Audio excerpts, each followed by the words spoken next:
It's just coming in and going out. So something electrical going on with that white 18 car as they work their way up off the corner. Battle for that spot you talked about once again in this third position. Joe Fine with Kenny Parsons back in the 1 and 2. It's the best battle on the racetrack for that third spot. Fi has it, but Kenny Parsons wants it. Fi in the 75, Parsons in the 45. Parsons is going to close in on him. He gets nose to tail with him as they come off of turn 4. Yeah, cross flags coming out next time by for our leader and Brad Coons. Coons working his way off of turn number 4. He'll see the cross flags coming out from Terry Coletti, our flagman tonight. And we're halfway through. 10 down, 10 to go with Coons back over into 1 and 2. And I'll tell you what, TJ, it's nothing going on in that second spot. It's that battle for the third position that's just way, way on back, just crossing the start-finish line now. Yeah, Brad Coons has come off of turn 4. The battle for third is in the middle of 1 and 2. It's still a close one between Joe Fine in the 75 and then Kenny Parsons in that 45 as Don Mahaffney will pull into the infield. So it looks like that car's finally going to succumb to those problems. Yeah, something going on underneath the hood for that one. He'll pull down onto the pit lane now. They work their way around the corner here as Coons works his way back up off of turn number 4. He's starting to catch the back end of the field in that battle for that third and fourth position as they work their way back up off the corner once again. At the battle for that third and fourth spot, well, it's inside of our leader now as they work their way up off the corner down to turn number 4 once again. It's Joe Fine, TJ, and he's trying to hold on to that position to finish up there on the podium. That's what everybody wants is that podium finish. Everybody wants to win, but if you can't win, you want to be on the podium to get interviewed down in victory lane. See, Fi has it, but Kenny Parsons wants it. A really close battle for those guys. That's going to come down to the end as we got 12 laps to go. Yeah, we're watching our leader on our Facebook stream. You can check it out, and that is Brad Coons in the 012 as he works his way.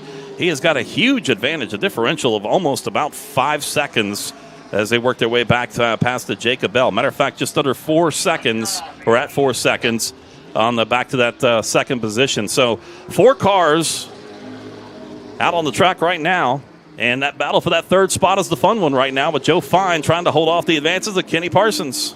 Rob Dunlap in the other 18 just pulled his car into the infield. His first time out with that car. Tough break for them as we're getting down to the final 10 laps of this race. The battle for the third, it is still close. Kenny Parsons just trying to find a way to get around Joe Fi. I believe he's going to have to try to do it on the high side. Fi, he is protecting that bottom, which is what you have to do. But those guys are still battling as they come off of turn number 2. Yeah, he's trying to make that car as wide as he can right now. Here goes on the outside now for Kenny Parsons. Parsons going to try to make the outside lane work for him as they work their way off of turn number 4. Down the front stretch, they are side by side for the third spot back into turn 1. We talked about Parsons would have to use the high side to make it work, and he does. Move Kenny Parsons in that 45 into the third spot. Joe Fi will fall back to the 4th spot. Meanwhile, up front, Brad Coons in the 012. He still has just about a straightaway lead over Jacob Bell in the 28X. I apologize. I said 20 laps. 30 laps is what we're at here for this feature race here as Coons works his way up off the corner, completing lap 23. 7 laps to go. Our leader starting to catch up with the third place battles. They work their way down the backstretch. Yeah, that Brad Coons in that 012, man, that car is on a rail. He started on pole. He has led every lap out here thus far, and I believe he's definitely going to get into lap traffic with Fi and Parsons before this race is over with. Coming back, it'll be 5 to go for Coons as he works his way. In that second spot, it continues to be Jacob Bell. Bell with a huge advantage all the way back. So here goes the leader. He's catching up to the back end of the field. He's going to work his way towards 4th place runner Joe Fine right now as they work their way up off the corner and down the front stretch. But if you're the leader right now and you have such a huge advantage, JT or TJ, do you push it or do you just let him go?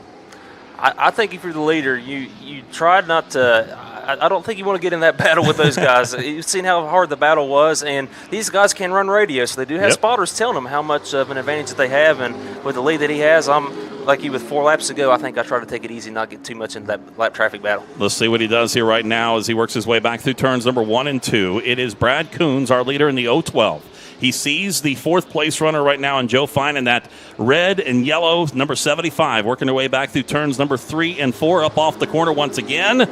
And he's about 4 car length separation back to that 4th place finisher. You look further back, though, it's Jacob Bell holding solid in second. Been clean and green in this race. We had a caution at the start, a bad start, but we've been green every lap since. A lot of green flag running, not a lot of JR's Frame Body caution flags tonight, Jason. No, not a lot of them in this one here right now, but I'll tell you what, the leader's working their way around. Fine goes down to the inside, gives way to the leader in Coons, working his way around on the high side. And this is not a battle for position, just a battle on the track. And they come down for the white flag one final time for the leader. He's led from the drop of the green. We got a trouble back in the coming off of turn number 2, and yellow flag. Caution flag will come out for our second place runner. And it will bring out the caution for him and Jacob Bell. We're not done with this race yet. I caught the tail end of that. I caught Bell spinning. I'm not sure what happened to that car. He was running comfortably in the second spot. It goes around. You see the smoke coming off of turn number 2 where he spun. You see he's into the grass, so they'll have to try to get him out with a really soft infield from all the rains that we've had. Our JR Frame and Body Quality Collision Service caution flag is out. Find them on Facebook, 304-949-5990, located on McCorkle Avenue in Marmet. I think what happened, you jinxed us because you said we hadn't had any in this one. We come down to the final couple of laps here, and matter of fact, white flag was coming out. We get the yellow, so we're going to stack them back up once again. 4 cars. And we're going to get ready to have a shootout here for 2 laps. Let's see what happens here. It'll be fun, and you're right. I think I broke the golden rule of announcing. If the race goes green, you never talk about a caution flag, or you never talk about how well a guy runs, because then he'll break or a caution will come out. So, and it looks like Bell is going to go into the infield. Maybe, hopefully they're just checking to see if he can keep going. Hopefully he's not done for the race, but it looks like he's going to be done, Jason. He's making that hard left turn. I mean, it's been hard on the late models tonight. We've had 4 of them drop out of this race. Yeah, that's odd to see. A lot of attrition in this class, and we'll check with the scores, but I believe that all these cars are on the lead lap. We go back to the last completed lap. So, yep, so do get the confirmation. All these cars are on the lead lap. So that was a good break for Joe Fye, the way that it came out, because he had got past, but they go back to the last completed lap. So, hey, all 3 of these guys have a chance to win this race. Well, let's see what happens. Brad Coons in that 012 was your leader. And it will be Kenny Parsons that will start off on the outside of him. No, we're single file here on the restart. So with 5 to go, we're a single file restart. So if you are Kenny Parsons, you want to stay right up there on that back bumper of Coons when that green flag goes. Yeah, that'll be the key to this race is this first lap after the restart, especially as they get into turn number 1. One thing that Brad Coons doesn't want to do, he doesn't want to spin the tires as he comes to green to restart and let Parsons get underneath of him. If Coons can get a nice, clean restart here, I'd say he's going to be awful tough to beat. Kenny Parsons will be looking to try to have the best restart of his career to try to have a shot at getting underneath of Brad Coons in the 012. Track officials, we got a LG pressure washing cleanup going on. The track officials have some grass that went up on the track, so they're blowing that off. LG pressure washing. There's houses, walkways, gutters, decks, and more. Give them a call at 304-633-5619 and find them on Facebook. All right, we're getting ready for a restart here. They're making sure they get all that mud and debris back off the racing surface and back down into the grass area and make it clean here for this 2-lap shootout that we're going to have coming up here in just a moment as we get ready to roll. Final check-up out there on that cleanup on our LG pressure washing cleanup. Don't forget LG pressure washing. Of course, houses, walkways, gutters, decks, and more. Give them a call, 304-633-5619. Find them on Facebook as well. And we'll be doing some cleanup here. Single file restart. Green, white, checker flag will be coming up with a 2-lap shootout. Brad Coons, who's led from the drop of the green flag. Can he hold on for the final 2 laps? Kenny Parsons, who started off on that outside with him earlier, hung with him for about a lap or 2 and then kind of fell back a little bit. Also, too, Joe Fine in that 75. Welcome you all to watching on our Cabin Fever Bash here at the Ona Speedway, brought to you by Yes Chevrolet and Yes Ford, as you watch our live Facebook stream here tonight. Folks, if you like what you see here, you're in the area. Heck, even like some of these drivers, you're out of the area. You want to come on down and check out the racing here at the Ona Speedway, you can come on down here. Back racing later on in June. You can check them out online at onaspeedway.com. You can hopefully be back having fans back in the stands. But if you're a driver, you got a team, you want to bring them down here, we've got a lot of racing opportunities here for you at the Ona Speedway. All right, here we go. We have got the green flag standing by. Coming up, it's in the air. And once again, Brad Coons will drop the green flag, drops the hammer, and he will head on out to turn number 1. A great restart by Brad Coons. He did exactly what he needed to do. But Kenny Parsons, he's sticking right with him. But Coons will stretch it out just a little bit as they come down the back stretch during the 3 and 4. When they get to the start-finish line, they'll get the Premier Physical and Occupational Therapy white flag. All right, here they come across the start-finish line for the final time. Coons has a great run up off the corners. He leads them back down into turn numbers 1 and 2. Kenny Parsons trying to give chase, but just too strong from Kenny Coons up in the front from Brad Coons up front. Coons will work his way off of turn number 3 and into turn number 4, and the checkered flag is out. And high five outside the window there for Brad Coons, who finishes up on the top spot. Kenny Parsons in second, Joe Fine in third. Rounding out the podium, your checkered flag brought to you by the McCain Builders. McCain Builders, residential construction and remodeling. Phone 304-412-1475. How about that? A big run there for Brad Coons. Kenny Parsons in second. Joe Fine is in third. Jacob Bell is in fourth. Rob Dunlap in fifth. Sixth go to Don McAfee. And Anthony Thompson finishes out the field here tonight in our late model class at the Ona Speedway.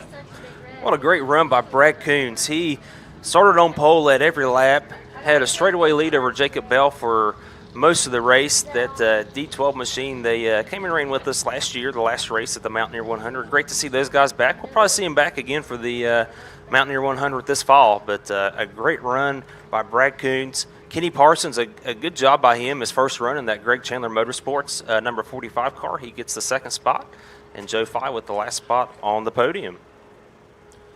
They'll bring him down to victory lane. Joe Fine didn't want to wait. He didn't want to talk with us tonight. He headed on back to the pit area. Yeah, looks like Joe, he's ready to get back to the Buckeye State and up to Columbus. But a good run for him. And for some of these drivers that have pulled in here from out of town, this is for them to shake down their cars to see where they're at before they start their season up here a little bit later on. Yeah, and that's something you see sometimes. The first race of the year, you'll see guys, that'll have some trouble, and that's why I think we've got some of these, we had a lot of attrition in that race, just guys their first time out in the cars. All right, let's head on down to trackside, head on down to victory lane, and Rodney Snodgrass is down there. Rodney, what's going on? Down here with the feature winner in late model division, Mr. Brad Coons.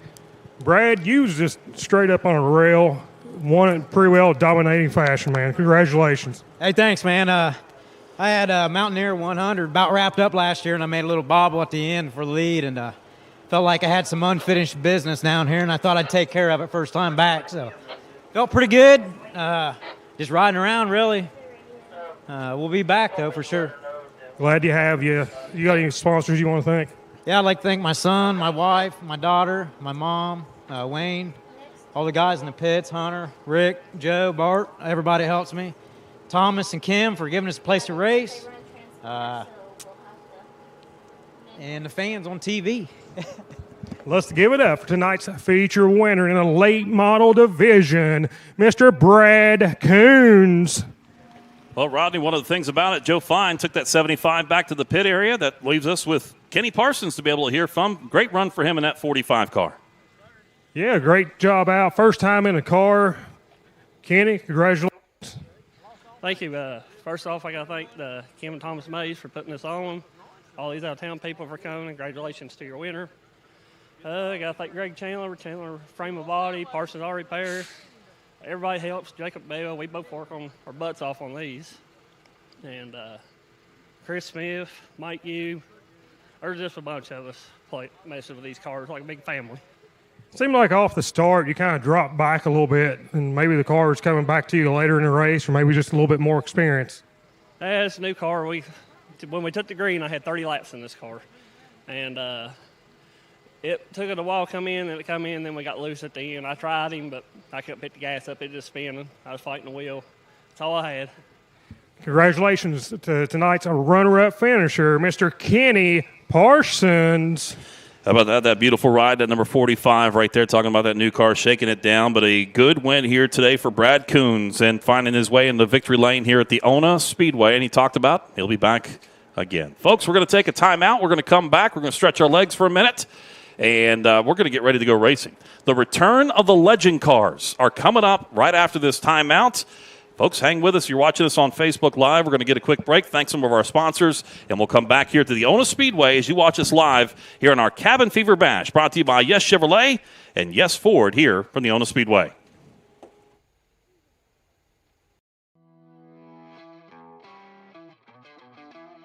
Hi, I'm Keith Powell, and I'm doing more than ever before to help you. Right now at Yes Chevy, I'm doubling down payments. That's right, I'm doubling it. So $500 down becomes $1,000, and $1,000 becomes $2,000 down. Plus, no payments for up to 6 months. So you can save money now and make payments later. So let me help you at Yes Chevrolet in Hurricane.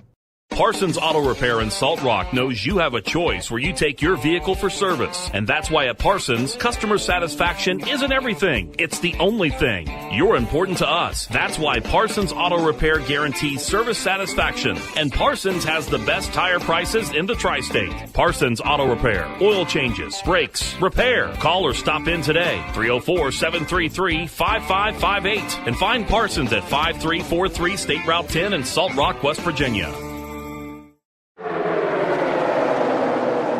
Junior back to the bottom. Logano fails to block, and Junior wants the lead. Tonight's low is going to get down to about 57. Racing down to the white flag. One final lap. Junior crosses. Side by side, Truex around. Carl Edwards spins down to the apron. MRN, keeping you in the race. This is the Motor Racing Network, the voice of NASCAR. Proud to be the voice of NASCAR in the tri-state. Big Buck Country 1015. Bailey's Dirt Works. Quality work at an affordable price. Excavating services. Gravel grading and spreading. Dump truck services. Need brush hogging? Bailey's can do that too. Bailey's Dirt Works provide excavator brush hogging for the hard-to-reach places. If it involves dirt, you need to call Bailey's Dirt Works today. 304-544-7090.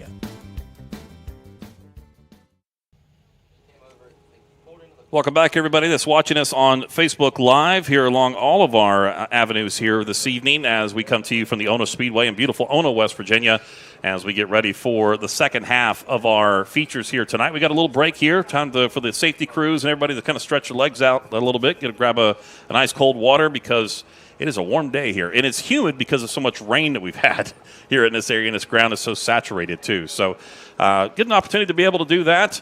And we'll go back racing with the return of the Legend cars. People are excited about this one, TJ. This is going to be a blast. We announced the Legends kart class back in February as a new class this year, and I believe we've got 9 cars registered here right now. We've got a couple guys that had wrecks in some of the early year practices that aren't here that'll have cars back. We expect by the end of the year we'll be at 15 or so, 15 to 20 of these cars. These cars are a lot of fun to watch. I know, Jason, back in the day when you were the track announcer here, man, they had 40 cars in this class every week. We had a pro and a semi-pro class, and they spread them out. And I tell you what, there was some great racing here with those Legend cars. And, of course, you see the Legend cars running the summer shootouts down in Charlotte down there on the Wednesday nights. And they put on a great show, and it's a great way for youngsters to get involved in the racing. Even the adults that are as old as I am to be able to jump back behind the wheel. It's affordable racing, and they're a whole lot of fun, too, to get into. And that's the nice thing about it. These little small engines put out a lot of power. Yes, they do. These cars are really fast. You'll see that when we bring them out on track. A lot of speed with these cars. One of the drivers, Jason Tolliver, he had a lot of experience 15 years ago racing dirt late models. And, dirt late models, 800 horsepower, really fast cars. And I talked to Jason here at the practice last Saturday, and I asked him what the difference was between driving a late model and a Legend. He talked about the Legend still being really, really tough to drive. He said that they got a short wheelbase. They're really fast. And as you said, one of the main things with these cars, very affordable to get into. One of the key things is there's not a lot of maintenance with these cars. You can run a full season almost pretty much on the engine and all that. Tires you might have to change out, but yes, and I know with the tires, I don't think they have to change those out near as much as they do with the other cars. So it's something. A lot of guys are getting cars for $4,000, $4,500. You can get a Legends car. You can come out here and race with us at Ona. On our off weeks, you can go down south to Charlotte. A lot of the southern tracks run them. There's dirt tracks around the area that run them, and I know some of our guys are talking about going down to Charlotte when they have some of the road course races here in the wintertime to run those. Yeah, they are a lot of fun, and it's great to have them back here at the Ona Speedway, so we're looking forward to that. Not a huge car count, like we talked about, 9. That's a great start since we just announced it in February. A lot of local people are going out and been buying cars. But there's the possibility of growth that we could have up to 18, 16 cars here later on this season. So that's a great thing to kind of build that program back up and be able to run legend cars here once again at Ona Speedway. So that's a lot of fun. And for folks that are tuning in to us for the first time on Facebook, you're scrolling along. It's kind of like the other night where we saw huge numbers for NASCAR because sports fans were looking for something to watch sports-wise. That's a great thing about what we're able to do here today with our friends from Video Productions and all that. So we're able to bring it to you with our Kindred Communications family of stations as well, too. But it's for folks that are new to the Ona Speedway, a little history lesson on this track. It was built back, Fred Lorenzen picked up the first win here at the West Virginia National Speedway back in 1963 back here during that time. It was the Mountaineer 300 Grand National race. And, of course, he was driving that Holman Moody Ford. And, of course, you know how dominant Holman Moody has been in NASCAR over the history. But for having a Hall of Famer like Fred Lorenzen be able to do that, 16,000 people packed into this track for that race. And that kicked off about 4 races that stretched from 1963 with 64. And that started to run Richard Petty here at the racetrack. Petty won that race in 1964 by 3 laps. He had a 3-lap advantage over everybody on the field. He come back 1970 with Petty, 8 laps advantage over everybody in the field. And then it was a 2-lap separation back in 1971. And then after that, that was the Grand National Series. And then, of course, in it became International Raceway Park back then as well. And that was the win in 1971 with Richard Petty, that top 5 in that race with Richard Petty here. In 1971, it was Petty, Bobby Allison, James Harvey Hilton, who was, James Hilton didn't have huge numbers in NASCAR, but he ran forever and ran ARCA Series forever. But also Tiny Lund and Cecil Gordon. That was your top 5 here at the Ona Speedway back in 1975. By the way, an icon owning the racetrack at that time was Dick Clark. Dick Clark owned this racetrack here in Ona. So, and then after that, going back in 1972, it was the East Division, the East Series for NASCAR, and it was the Mountaineer 300. And it was a 1969 Ford of Bobby Allison that came away with the victory in that one. So a nice NASCAR history here at the Ona Speedway. And, of course, it sat dormant for a long time before coming back in 1995. So, and then throughout the years, it's run through a couple of different owners, a couple of different promoters throughout the years. But it is strong right now. Thomas Mays and his crew here are doing a great job in building. This is like we talk about where legends are born here. This is, it's a legendary track. That's what's a great thing about it. And we're looking forward to getting that built back up here at the Ona Speedway. There's not too many tracks that have the history that this track has. It's so cool when you look at that, look at what is now the NASCAR Cup Series, ran several races here at the track. You got the most famous driver probably in American motorsports history, the King, Richard Petty, a 3-time winner here. And, if I'm a driver, for me, I'm a racing history buff. I love it. I love to go to places that have a lot of history. And, as a driver, to me, that would just mean so much to get a checker flag here to know that, hey, I won at a place that Richard Petty won at. Yeah. It's really cool. You see, we got the Ona USA banners that go into turn 3. That's kind of a throwback to that age, and it's just we're really proud of our strong roots we have here at the track, and we look forward to a really strong future here. How about a top 3 in a race here at the Ona Speedway with Richard Petty picking up the win? It was Junior Johnson in second, or Ned Jarrett finishing up in third.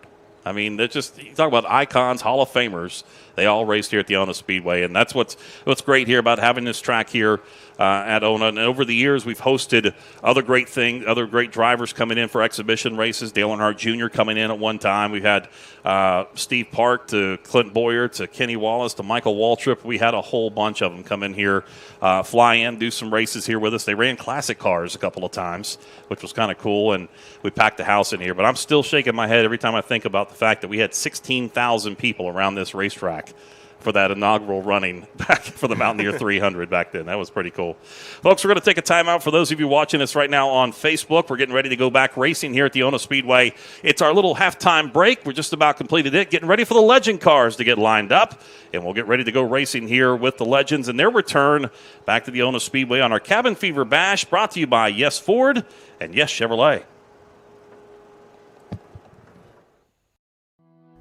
Hi, I'm Keith Powell, and I'm doing more than ever to help you.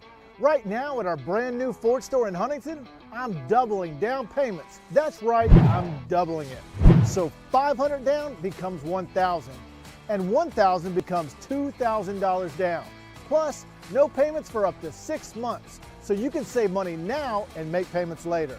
So let me help you at our new location, formerly Todd Judy Ford in Huntington. Express Oil Change and Tire Engineers. Our goal is to give each customer the assurance that their car is well maintained by providing the highest quality automotive products and services, delivered quickly and conveniently in a superior environment by a friendly, professional staff emphasizing integrity in every action. Oil changes, tires, brakes, alignment, and a full mechanical shop. Mention this race and get $10 off your next oil change at Express Oil Change and Tire Engineers in Barbersville. Let's face it, there's nothing worse than a nagging ache and pain. What's even worse is when these aches and pains keep you from doing the things you love to do.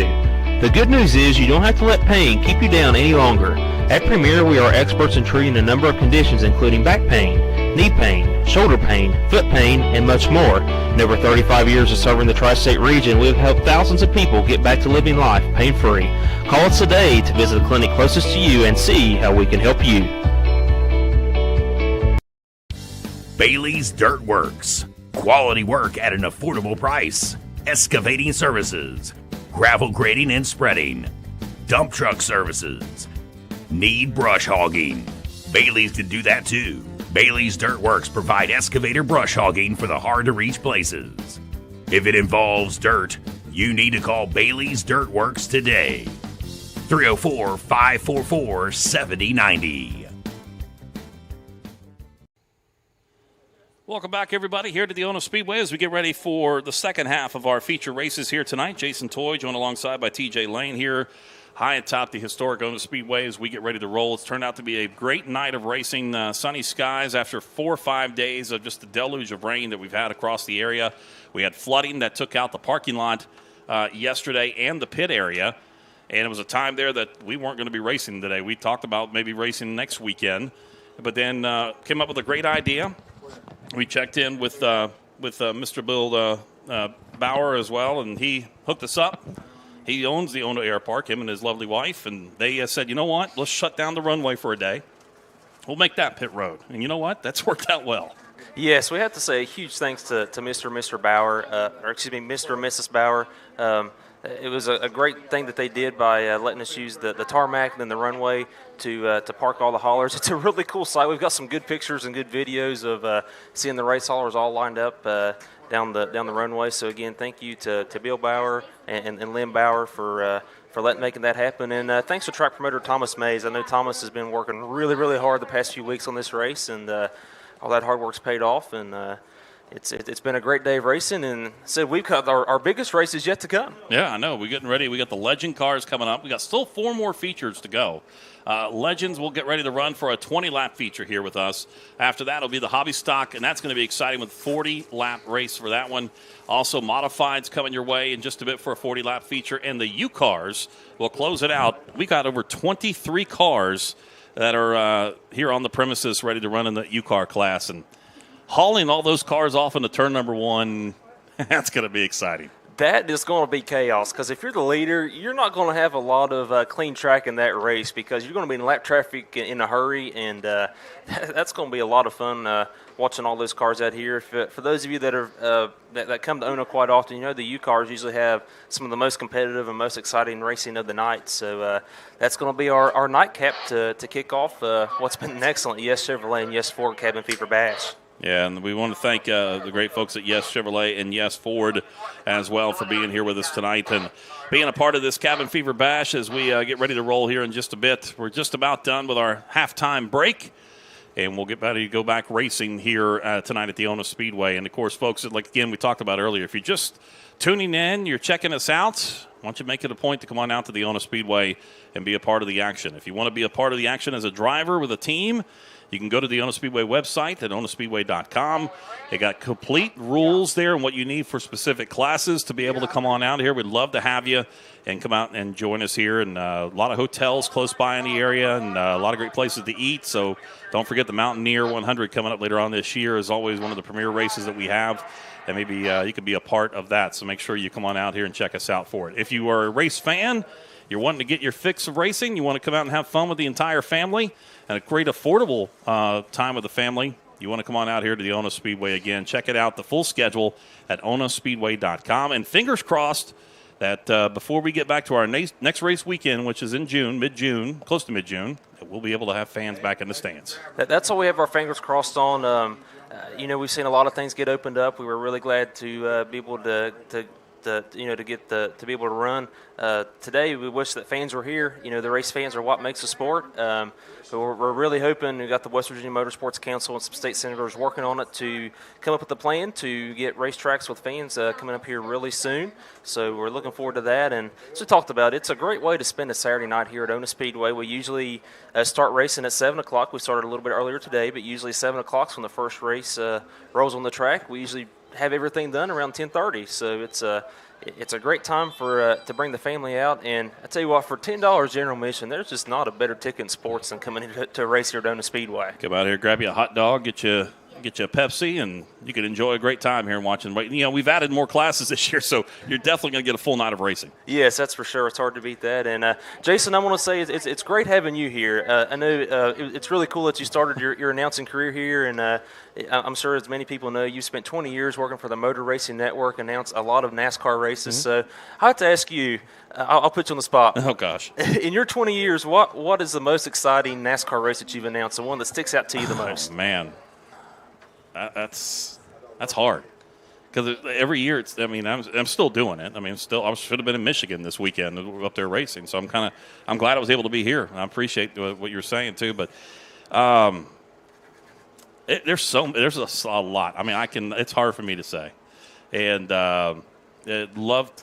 There've been so many great memories throughout the years. There've been great things, great victory lanes. There's been emotional victory lanes, which has been awesome.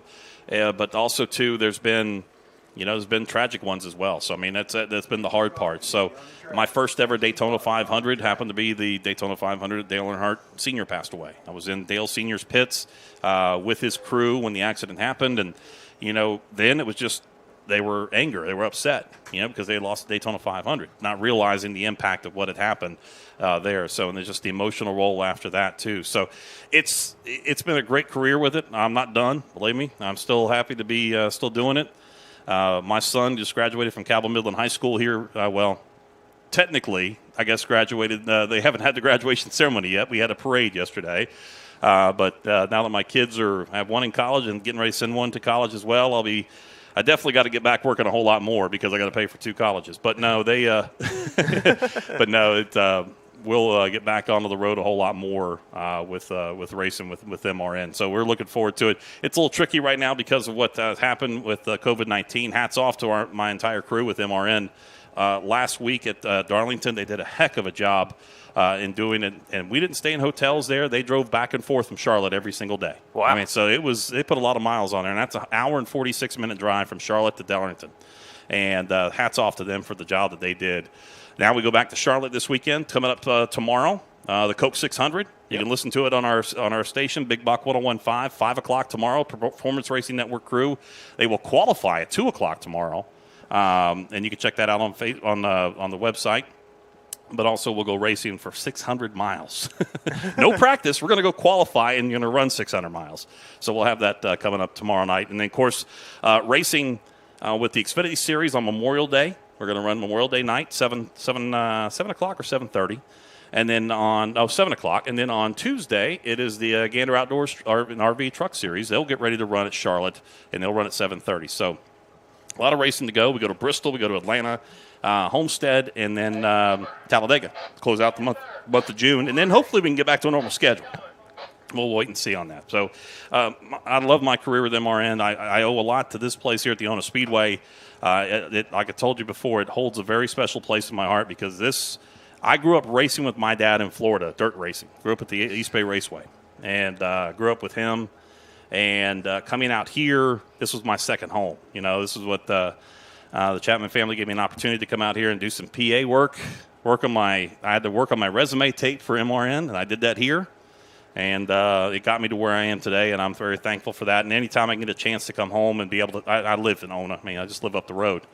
But it always seemed to be race weekends here, fell in weekends I was out of town. So I'm just happy to be back out here. This is a blast. I'm glad Thomas and the crew and you guys let me come out here and have a little fun here today. This is a good time. Well, it sure has been great having you. And so we've got a lot of great racing left. We have so many sponsors that have made this race happen, that's contributed that sponsorship money went into the race purse to get these drivers paid. One we want to say a special thanks to is McCann Builders. McCann Builders is residential construction and remodeling. You can call them at 304-412-1475. So thank you for those guys. McCann Builders is a big sponsor here at the racetrack, and we've got several sponsors that have really stepped up to make this happen, Jason. Yeah, we also got Premier Physical Therapy as well being here with us this weekend. Schedule your free consultation at one of their 8 locations, Premier Therapy for the letter U.com. You can check them out there as well. Then we want to thank AirTech Heating and Cooling. They're another big sponsor at the racetrack. AirTech Heating and Cooling, the sponsor of our restarts here. AirTech Heating and Cooling provides a service you want, the quality you deserve. Call them at 304-576-2533. And hats off to our entire crew out here on the racetrack here tonight, because this afternoon done a great job. Thanks to the Cabell County EMS, Lavalettes out here. I believe, who else was out here? I see Green Valley out here, I believe, as well with the trucks. Salt Rock. Salt Rock out here, I apologize. Salt Rock, A1 Towing and Recovery. Big thanks to all them for helping us out, and all of our safety crews as well. So thanks to them. And when cleanup happens, it's brought to you by our friends at LG Pressure Washing Cleanup. LG Pressure Washing, they do houses, walkways, gutters, decks, and a whole lot more. Find out more. Give them a call, 304-633-5619. You can also find them on Facebook as well. Then JR's Frame and Body, that is owned by JR Webb, the driver of the number 5 Open Modified. JR's Frame and Body provides quality collision service. You can find them on Facebook or call them at 304-949-5990. They are located on McCorkle Avenue in Marmette. And Jason, we have race cars on the track, finally. Legends cars. We get to see them on track. This is going to be a lot of fun. We've waited months. We've waited actually years to see this. It's the first time since September 22nd, 2018. We've got Legends cars racing. And that was an exhibition type deal. That wasn't a full-time thing. That was kind of a one and done. Yep, so it was a one and done. Many years before that, before they got done too. So we're bringing out the Legend cars now. And of course, we thanked all of our great sponsors. We need to thank once again our friends at Yes Ford and Yes Chevrolet. They were a big part of this for us tonight. Keith says yes at Yes Chevrolet and Yes Ford, so make sure you check them out.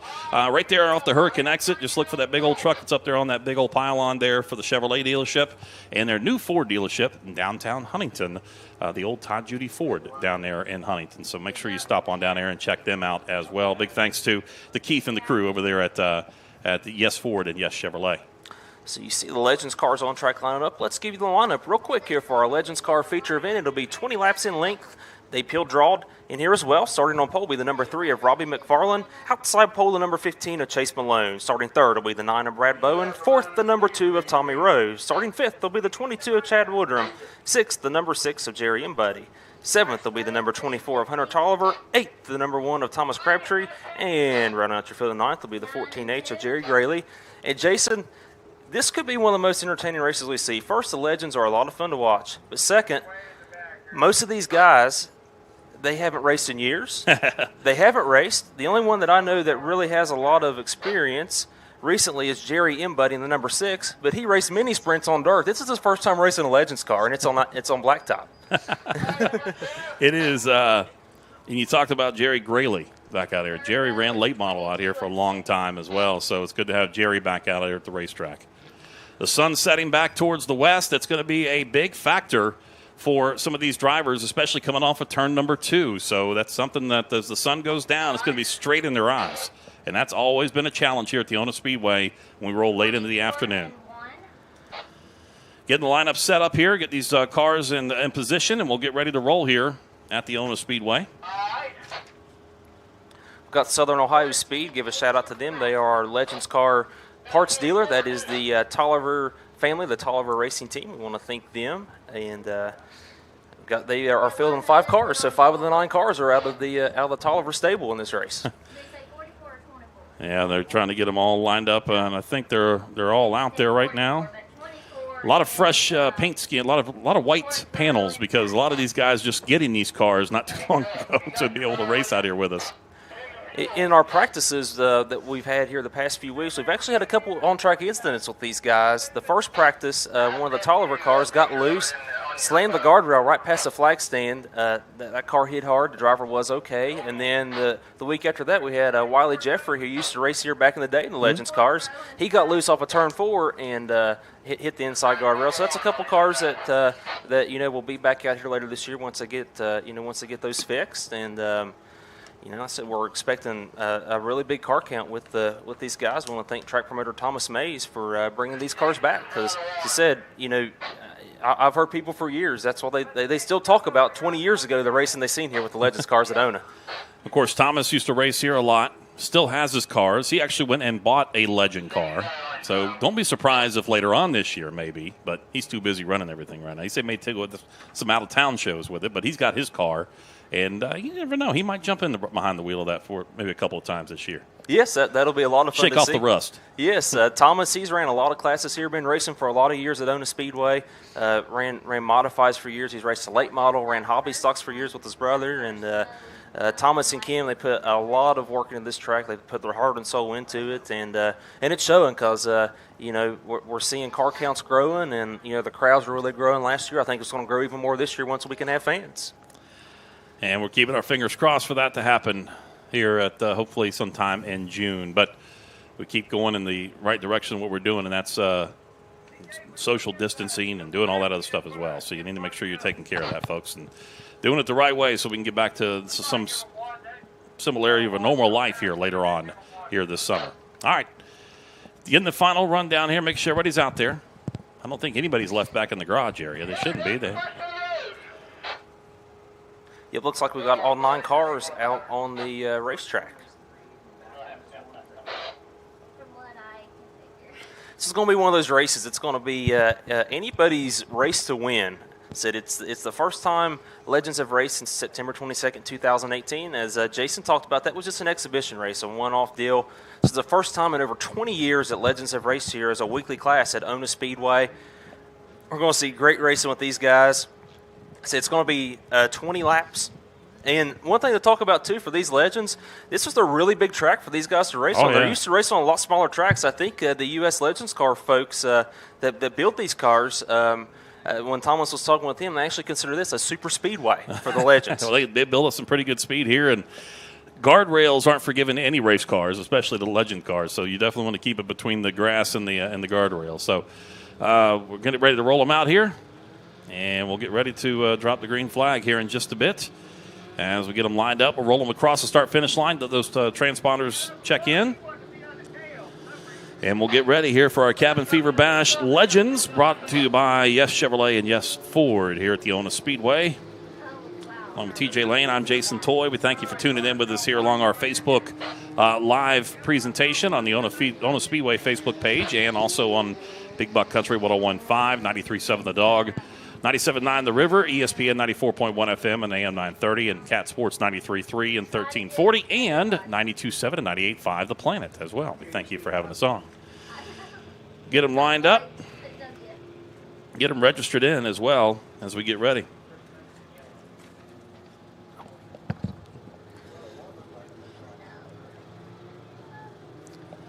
All right, 2 by 2. Getting the 1 to go here from our Chief Stoddard and Terry Carlett. What are y'all doing?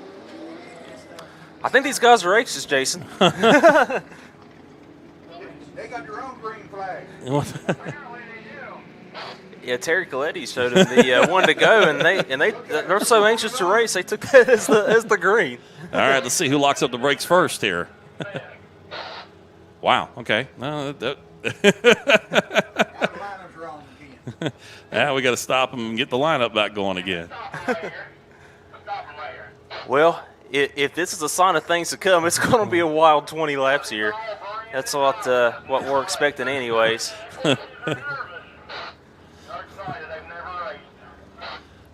You heard, if you could maybe pick that up across the radio, they're excited they never raced. So. And just to tell you some stories with that, the Yellow Legends car, number 2, Tommy Rowe, talked to him the first time that he hit the track for practice a few weeks ago afterwards, and I said, Tommy, have you raced anything before? He said, no, but I'm a 4-time NASCAR heat champion. So from NASCAR heat to on the track, and another driver racing for the first time, the 22 of Chad Woodrum. It was his wife who sang the national anthem to get everything going earlier tonight. Oh, okay. Kayla DeHart. Yep. All right. And they're expecting their first child coming up soon, so congratulations to them. Yes. Very, very exciting times for that family. All right, getting the instructions here to our legend drivers who getting a little antsy, jumping out a little bit early. I haven't seen that in a long, long time.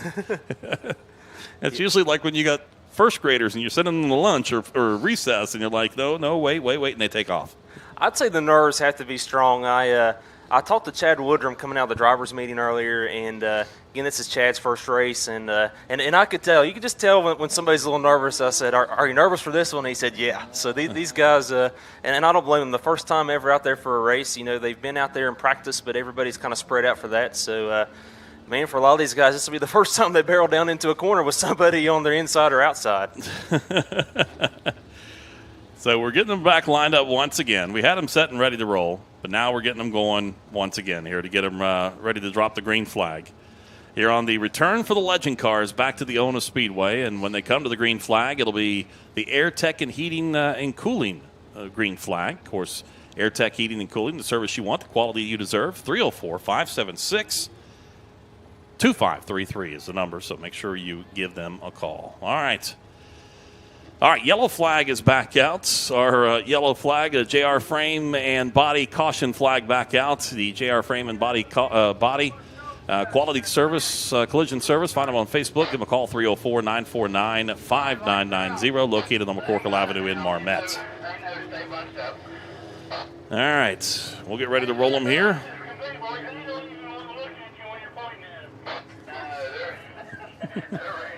It's just going to be Robbie McFarland and Chase Malone leading them to the green flag. You see it taking a slow pace now. All right, now see they're gonna come to one to go, right? Nope, they're coming to the green. We're going green flag racing. All right, if they can hear me in the cars, now we go green flag. Now's the time to get on that loud pedal. All right, here we go with our legend cars. They're lined up 2 by 2 by 2. And the pace set by Rob McFarland as he works his way back into turns number 3 and 4.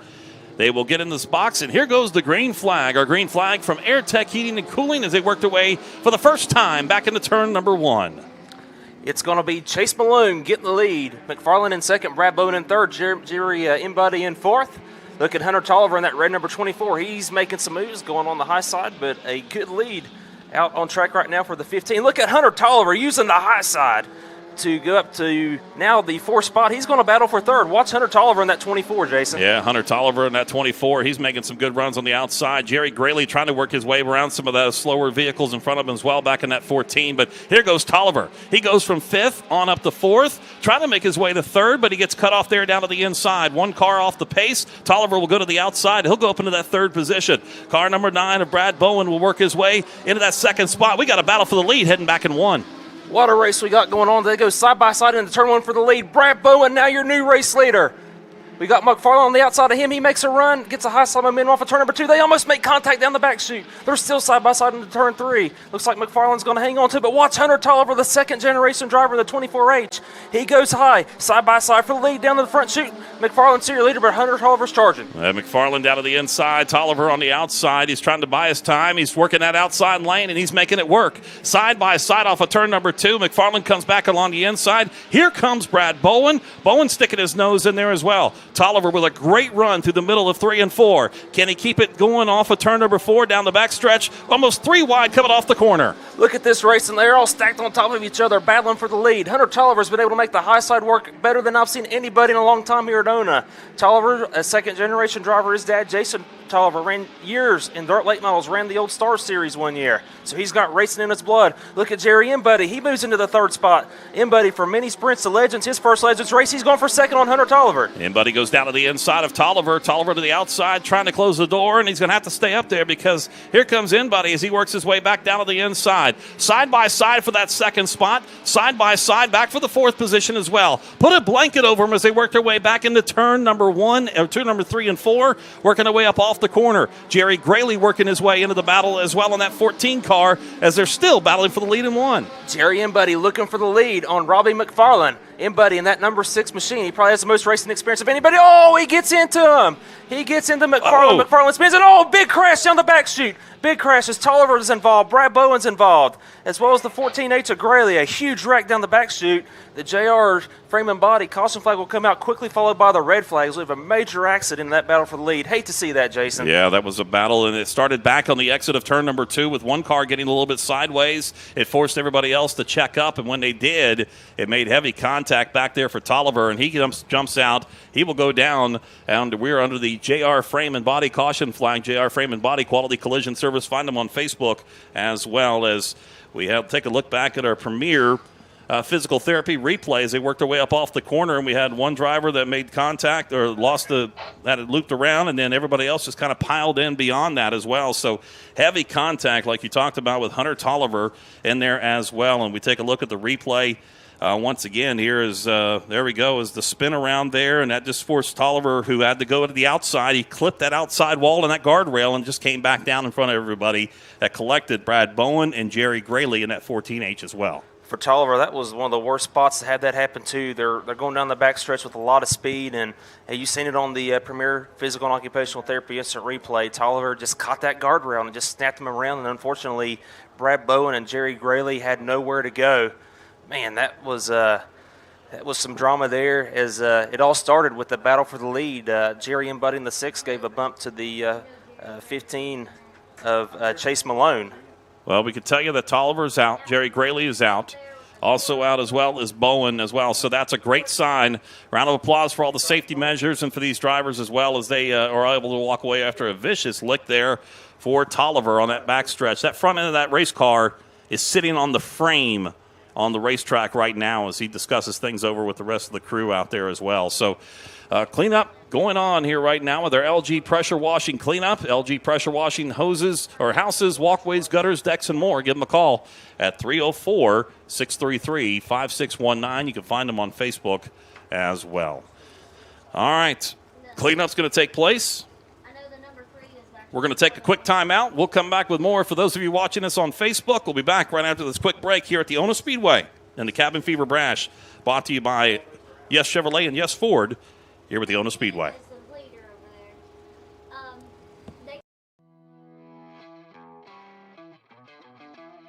Hi, I'm Keith Powell, and I'm doing more than ever before to help you. Right now at Yes Chevy, I'm doubling down payments. That's right, I'm doubling it. So $500 down becomes $1,000, and $1,000 becomes $2,000 down. Plus, no payments for up to 6 months. So you can save money now and make payments later. So let me help you at Yes Chevrolet in Hurricane. K&J Demolition and Excavating is there for all your commercial and residential demolition and excavating needs. Site prep, demolition and cleanup, erosion control, grading. K&J Demolition and Excavating is there for you. No job is too big or too small. Call them today, 304-521-3345, or find them on Facebook. K&J Demolition and Excavating. I'm going to open up 2 beers. Okay. You tell me which sounds more refreshing. Gotcha. This one? Or this one? Bush. Definitely the one that went bush. What beer is that? Are you being serious? Yes. It's Bush. Right. Bush. C&M Air Compressor Repair, on call 24 hours a day, 7 days a week for all your air compressor needs. Parts, service, and expert repair. C&M Air Compressor offers premium performance and reliable service. Comprehensive air compressor repair service and preventive maintenance from C&M Air Compressor Repair. Give them a call today, 304-514-3388. Any day or night, 304-514-3388. C&M Air Compressor Repair. Welcome back, everybody. Watching us here live on Facebook. We are in our middle of our cleanup here, our LG pressure wash cleanup. Pressure washing cleanup, as we had a pretty good accident here in our Legends class. We are right now 6 laps into our 20-lap feature here, and a wreck that involved some youngsters out there, including Hunter Tolliver, also Brad Bowen involved, also Jerry Grayley as well. But we'll be able to watch the replay on our Facebook page and see that this kind of started back up front a little bit with contact with one car going around, but that forced Tolliver to go to the outside and clip that guardrail on the outside and brought him back across the racetrack, and nobody had any place to go from there. That's a bad spot to be in racing. You know, you never want to get turned around in front of the field like that. And Tolliver, that's what happened to him when he caught that guardrail. And unfortunately, just all those guys had nowhere to go, and they piled in. That resulted in a JR Streaming body caution. We got a LG pressure washing cleanup going on right now. That really tough break for those guys. Also want to say a big thanks to A1 Wrecker. They're the ones that do the wrecking here at the track, the recovery. We want to thank them for that. And they also assisted the Tolliver racing team who had the issue with the hauler getting in here as well. So thank them on 2 things there. Yeah, they got stuck in the mud a little bit on the way here. All right, so a big thanks to our replay sponsor, Premier Physical Therapy today. Of course, Premier Physical Therapy. Schedule your free consultation at one of their 8 locations, Premier Therapy, u.com. That's the number 4, u.com. All right, cleanup continuing on here on our JR's frame and body caution flag that continues to be out. As a matter of fact, we got the red flag out right now, too, because of they're cleaning up along the backstretch. And a lot of area to clean up back there. And we'll have some discussions a little bit out here and see if there's any penalties for the initiation start of that. Was a contact, but it's hard to tell, and I'm glad we don't have to make the call on it. But, you know, did a driver check up or did the driver get too good of a run on him? You know, what happens? How do you make that call? But we leave that up to the higher-ups here for that. Yes, that's right. And, you know, for the officials, those are tough calls to make because, you know, they don't have the ability to look at the replay like we are right now. So, you know, a hats off to all the track officials. They do a really great job here at Ona Speedway. We have a really, really great crew. Just want to thank everybody. Want to thank Terry Coletti coming down for us from the Midvale Speedway flag, and there Terry gives us a wave. We want to thank you for coming down, and just a great crew we have here. Steve Cooper, just a great group of people here at Ona Speedway that make the races happen. It's glad to see that Terry's working for a Yeti cooler full of Mountain Dew today. That's all he's working for. So there you go. He's happy about it. Having a good time waving the flags, and it's always great when you get the double checker flags coming across the start-finish line. That makes it even more special when you're down in that car coming across.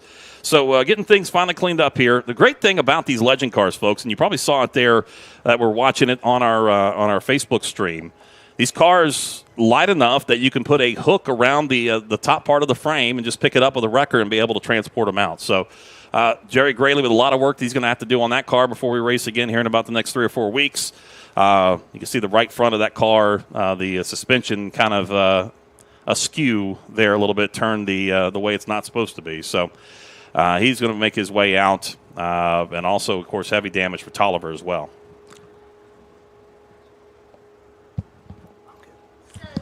I tell you what, though, before that happened, man, what a race we had going on in this class. I mean, you had the top 5 or 6 guys. They were right on top of each other. You could have put a blanket over them.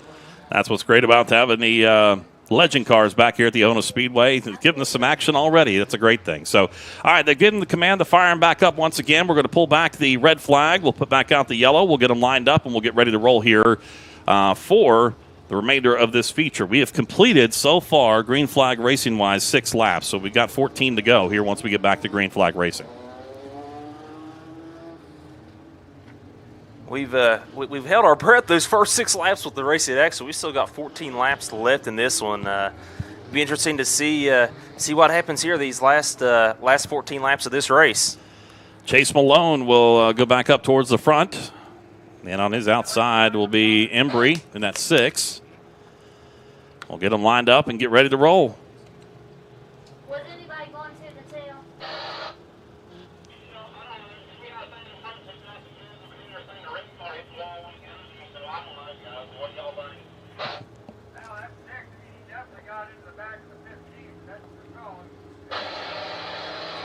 Embody and the 6 car out there as well.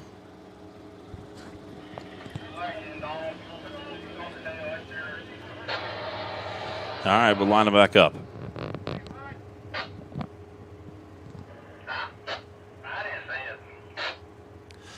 All right, on a beautiful evening here at the Ono Speedway, we'll get ready to roll once again after our red flag here with our Legends class. We got 20-lap feature here. We're at lap 6, so we got 14 to go here on our Cabin Fever Bash, brought to you by Yes Chevrolet and Yes Ford.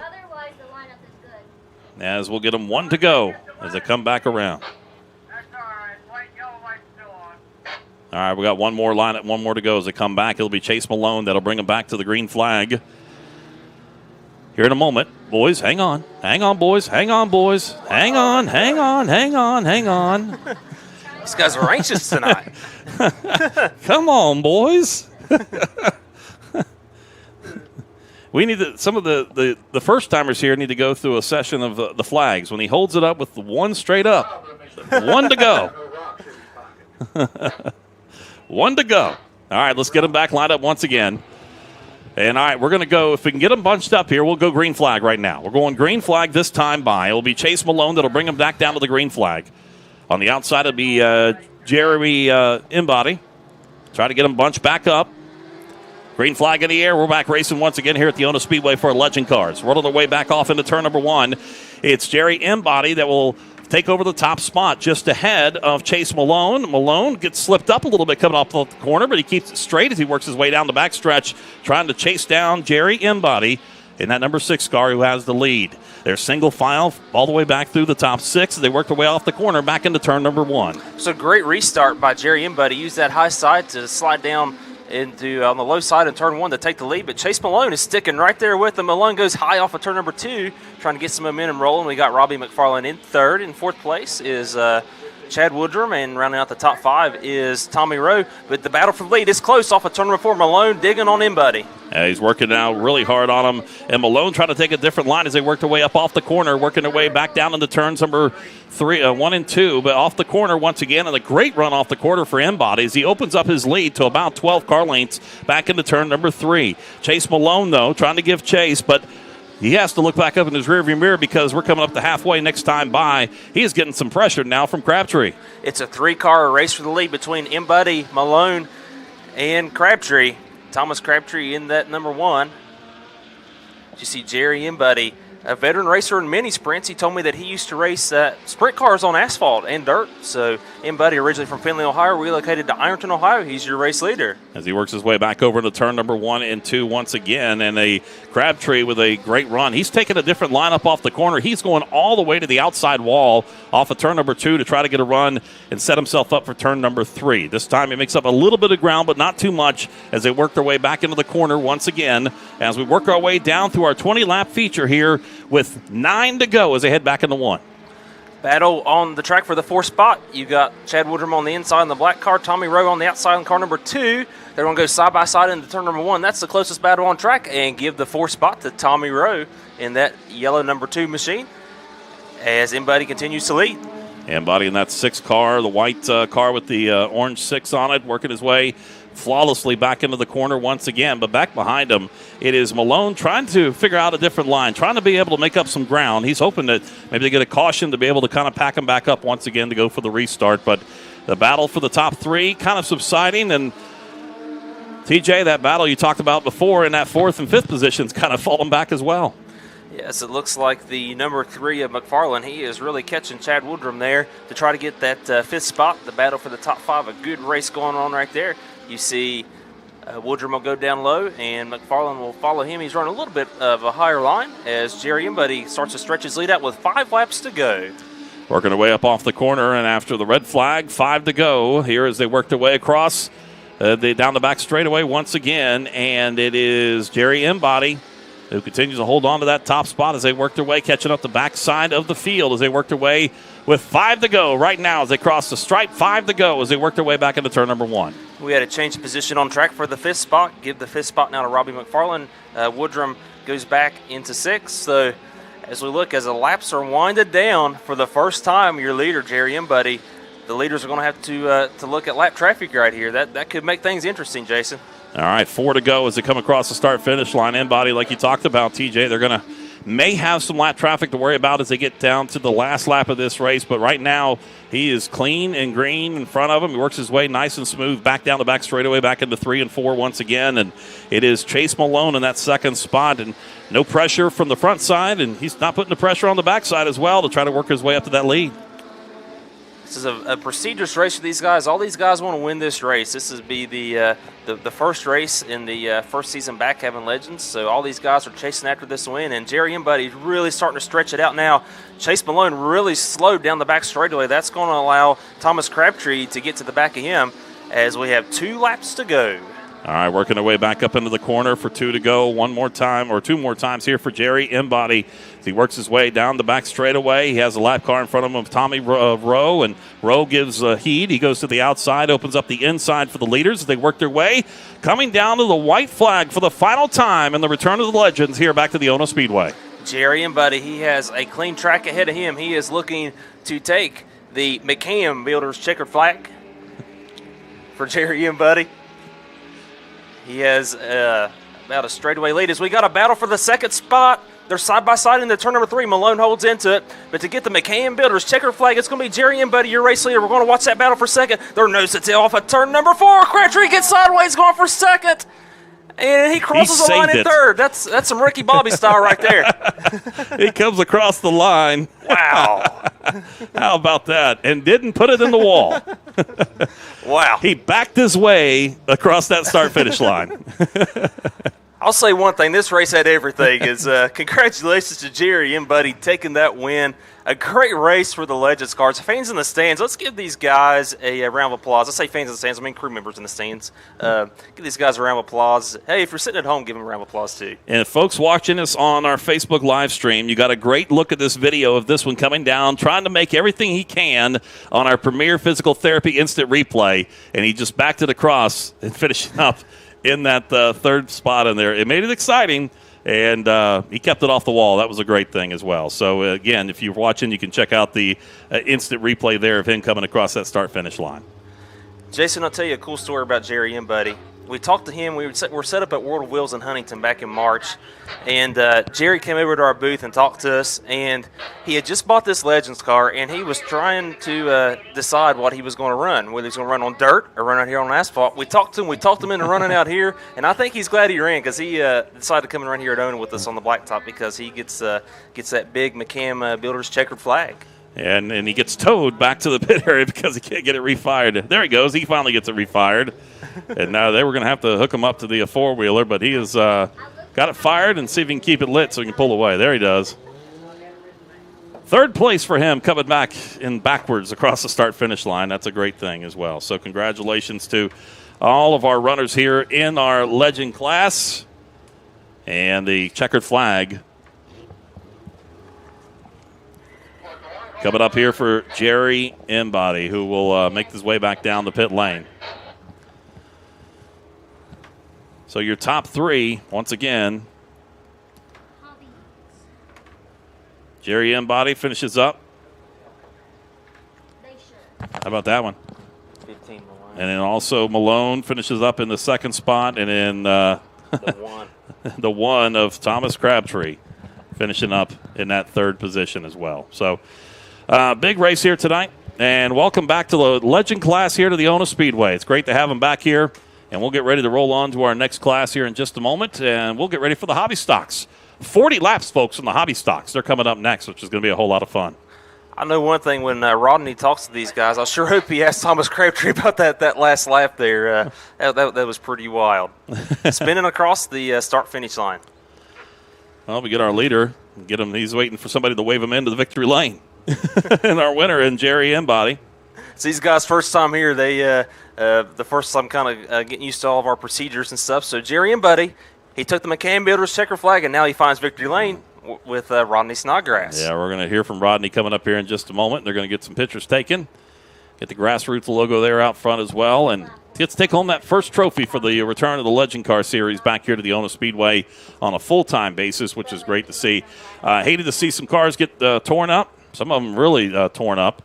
But they get a good couple of weeks here to get things rebuilt and get them back to racing once again. Folks, race fans that are here, the crew fans that are here, and the fans that are watching us across the world on Facebook here on our Cabin Fever Bash brought to you by Yes Ford and Yes Chevrolet. And got about a big round of applause as he gets ready to unstrap himself, jump out of that race car. And the return of the Legends cars here back to the Ona Speedway once again. And a big round of applause for Jerry Embody right there, folks. How about that? Let's head on down trackside, check in with Rodney. Rodney, how about that finish? Down here at Victory Lane with Jerry Embody. That was a wild race out there from start to finish. Yeah, I hated that on that one lap. That guy checked up, and I didn't have anywhere to go. And I don't know if I hit him or not, but I felt bad. But I didn't intentionally push him. He just checked up. So, yeah, I was starting to get tight towards the end. I thought, man, if we have 4 or 5 more laps, I'm going to be pushing into the fence, but lucked out. So, yeah, that 8-10 laps was exciting front to back. I mean, cars battling back and forth. And to me, a lot of y'all rookie drivers in this class, but y'all gave and took where you didn't take each other out. There's breaks being, slowing down, watching the other drivers. It was amazing with the experience that y'all have at this track and the Legends, how y'all battled like that. Yeah, that was fun. That was real racing. It just had to happen. What had to happen? I feel bad about it, but that's racing, I guess. You got anybody you want to thank tonight? Thomas for opening up the racetrack for Legend cars. I've had this sitting in the garage for over a year. So, and I ended my last year doing a cartwheel with a wing car, and so this is a good way to start off this year.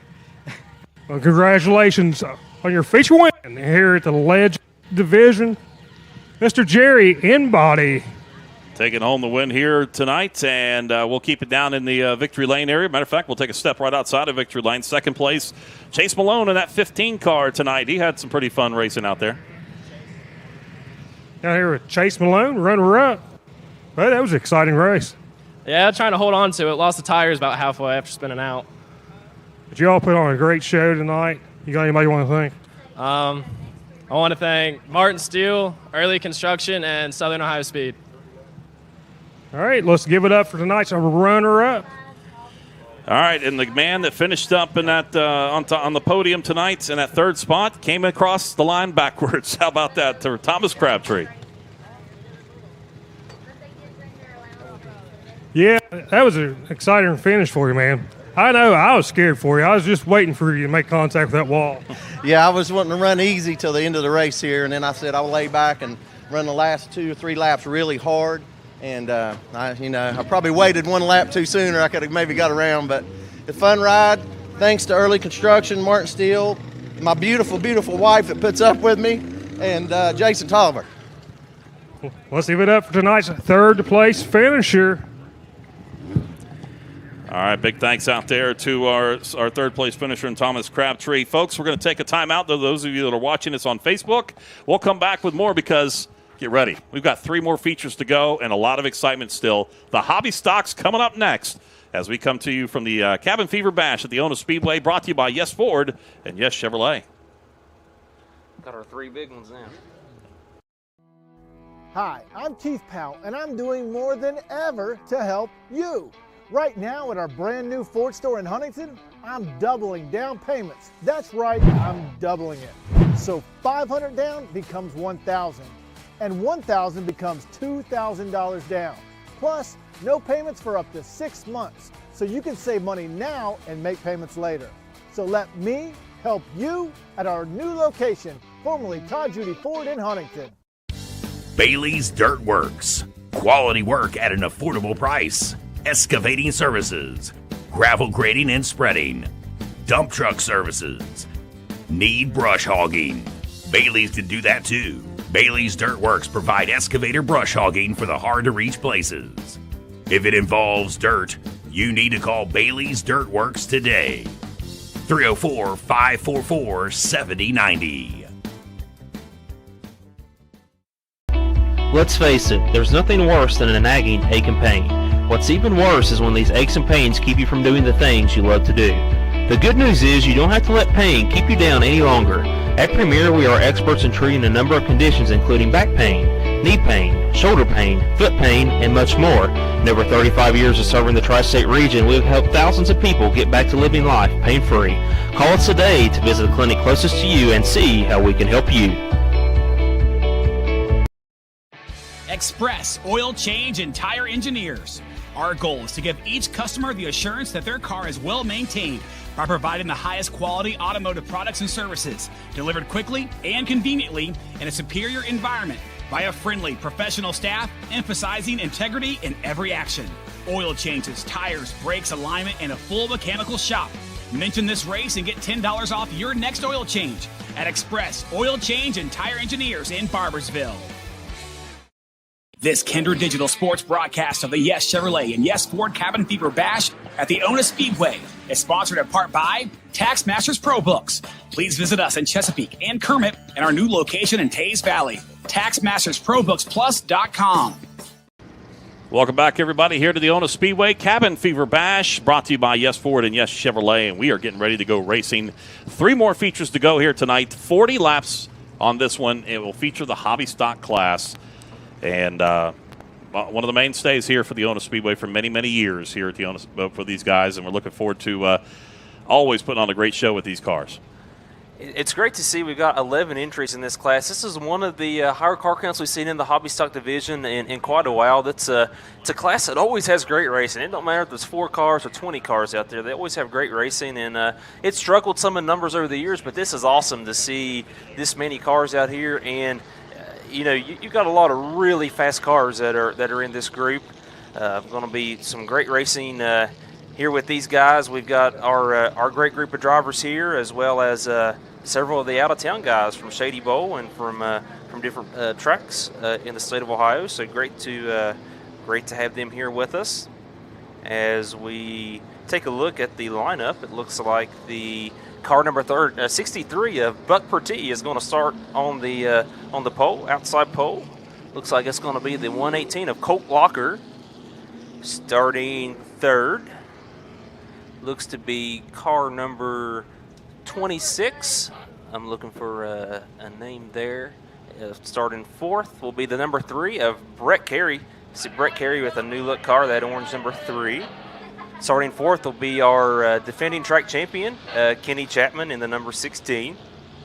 Starting in sixth will be the 96 of Chris Jividan, doing double duty. He was out there in a sport mod earlier. Starting in the 7th spot will be Clinton Thompson in the 74T. He finished second in points last year. 8th will be car number 4, Steve Hersey. 9th will be car number 51. 10th will be the 22 of Chad Pendleton, who won our last time out, the Mountaineer 100 weekend. And rounding out the field in the 01 will be Jamie Womack. Jamie Womack, a normal competitor in the modified class. All right, here we're getting ready for the green flag with the AirTech Heating and Cooling green flag. Of course, the service you want, the quality you deserve. Call AirTech Heating and Cooling, 304-576-2533. Getting ready for the green flag as they tighten them up back through turns 3 and 4. Pertee will bring them down to the green flag. There it is. Held high, letting it fly as we get ready to roll. We're bumping and grinding all the way down into turn number 1. Side by side for the lead. Side by side in that third position as well. It'll be side by side with Colt Locker taking the lead off of turn number 2. He gets a little bit loose down the back straightaway, but Locker will lead into turn number 3. Side by side for that second spot as we got Jamie Womack smoking him into turn 3. As Locker leads lap number 1, they're side by side for second, Jason. Yeah, Locker with a great run coming up off the corner, side by side in that second spot right now with Brett Carey in that number 3 car. Great looking run for him on the outside. He'll slide his way around Pertee, puts him back into that third position. Here goes Carey trying to set his sights on that lead right now with Locker as they work their way back into turns number 1 and 2. There goes Carey looking towards the outside with Locker down on the inside. They're going side by side for the lead in 1. This is a brand new race car for Brett Carey, and man, is it performing right now as he's side by side with Locker for the lead off of turn 2. He has to check up. Has Pertee get into him just a little bit. Some close racing here. Close racing for the 4th spot as well between Jason Salmons, a winner last year, and your defending track champion Kenny Chapman, as Carey's still charging for the lead. Carey dropped the left side tires off on the grass, kicked them up a little bit to the outside groove going into turn number 1. That allows Pertee to get right there to his inside temporarily. Pertee goes high wide off of turn number 2, back down into turn number 3. Up front, the lead continues to be held on by Locker. He holds that inside line, the preferred line around the racetrack, holding on to that top spot. Brett Carey, he's making that high side work. He's trying to get back side by side with Locker. He'll do it off at turn number 2. They're side by side for the lead. Locker on the inside, Carey on the outside. Carey has to get up the gas a little bit, but Brett Carey is making that high side work. Meanwhile, Buck Pertee is not going nowhere. He's right on Brett Carey's bumper. Let's look at the top 5, nose to tail off of 4. Yeah, single file, but here goes battle again for that top spot. It is Carey that looks back to the outside. Pertee tries to stick his nose down to the inside as well. Battle for the top spot down the backstretch. Locker is down on the inside. It is Carey going to the outside. This time he gets a great run back into turn 3 and 4. Can he make it stick? He has the car out in front, but does he clear him completely? No, he doesn't. Here comes Locker once again. Race fans, you have a new race leader. It is Brett Carey in car number 3. He charges to the lead. Carey leads. Locker in second. Buck Pertee in third. Selman's fourth. Kenny Chapman fifth. And Chad Pendleton, winner last time out last October, running the 6th spot. Let's look at Kenny Chapman. He goes to the high side to look around. Salmon's in the battle for 4th. They're side by side for 4th off of 4. A long race, 40 laps. Chapman knows what he has to do to keep that car to the end. Sideways as they dirt track it back through the corner once again. It's Salmons. Salmons continue. Chapman got up and hit the wall on the outside. He is off the pace as he works his way back down. He is out of this one now as he works his way back down the back straightaway once again. Heartbreak for Kenny Chapman, your defending champion here in the hobby stock class. Yeah, really tough break for him as a JR's frame and body caution flag will come out for the 16 of Kenny Chapman. As you can see, he looks like he's got a flat right front tire. So, man, tough break for Chapman as he got into that guardrail. Yeah, he whacked it pretty good. The bumper's damaged. The bent the rim as well here for Kenny Chapman. Obviously not happy getting forced up into that outside, but that brings out the caution flag here for us. We'll get him stacked back up and get them regrouped as we get ready to roll, completing 8 laps of the 40 that make up tonight's race.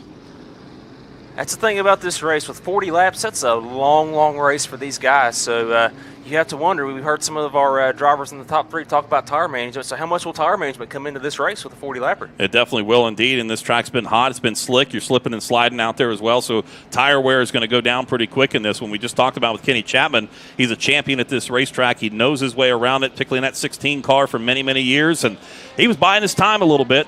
It just got hung up on the outside and got clipped up there into the outside wall, and the damage to that right front tire, I mean, it just basically bent that rim in, knocked the tire off of the bead, and damage on that bumper and fender on that right front there for Kenny Chapman.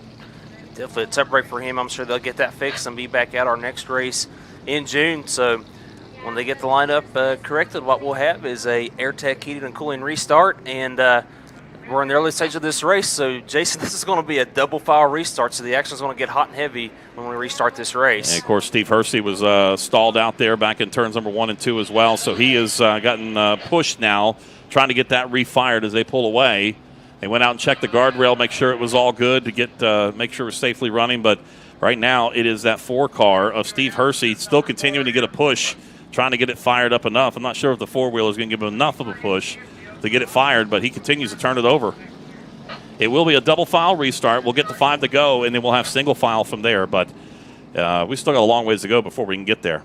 7 laps complete we'll go back to the last lap completed. One car to watch in this race is at 22 of Chad Pendleton. Chad, a former late model racer at the Columbus Motor Speedway, a lot of wins up at Columbus, and he started 10th. And he's worked his way up to 5th in the early stages of this race. So, he's a former winner here at ONA. So, he'll be one to watch, I'm sure, as this race continues on. All right, we're getting ready to go back to green flag racing once we get one more lap in the books here before we go back around. The AirTech Heating and Cooling restart. AirTech Heating and Cooling. Of course, you can check them out. The service you want, the quality you deserve. 304-576-2533 is where you can find them. All right, so we got them lined back up, 2 by 2 by 2, and they are given the all clear.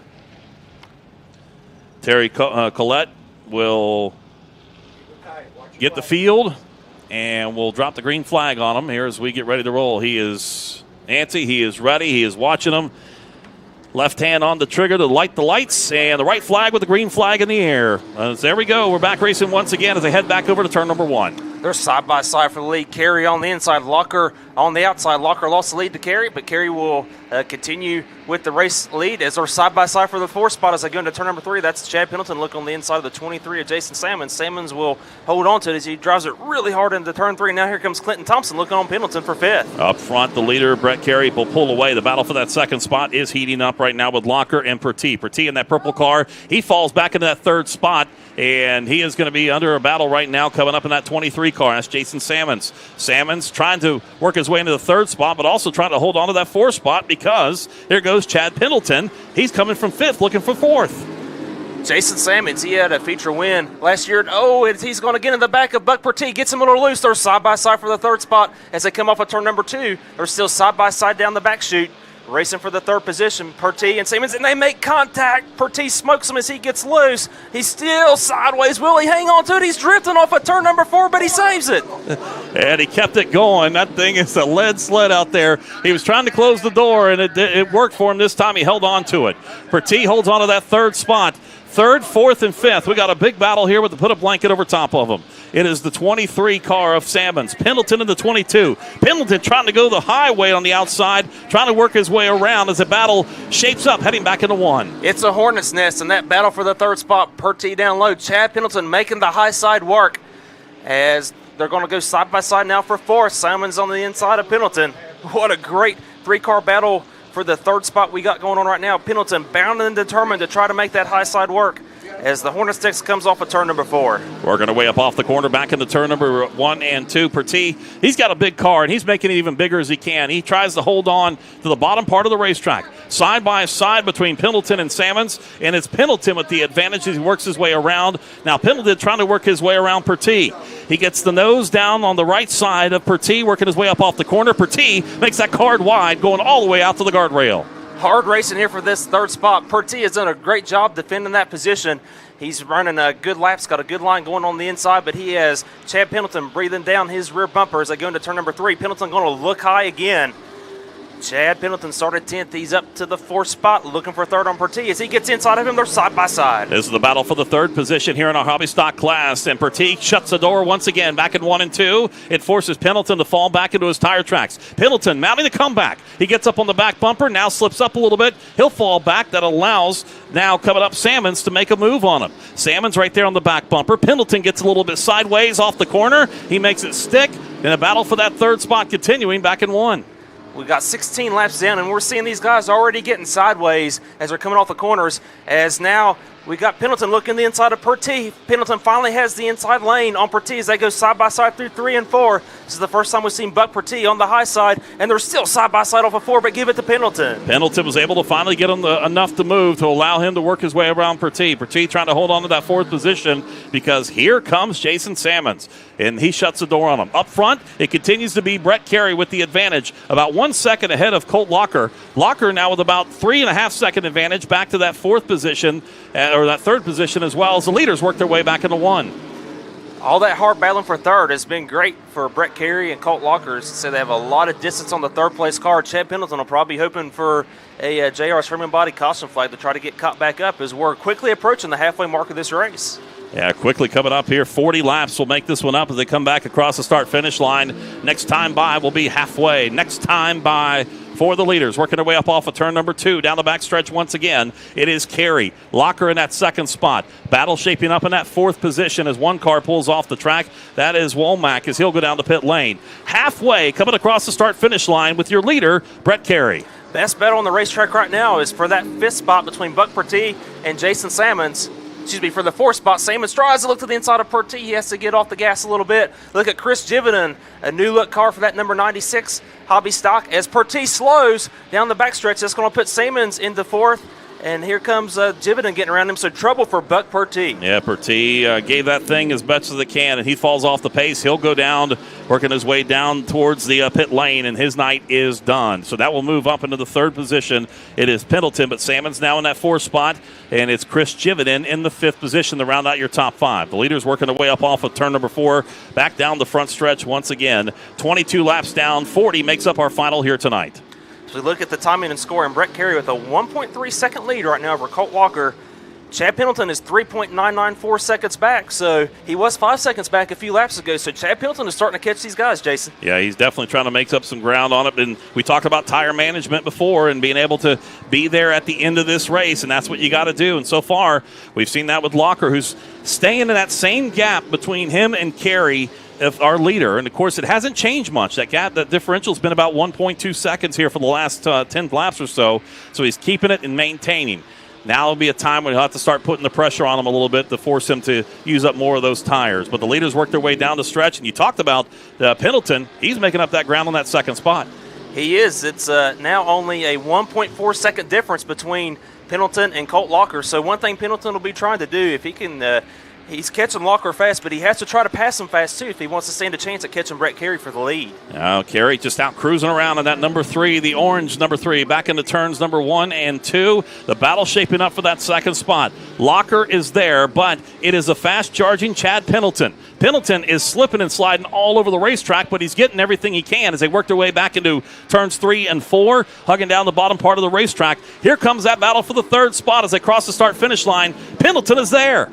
Pendleton now only 2.4 seconds behind Brett Carey as he battles for second with Colt Locker. He's going to try to get around him fast. He has no time to waste to get around Locker to try to catch Brett Carey. You can see Pendleton going to look to the high side. He's going to diamond the corner. He's going to try to make the run on him, Jason, as they get into turn number 1. He puts a bumper, pushes him down into turn number 1. It forces Pendleton to go wide. He's going to try to slip back down to the inside, coming up off the corner. It is Locker in that 116 car that's right there in that second spot. Pendleton's going to go high. He pokes his nose out there. He'll drive him back down to the bottom part of the racetrack, coming up off the corner, trying to get a run in this battle for the runner-up spot here in the Hobby Stock feature. He's going to give him the bumper, show him the bumper into turn number 1. Pendleton knows that he has to go with only 12 laps left. He gets him a bump off of turn number 2. Chad Pendleton trying desperately to get around Colt Locker. He's going to try the high side again. Will he get a run on him? He drives it in hard. Will he try to diamond down low again? He will, and that battle was so close for the second spot. He pushes him back down once again into turns number 1 and 2. This time he kicks him out. Locker goes wide. It opens up the inside for Pendleton. Locker having to get out of the gas, coming off the corner. It opens up for Pendleton. Pendleton now setting his sights on our leader in Carey, and he's already starting to make up ground on the leader. This was a battle for the second spot that did not fall back. They're actually catching up to Carey here as they work their way down with 10 to go. The lead is now under 2 seconds for Brett Carey. Chad Pendleton has it down to a 1.867 second gap, so Pendleton is catching him fast. He still has 10 laps left to get him. Brett Carey, I have a feeling his mirror is going to be full at 22 here shortly. Yeah, they're working their way back up off the corner once again. Carey looking up in that rearview mirror and seeing that 22 ever so closer, catching up to him.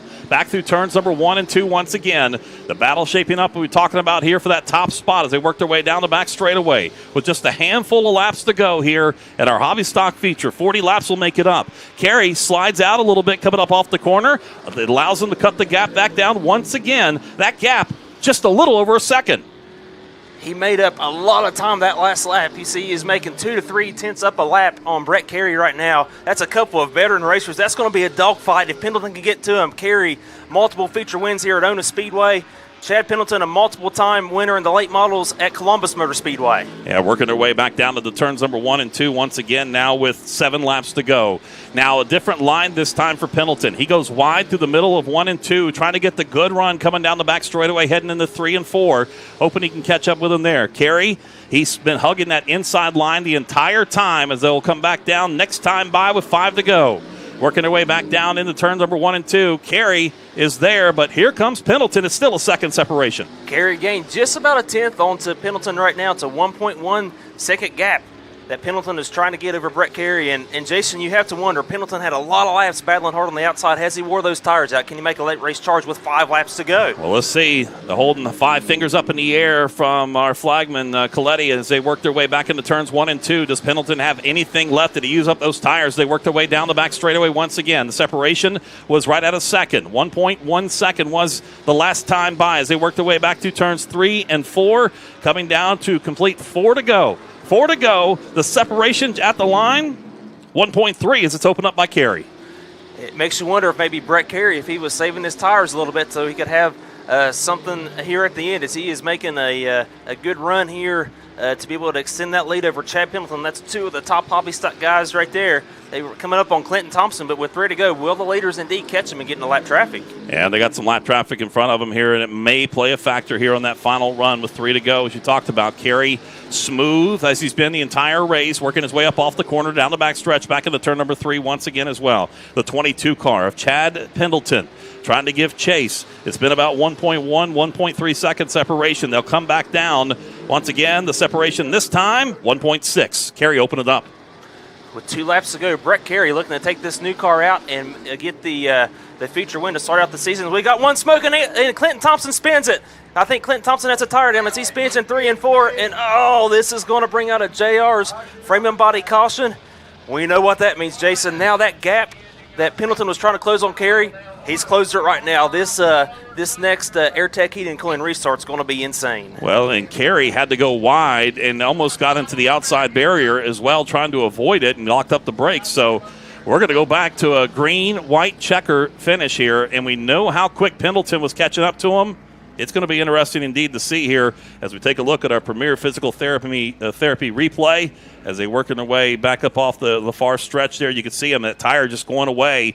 He did all he could to try to keep it down because he knew the leaders were coming up behind him. This is going to make things really interesting. I believe we've got 3 laps. You know what? I'm looking here on our video. Did he lose fluid out there? Looking at the screen, it sure does look like it, Looks possibly. Fluid here. So single file restart is what we're going to have here when we get back to green flag racing. So that may have been more than just a tire. He might have lost something. Let's go back a little bit here for the folks that are watching us on Facebook and our Facebook Live broadcast to that challenge and change for that second position with our Premier Physical Therapy instant replay. And it was a great changeover in a battle there that we saw Locker holding on to it. He got the bump. He drifted out. It opened up the inside for Pendleton, and he was gone from there. Locker did all he could to hold down that inside line as long as he could until he got the bump and run on that one. I think one thing with Pendleton, we have to look. I think the question for him is, does he have the tires to make a run on Carey? Because Carey, he took the lead early in the race, and he's had a clear track for most of it. And they're looking with our Premier Physical Therapy instant replay, and we saw a great drifting move by Buck Pertee in that big old classic car that he's got out there. And he was able to keep his foot and lit into it. That was classic right there for that one. So, all right, they're getting the things cleaned up out there on the racetrack. And, of course, our cleanup, LG Pressure Washing Cleanup. Of course, LG Pressure Washing. They do houses, walkways, gutters, decks, and more. Give them a call at 304-633-5619. And you can find them on Facebook as well. You're under our JR frame and body caution flag that we have right now. All right. We went almost 40 laps complete, but we got a green-white checker. This one's going to be good. This is going to be really good. You've got 2 veteran drivers. Both of them is going to have the tricks out on this restart because both these guys are going to have the restart of their life to try to win this race and get that McCann Builders checker flag. This is going to be a good one. We've seen these guys battling sideways. As we talk about this track, I don't believe it's the last time it was paved, I believe it was in 94, 95. Somewhere around there, so it's an age track surface, but that's a good thing because it's low grip, which means the drivers, they really have to work the throttle a lot. For those that maybe watch NASCAR more and not follow the short track stuff, it's probably similar to racing at like the Atlanta Motor Speedway and Darlington Raceway where NASCAR was just at. Low grip tracks, we know those are two of everybody's favorite tracks on the NASCAR circuit. And drivers say do not change it. And I imagine they say the same thing here, so... it would be it's going to be a fun one here when we get ready to go back racing once again. Well, for those of you watching on Facebook Live, join the discussion. Who do you think is going to win this race? Do you think it's going to be Brett Carey? If you think it's going to be Brett Carey, put Brett Carey on there. Comment on it. If you think it's going to be Chad Pendleton, comment on there and say Chad Pendleton. And, the factor we haven't talked about, Jason, is what if those two get together for the lead? Could that open up something for Colt Locker or Jason Sammons? They may not be out of it either. They may be laying back there. Or, you look back there as well at Chris Jividen, who's been running there in that 5th position. He's been consistent there throughout this race, and he's been maybe it's an opportunity for him to get up there and battle it out a little bit. That great-looking new car that he's got, that new paint scheme and all that. Matter of fact, a lot of these guys with new cars out here for the season. Oh, no. Brett Carey goes to the infield. He's overheating. Oh, man. Heartbreak for Brett Carey. Overheating, goes to the infield. Oh, that is just, that's a heartbreaker right there. We were talking about the drama that we could have on that restart, and man, just heartbreak for Brett Carey. Wow, that is I'll talk about a twist here after dominating, but wow. He brings the car back in one piece, though. They're going to figure out what the overheating issue was. He's not happy about it at all, but wow, you hated to see that after dominating the way he did in this race and as smooth as he was in this race. That's the one thing about racing. You just never know what's going to happen. You see somebody like Brett Carey dominate the race, and man, it gets down to just a few laps to go and has an overheating problem and is done for the race. That's just heartbreak. Wow. Hate to see that. That's the thing about racing. You have the highest of highs and the lowest of lows you can experience all in the same night. Well, the caution flag, or JR Frame and Body caution, is still hanging out. We're getting ready to go back green flag racing here in just a bit. The cleanup from LG Pressure Washing cleanup is complete, and we'll go to a green-white checker here. All right, we'll see what happens here. Pendleton in the 22 car. Then we also have out there guys that have been running up towards the front, and, of course, Colt Locker, who was out there as well. And that Camaro, he's in that second position. Third is there of Jason Salmons. It's Chris Jividan in that fourth position as well. So 4 drivers. Who gets on the podium? That's going to be a great race for that third spot on the podium as well, because Salmons and Jividan ran right close to each other for a lot of the race. So here we go, Jason. All right. Single file restart. The green-white checker flag will complete it here as we get ready to roll. Chad Pendleton gets the green flag. He lights it up, and he's gone. Wow. Great restart for Pendleton. It is Locker in that second spot, trying to hold on to it there in front of Salmons. And it's Jividan trying to work his way back as well, but he's falling back. But up front, it continues to be Chad Pendleton in that 22. Here comes the battle for that second position. Locker holds it down. Salmons wants it. White flag in the air as they work their way back into 1. Chad Pendleton started this race in the 10th spot with 1 lap to go. He is in the lead. He's passed 10 cars to get here. Look at that battle for the second spot as they come to McCann Builders' checkered flag. Colt Locker has it, but Jason Salmons wants it. Pendleton is gone up front. Look at Salmons. He's going to look to the high side. That battle for second is going to be the race. Off of turn number 4, your race winner is Chad Pendleton. The McCann Builders checkered flag for second is Colt Locker. Third, Jason Salmons. And fourth, Chris Jividan. What a wild race there. Took us a while there on the back end of that one after going for so long with green flag racing. And now we've got our winner here in our hobby stock class, Chad Pendleton, picking up the victory here after a heartbreak here in this race for Brett Carey in that number 3 car after dominating the overheating issues, forcing him down the pit lane with 2 to go. He did not need to see that caution come out to keep on rolling out there, but wow, big win here today for Chad Pendleton. He will go to victory lane. We're going to hear from him coming up here, and, of course, the McCann building the checkered flag flying, and that was a good one to start things off in his hobby stock class.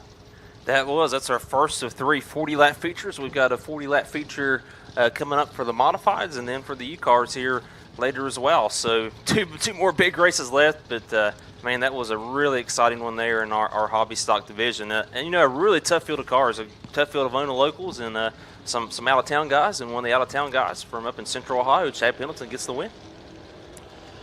He'll light him up as he works his way back towards turn number 3 and 4. He'll come back down in the Iona Speedway victory lane. And we're going to hear from our winner, along with our runners-up as well, finish up on the podium. And we will check in with Rodney Snodgrass coming up here in just a few minutes. But a huge win here tonight for Chad Pendleton. Doing a burnout down the front straightaway. Hadn't seen one of those yet today. That's a good thing. Yes, that's cool to see by Chad Pendleton. He has that McCain Builders checkered flag in his hand. Very excited about this win is Chad Pendleton.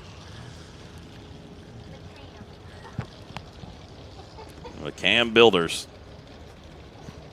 Thanks to our friends from McCann Builders with our checkered flag here tonight. Hey, residential construction and remodeling, you can give them a call, 304-412-1475. All right, high fives all around. Crew makes their way out. They're going to go to victory lane for the photo opportunity. We're going to hear from our second place and third place finishers here in just a bit. Drives that 22 down there in the victory lane. Nice pink roll cage on that. That thing looks really sharp down there. All right, the race fans that are here, the teams that are here, and the folks that are watching us across the world here on our live Facebook stream here tonight. Give a big round of applause for the man when he jumps out of that race car.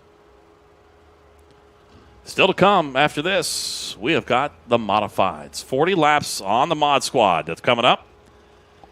Should be a fun one. And then, of course, we'll wrap it up with the fun things at the end with the U-Car class. It's going to be wild with over 20 cars on the track for that one. Getting to the point here, I think the lights might have to come on here at the old track here in just a bit. Yeah, we just got past at 8 o'clock Eastern time here. So, yep, within the next hour or so, we'll be in darkness.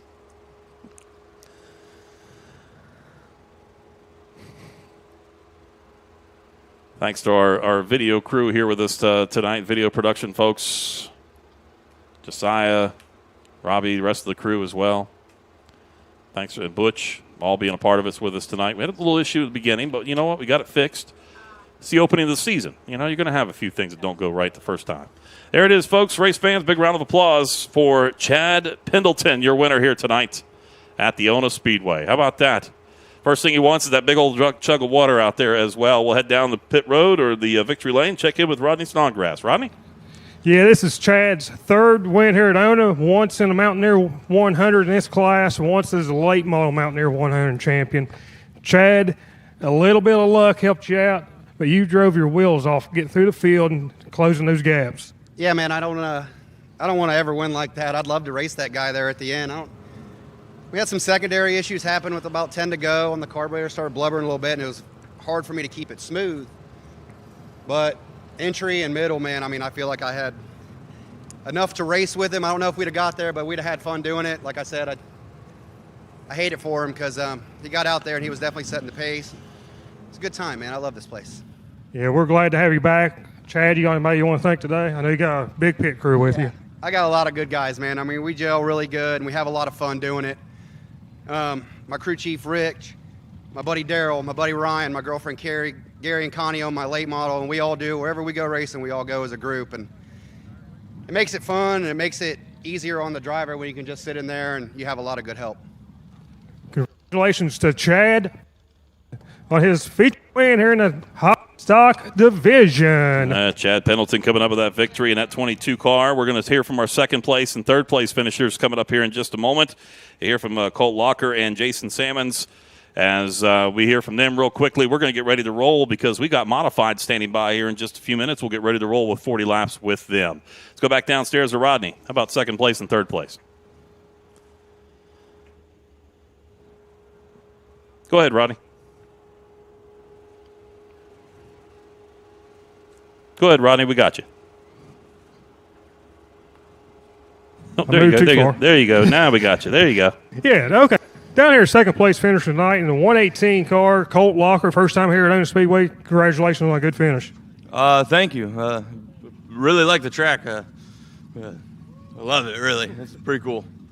Looked like you battled a little bit of handling issues there towards later in the race. Yeah, we just got the car done last night at midnight, and first set of hot laps was today. So we're pretty far off on the setup, but I battled through it and did pretty good did better than what I thought we would do, so I'm more than happy.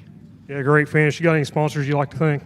Yeah, I'd like to thank Black Diamond Earthworks, Dover Hydraulics, Townhouse Drive-Thru, Locker Strong, Locker Farms, my water doctor, GM Electric, and Careless Finals. And Drunken Uncle Bar and Grill. Well, congratulations. Let's give it up for Colt Locker, your runner-up finisher in the Hobby Stock Division. And how about third place and Jason Salmons here tonight in that 23 car? Yeah, third place with Jason. Familiar face here. Jason, congratulations on a great run. Thanks. I guess you had overheating issues there late as a couple other drivers was also. Yeah, it's getting a little bit warm, and we was a little bit too loose today. We've tried a few new things. We'll get it worked out. Jason, you got me want to thank tonight? Yeah, I want to thank the Save-In Insurance Group for all your insurance needs. Call 30482. Courtney will hook you up. Kenny Chapman, he had a little wreck here. He raced with us, but he does a lot for me.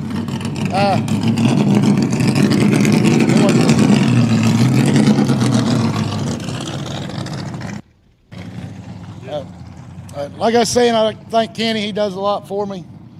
Gary Workman, he sets this thing up, does everything to it. Without him, I wouldn't be standing here. My girlfriend, Susan, she's the same way. My mom, Dad, Justin, my buddy over there, Dusty. He brought a little buddy with him. He's worked his tail off today, too, you know. And thank everybody for putting this on. And, you know, Yes Chevrolet, Thomas and Kim, everybody that's put money out. Mike Christie, he had a little bit of hard luck in all this, man. He races with us here every week. And it's a racetrack. Emotions go and stuff like that, you know, and everybody's had time to think about it. I like to see the guy back. He's put some money up for us. Everybody else has done everything, and it's just pretty cool, so thanks. Let's give it up for tonight's third place finisher. And with all the talking he does, you can tell he's learned a lot from Kenny Chapman. Jason Salmons. How about that? Congratulations. Podium finish for Jason and the crew here tonight as well. So we get ready now. We close things out here with the hobby stocks. We'll get ready for the modifieds. They're coming up next. We're going to take a quick timeout on our Facebook live stream. It is the Cabin Fever Bash brought to you by Yes Chevrolet and Yes Ford.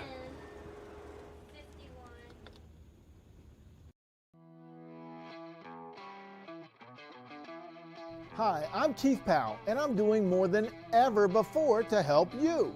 Right now at Yes Chevy, I'm doubling down payments. That's right, I'm doubling it. So $500 down becomes $1,000, and $1,000 becomes $2,000 down. Plus, no payments for up to 6 months. So you can save money now and make payments later. So let me help you at Yes Chevrolet in Hurricane. I'm going to open up 2 beers. Okay. You tell me which sounds more refreshing. Gotcha. This one? Or this one? Bush. Definitely the one that went bush. What beer is that? Are you being serious? Yes. It's Bush. Right.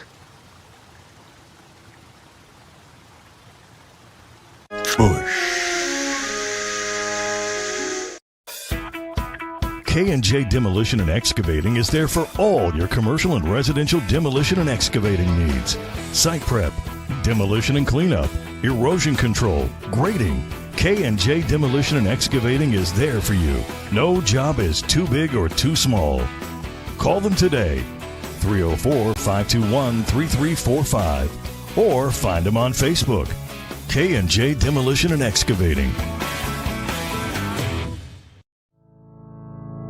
For Kendrick Communications, this is home. When other broadcasting companies went nationwide, we stayed home. This is home. This is home. This is home. 6 radio stations broadcasting on 9 signals across 3 states. For Kendrick Communications, This is home. Welcome back, everybody, here to the Ona Speedway and the Cabin Fever Bash, brought to you by Yes Chevrolet and Yes Ford. I'm Jason Toy, joined alongside by TJ Lane as we get ready for our modified feature here tonight, as the lights will be coming on here at the Ona Speedway here in just a bit. Temperatures cooling down. It's been a warm day today, been a humid day, but we're getting ready for a whole lot of fun here in just a moment here with these modifieds as they get ready to roll. They will go 40 laps, qualified earlier today when we went on the air. And we'll have Jeremy Cooper and Todd Ripley making up that front row and a pair of double zeros out there. So we'll look forward to getting ready to fire this up here in just a bit. Now, we do add another driver to this race. He won the Sportsman mod earlier, and he has the option, if he wanted to run in this one. And guess what? He put a fresh set of tires on that thing. You know what? We pulled from out of town. Why don't we go race it? And you know what? That car was really fast in the Sport Mod race. It'll be interesting to see what he does in this race. I think he'll be right up there with those guys. We have a really strong field of modifieds. Just to talk about some of the drivers here, you got your pole sitter, Jeremy Cooper, who had quick time in qualifying, defending track champion. Outside of him, you've got Todd Ripley. Todd Ripley finished 4th in the Mountaineer 100 back in October. You've got Greg Chandler, the top runner here at Ona, same as J.R. Webb, finished 2nd in points. Andy Booton with a win last year. That zero machine of Lucas Ripley, he is a defending Midvale Speedway modified track champion. He also finished 5th in the Mountaineer 100 last year. Rick Elkins races up at the Barberton Speedway in Norton, Ohio. Nathan Embry, he's from Carrollton, Ohio, runs up at the Northern Ohio tracks. So Steve Haas, the number 50, had a race win last year. So I tell you, we've got some really good cars, and as we talked about when we first came on air, these modifieds, this is what really gets your blood pumping here on the Speedway. We've got the press box rumbling up here with the all the horsepower on the track. This is going to be a fun one, but it's 40 laps. It's going to be a long race. It is going to be a great one indeed as we get ready to roll here. And they're going to send them back around at least a couple more times, get that motor warmed up a little bit. And we'll get ready to drop the green flag here tonight on these modifieds. Want to mention, too, that these guys will be running for the biggest purse of the night, $850 to win. It was $750, and last night Jimmy King of K&J Demolition and Excavating, he put $100 extra on the mods and then $200 on the sport mods. One more time around here at the Ona Speedway. We'll get ready to drop the green flag here tonight. Green flag coming to you from the Air Tech Heating and Cooling green flag to start this race. Air Tech Heating and Cooling, the service you want, the quality you deserve. Call 304-576-2533. Thanks to the cleanup crew, we are ready to roll, and we're ready to drop the green flag. Jeremy Cooper, Todd Ripley, pair of double zeros on the front row, and we'll get ready to roll. Green flag in the air, and we are off racing. As they go side by side into the lead for turn number 1, it's going to be Cooper on the inside, Ripley on the outside. Ripley will take that lead. Todd Ripley, your race leader, off of turn number 2 down the back chute.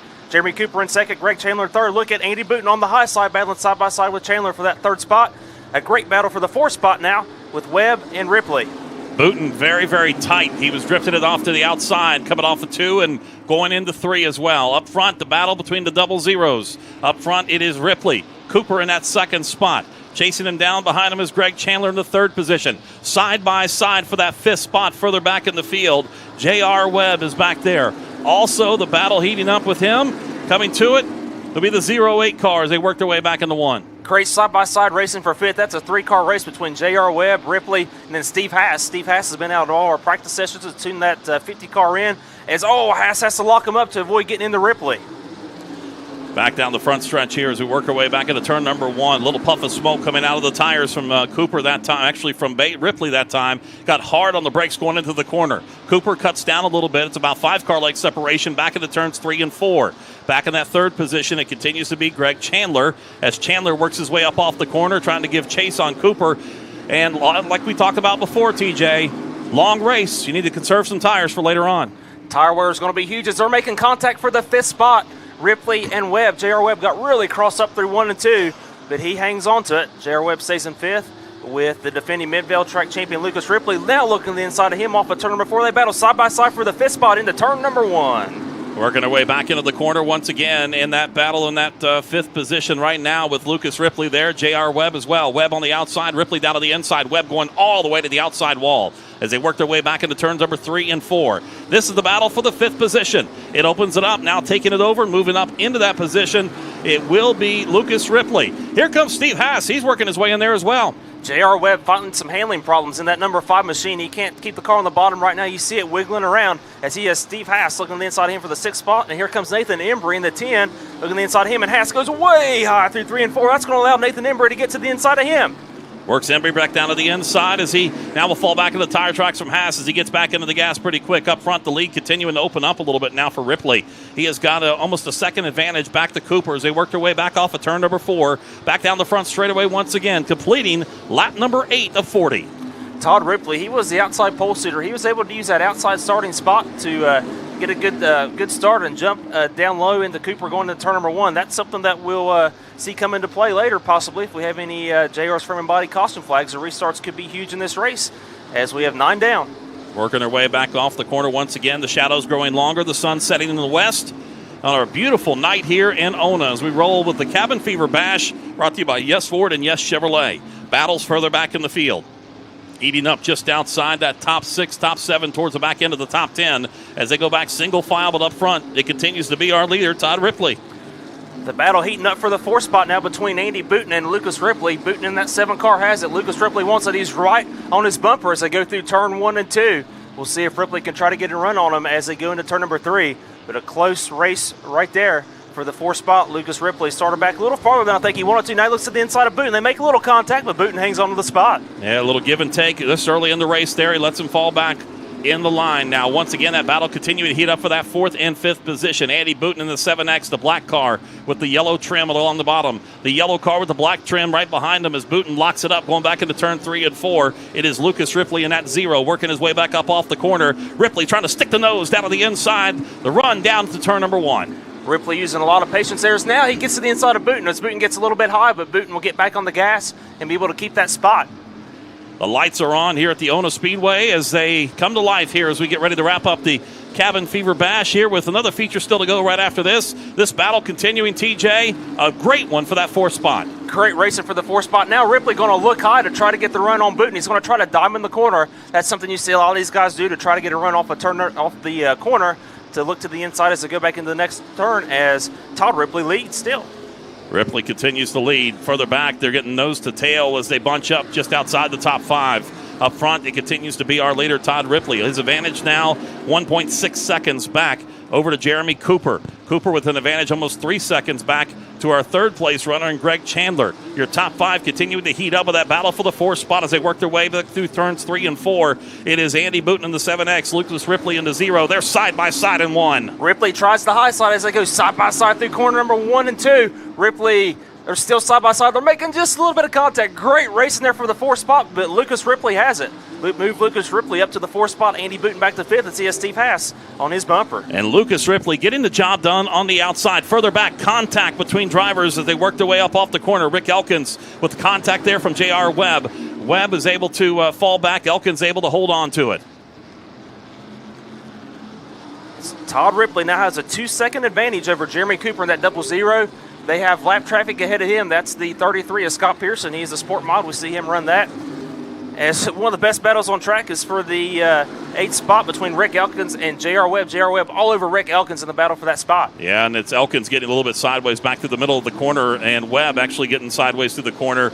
Elkins in that 51 continuing to pull out. 1 car length, no car length. They work their way back into turns number 3 and 4 once again, working their way up off the corner. Almost to halfway here as we work our way here in this 40-lap feature. This race is going by really fast as Todd Ripley a little bit over 2-second advantage over Jeremy Cooper. You see Greg Chandler in 3rd, and we've got Lucas Ripley 4th. And look at that battle for the 5th spot between Elkins and J.R. Webb. Man, Jason, aggressive driving there in that battle. Yeah, definitely indeed. And that battle's starting to catch up because the leaders are coming to them as they work their way up off the corner. Halfway, 20 down, 20 to go for our leader, Todd Ripley, as he works his way back into turns number 1 and 2. Cooper works his way around the lap car. 3rd place continues to be Greg Chandler, Lucas Ripley, Andy Booten, your top 5 as they work their way off 2. And Todd Ripley, your race leader, he's about a straightaway behind. A tough battle there between 4 cars as they battle for 8th, 9th, 10th, 11th. So that's going to get interesting for Todd Ripley there. Once he gets into traffic, this race is going to change its complexion big time. Especially when you got guys that are battling for position in front of you, and they're going to catch up to him here pretty quick within the next 3 or 4, maybe 5 laps here as they work their way up off the corner. Lap 22 going up on the board for Todd Ripley as he works his way back down into turn number 1 and 2. He has got about a straightaway length separation between him and the back end of the field as they work their way back over in course. Braden Swaney, who won the Sport Mod earlier, who's running this race, he's the driver they're going to catch up with as they work their way back up off the corner once again. 1 driver back up off the pace. That is the 51 car of Rick Elmore of Elkins, that he was in that battle and now kind of fell back a little bit, and he continues to fall back through the field. It's a tough break for Elkins. He was running there in the 8th spot. Something happened. The car slowed, but it looks like he's maybe back under power now, but he's lost 3 positions there as now the race leader, Todd Ripley, gets ever so closer to them. Working their way back down the front stretch into turns number 1 and 2 once again in our modified division here at the Ona Speedway here tonight. 40 laps making up the feature. The front 4 separated pretty good. Matter of fact, good gap between the top 4. The battle's continuing to heat up just outside the top 5 as they work their way back around. And we have 1 driver that's giving up the ghost. That's Braden Swaney, who won the Sport Mod earlier, who came out here to run. He's elected to pull it back down to the infield. As we look at the lap times, Todd Ripley had the fastest lap last time at 19.354. He is looking really good out there in the lead. He took the lead from the start, was the outside pole sitter, was led every lap.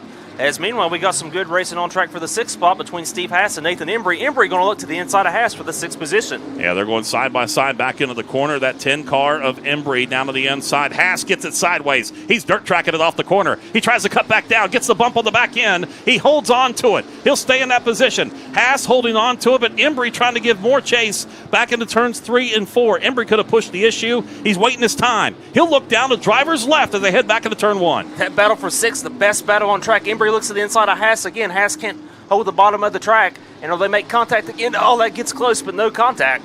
As a really close battle for the 6th spot. Haas up high, Embry down low with 12 laps left to go, and Embry is going to get to the inside of again. They're still side by side, Jason. Side by side down the front stretch into turn number 1 and 2. They're actually catching up to the back end of Andy Booten in that 5th position between this battle. So Embry goes back down onto the inside. Haas will fall back into position now as they work their way back into turn number 3 and 4. A lap car coming up with Scott Pearson Sr. will be a factor in this one as they work their way up off the corner once again down on the 1. Look at the battle for the lead. It's a 2.378 second lead for Todd Ripley. And look at Greg Chandler. Greg Chandler has caught up to Jeremy Cooper. We're going to have a race for the 2nd spot as we have 10 laps left to go. 10 to go as they work their way back into the corner. You talked about that battle for 2nd. It's Jeremy Cooper in that 2nd spot. Greg Chandler, who was back about a second and a half behind him, has made up ground. He's cut it down to about 5 car lengths. They work their way back into turns 3 and 4. The lights are blazing here at the Ono Speedway tonight as they work their way up off the corner. Cooper is now advantage. How about this? Cut down to just a half a second into that 2nd spot. It's a great battle there for that 2nd position. Greg Chandler, been watching some of his lap times. He's definitely been gaining on Cooper, gaining on Ripley a little bit as we're into the final stages of this race. 8 laps to go. Can Chandler do anything to get around Jeremy Cooper? We'll see what happens because it's going to happen here before the end of this race. They're catching up to him. It's cut down to about 2 car lengths as they work their way back into the corner. Chandler in the 88, the black, red, and white, giving chase to the blue and bright yellow car of Jeremy Cooper back into turns 3 and 4. Chandler is there. He cuts it down to a half a car length. He gets a great run coming up off the corner. 1 car separation between the 2. We've got a race for that 2nd spot. Chandler right on the back of Jeremy Cooper. Chandler's been glued to the bottom of the track. Will he try to get a run under Cooper and get to the inside of him, or will he try to work that high side? And meanwhile, while these guys battle for 2nd, Ripley isn't pulling away from them anymore than he was. There's 6 laps to go. There they come back down the corner one more time, back into turns number 1 and 2. These 2 are starting to catch up with our leader now in Todd Ripley. That advantage cut down a little bit. It was 3 seconds at one time, down to 2.4. Battle for the 2nd spot. Back into the corner once again. The 00 of Cooper is there. Chandler in the 88. Chandler trying to force him to make a mistake. He's riding all back and forth across that back rear view mirror as they work their way back to 1. And with 5 laps to go, your race leader, Todd Ripley, is coming up on lap traffic. He's going to catch him before the end of this race, and that lap traffic is side by side in front of him. Could this be the break that Jeremy Cooper and Greg Chandler need to get caught up to Ripley? We'll see what happens with this. 5 to go. 5 fingers in the air from our flagman in Terry Coletti. They work their way back into turns number 1 and 2. Our leader working his way through lap traffic back up off the corner. Our leader is Todd Ripley in the 00. He's trying to catch up now to Scott Pearson Sr., who's in front of him. Battle shaping up and continuing to shape up for that 2nd spot. Cooper is there to hold on to it. Here goes Chandler once again as they come back across the stripe as they work their way down with 4 to go, 3 to go as they work their way back into 1. The battle we're watching is for that 2nd spot as Ripley gets by Pearson. He gets by one of the lap cars. He's got Marty Powers in front of him, but he is not wasted no time as we come to 2 to go. But can Greg Chandler do anything to get around Jeremy Cooper? He's right on his tail, but can he get around him as Lucas Ripley tries to catch them? 2 laps to go as they work their way up off the corner, headed back down into turn number 1 and 2 once again. Our leader is Ripley. He is taking off once again from him, but the battle in that 2nd spot continuing with Cooper and in trouble. Coming back up off the corner as one driver hits the wall on the near side as he continues to work his way down the front stretch. J.R. Webb, he keeps rolling. White flag in the air as they head to 1. Oh, and Ripley gets ran up the track by Marty Powers. He's going to lose some time there, but he's going to try to take it easy. He's still got a big advantage. That was a scary moment for Ripley right there as he almost got on the guardrail, but now he passes lap traffic. He gets off of turn 4. He's coming to the McCann Builders checker flag. Todd Ripley, your race winner of the Cabin Fever Bash. Jeremy Cooper barely holds off Greg Chandler to get 2nd. It's Chandler 3rd, Lucas Ripley in 4th, Andy Booten 5th, Nathan Embry 6th, Steve Haas in 7th, J.R. Webb 8th, and then Marty Powers and Scott Pearson ran out the top 10. That was a great run for the modifieds here tonight here at the Ono Speedway. A great I'll tell you what, that was a great run for these modifieds, man. I'll tell you what, that was a lot of fun on that one. And stand by, folks. We got 40 more lap feature to go with our U-Car feature coming up in just a bit. But how about that? Big congratulations to Todd Ripley finishing up on top of the podium here tonight at the Ona Speedway. Well, the race is over with, so I can say it. We went without a JR Sherman body costume. 40 laps, green to checkered, no cautions. They tried a couple of times. Yes, they did. Things got really interesting there for a while, but great racing from these modified guys. They always put on such a great show here at Ona Speedway. They're a weekly class. You can see them run here every week that we race, and we've got a couple more big races for these guys. Saturday, June 27th, we're paying $1,500 to win for the Firecracker 50. Then at the end of the year in the fall, the Mountaineer 100, the race that pays a kind of tribute to the old Mountaineer 500 and 300 that used to be ran here. That's awesome indeed, and we'll look forward to that later on in the fall. And we're looking forward to getting fans back in the stands here as well here at the Ona Speedway. So stay tuned to the Ona Speedway Facebook page and website for all the details on that. And hopefully by the next time we all come back here to the Ona Speedway, we'll have fans back in the stands and have a good old time. And heck, maybe even back in our original pit stalls as well. The modified feature is complete.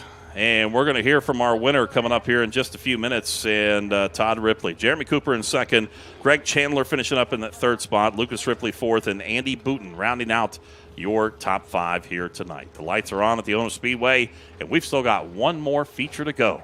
The U-Car class coming up, our largest field here tonight.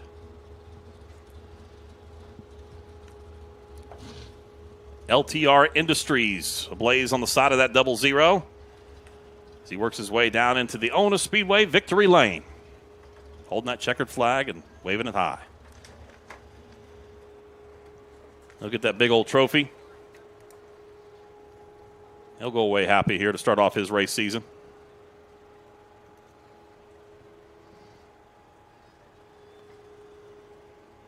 We'll hear from Todd Ripley coming up here in just a moment. Give him an opportunity to get that helmet off, get unstrapped, take that 5-point harness off. I bet he'll ask for a cold drink maybe too. We'll hear from him coming up here in just a moment. You know, it had to be a workout there in those cars with the fire suits on. And you see these guys getting loose and sideways. They really fight the cars around this track. It's a lot more difficult than what it looks. Jeremy Cooper coming over, giving a high five over to Todd Ripley. Pair of 00s finishing up 1-2 here tonight. Tip of the cap to Greg Chandler, who gave it a great run there on the back end, almost catching up with the Cooper 00. Crews on the far side and fans watching online around the world at Facebook.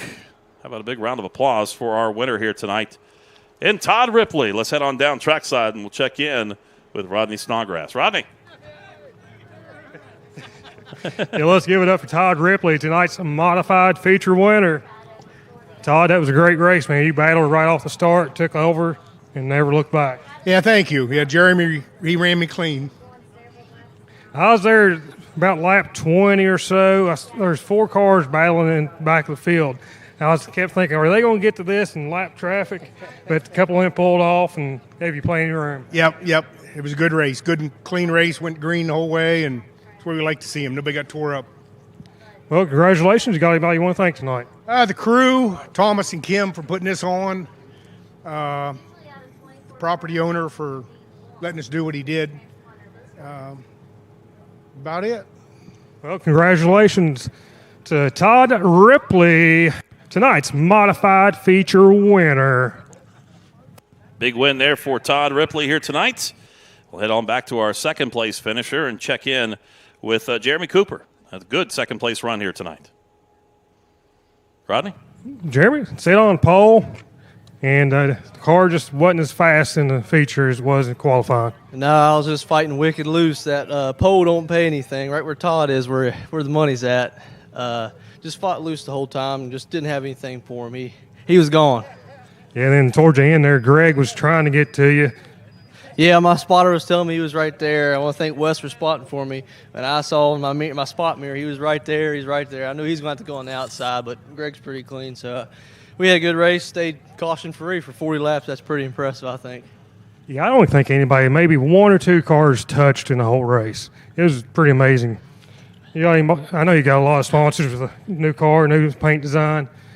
Who all you want to thank tonight, Jeremy? I want to first off thank my mom and my dad. Thank Wes for putting a new body on for me. Shane's Custom Decals for putting this slick wrap on it. I want to thank UB's Auto Repair, HB Lawn Care, Air Systems, Bodie Grass Bridgeport Equipment, the Lodge on the Greenbrier River, and LG Pressure Washing. All right, congratulations to second place finisher tonight in a modified division, Jeremy Cooper. And a great third-place run here tonight for Greg Chandler. He was making it exciting there towards the end on that battle with Cooper coming across in third. Rodney? Hey, Greg, congratulations. Third-place finish. Thank you for being here and everybody else. Just amazing day for the whole team. These boys worked hard. I can't really say I do a lot to this car. I mean, everybody over there, Chris and Jacob and Kenny and Donna and I mean everybody. I'm sure I'm leaving everybody out. We get JR work on it and Goo and Marty. I mean, it's everybody. It's a community car, I call it. But I just feel privileged to run behind 00 there and some of the fastest cars on the East Coast as far as I'm concerned.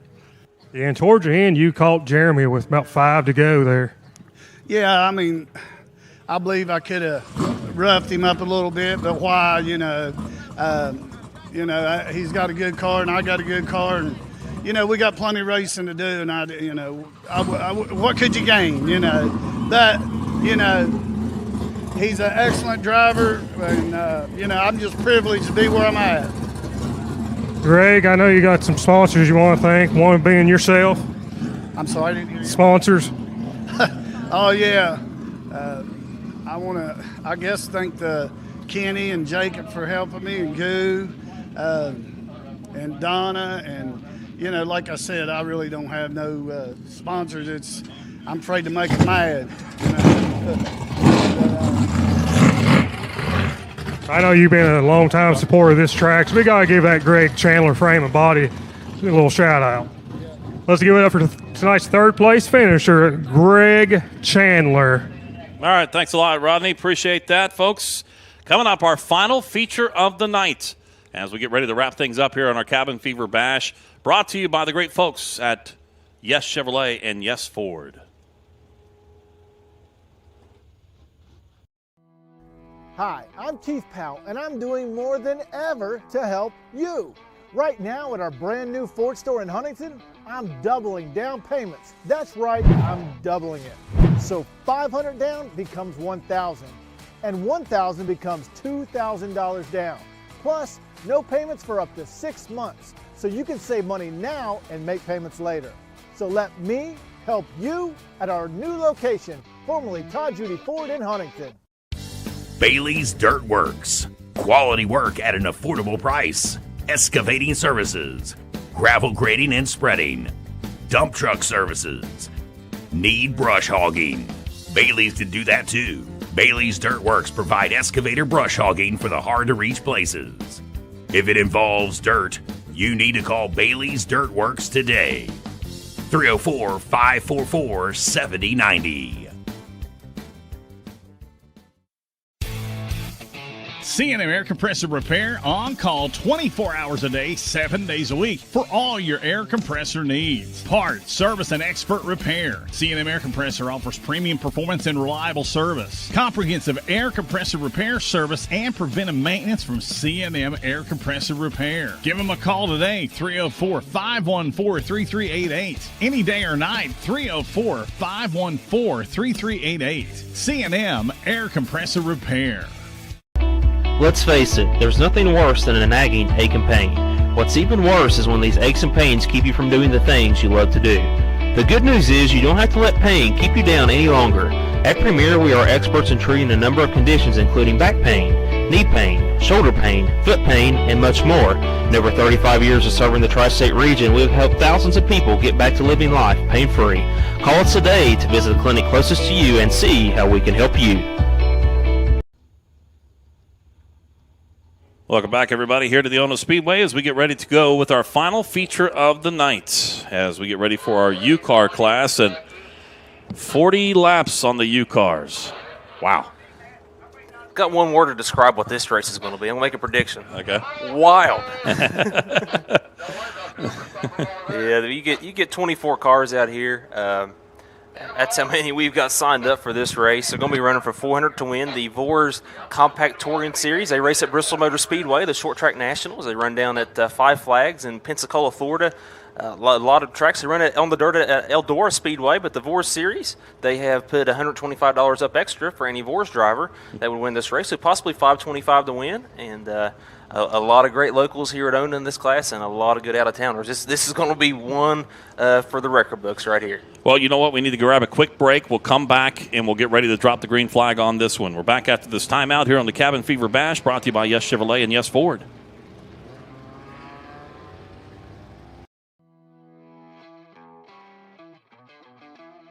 Hi, I'm Keith Powell, and I'm doing more than ever before to help you. Right now at Yes Chevy, I'm doubling down payments. That's right, I'm doubling it. So $500 down becomes $1,000, and $1,000 becomes $2,000 down. Plus, no payments for up to 6 months. So you can save money now and make payments later. So let me help you at Yes Chevrolet in Hurricane. Express Oil Change and Tire Engineers.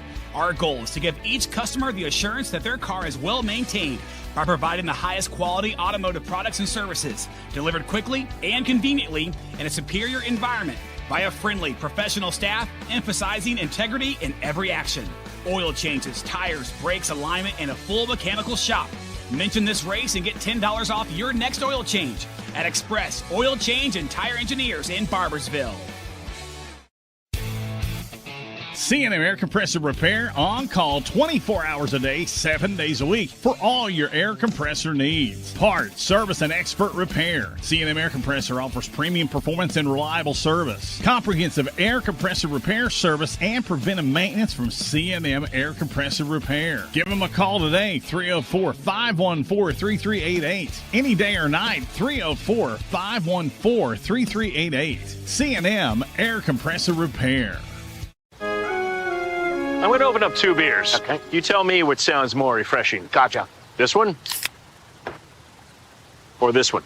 Bush. Definitely the one that went bush. What beer is that? Are you being serious? Yes. It's Bush. Right.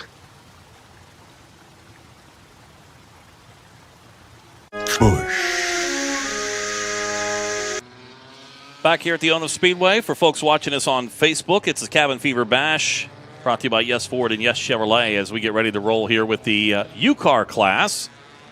Our biggest field of the night. It's going to run 40 laps for these little cars, and it's going to be a whole lot of fun coming up here in just a few minutes. TJ Lane, I'm Jason Toy here with you as we bring you this final race of the night. Big thanks to all of you that tuned in and been watching us on Facebook.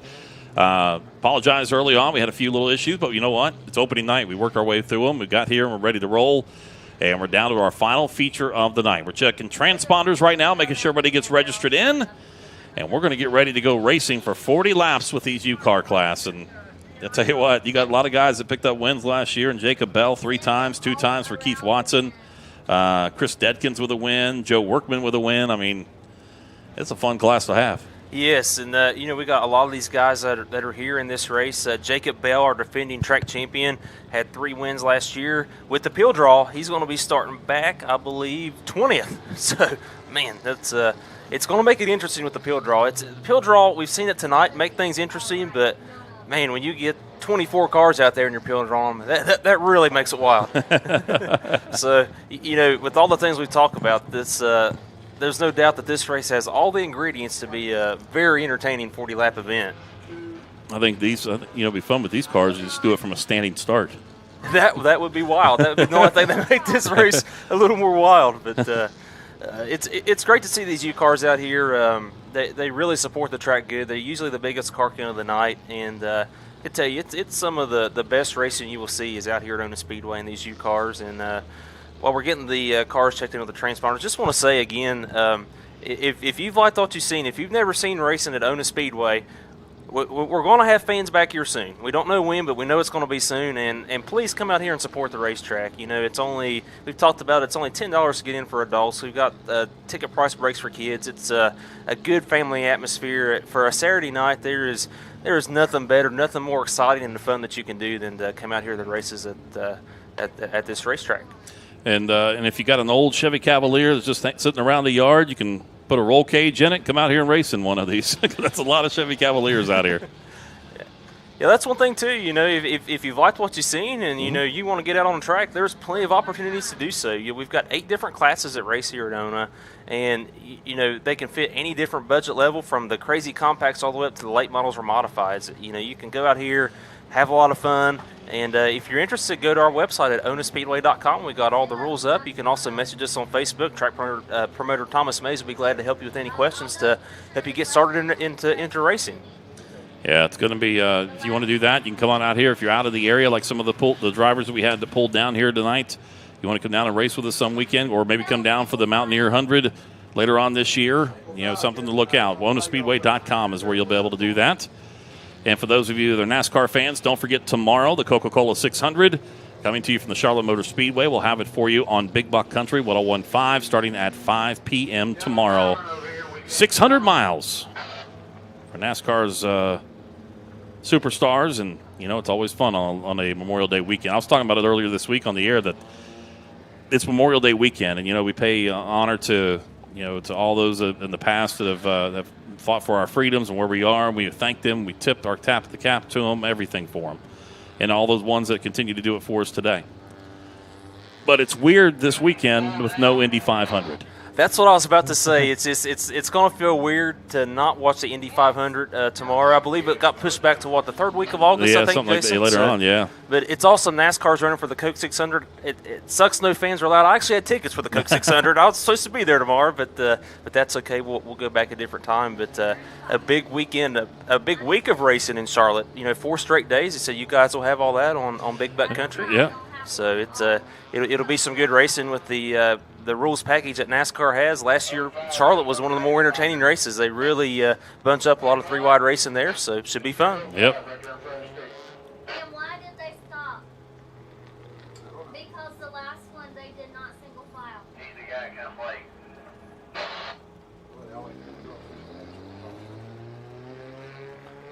All right, we're trying to get them all set up here and make sure the transponders get read. That last lap they were double file, so they need to do one more good lap. You don't have a transponder out here. That figures. You don't even have one.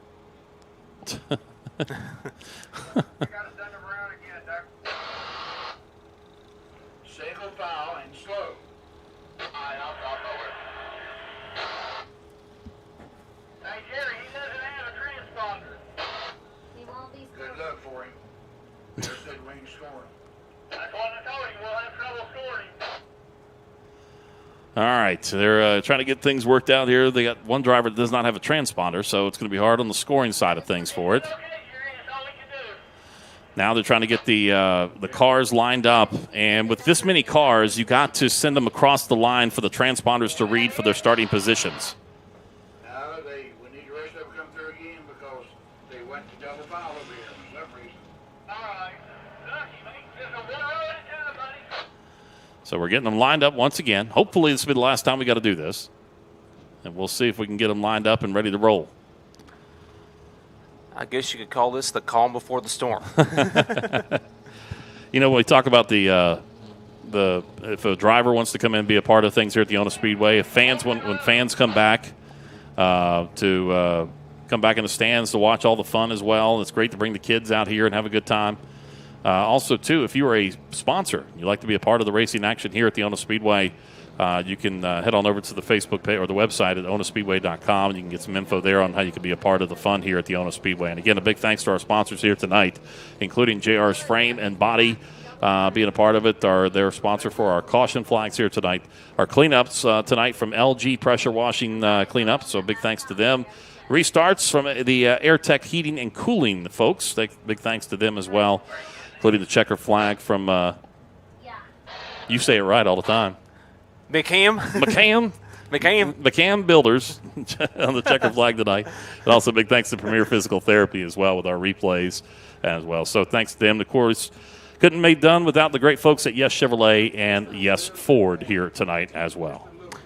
And with not being able to have fans to be able to make this work, it's these sponsors are huge. If it weren't for these sponsors, this race isn't happening. I mean, that's just that's just a fact. So we thank everybody for making it work. And as we talk about with the pandemic, that motorsports is the first sport that's come back. And that's one thing I noticed in my years of working in racing and being around it is it seems like that this industry is the most resilient industry that I've seen of any of the sports. We always find a way, it seems like in racing, when our backs are against the wall to make things work and make things happen. Yep, and we're doing that here here at the Ona Speedway here tonight. Trying to get rolling here with our final race tonight. We just got to get everybody checked in with their transponders.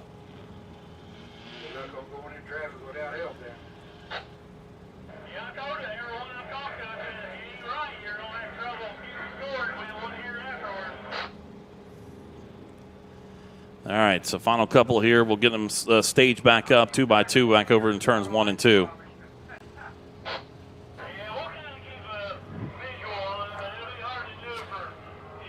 You can see as our cameras they look over turns 3 and 4. Man, what a beautiful sight. We got the lights on here at the track. I see they got the runway lights on too. Just a beautiful sight here at Ona Speedway. Yeah, it is pretty cool. And we lined up all the pit road along the runway and the tarmac area back over by the hangars as well for today. Thanks to the folks here at the Ona Air Park as well, and Bill Baer for helping us out tonight, because if it wasn't for him doing that, we would not be racing here tonight. So that's a great thing from him. So, all right, I think we're almost done. I think we've got the final couple here that are getting ready to roll, and I think we'll get ready to roll here. You know what we can do here real quick? Let's take a timeout so we can take care of that for later on. We'll take a quick break. We'll come back with more as we get ready for our final race of the night. It is our U-Car class here on our Cabin Fever Bash, brought to you by the great folks at Yes Chevrolet and Yes Ford. Hi, I'm Keith Powell, and I'm doing more than ever to help you. Right now at our brand new Ford store in Huntington, I'm doubling down payments. That's right, I'm doubling it. So $500 down becomes $1,000, and $1,000 becomes $2,000 down. Plus, no payments for up to 6 months, so you can save money now and make payments later. So let me help you at our new location, formerly Todd Judy Ford in Huntington. K&J Demolition and Excavating is there for all your commercial and residential demolition and excavating needs. Site prep, demolition and cleanup, erosion control, grading. K&J Demolition and Excavating is there for you. No job is too big or too small. Call them today, 304-521-3345, or find them on Facebook. K&J Demolition and Excavating. Parsons Auto Repair in Salt Rock knows you have a choice where you take your vehicle for service. And that's why at Parsons, customer satisfaction isn't everything. It's the only thing. You're important to us. That's why Parsons Auto Repair guarantees service satisfaction. And Parsons has the best tire prices in the tri-state. Parsons Auto Repair. Oil changes, brakes, repair. Call or stop in today. 304-733-5558. And find Parsons at 5343 State Route 10 in Salt Rock, West Virginia.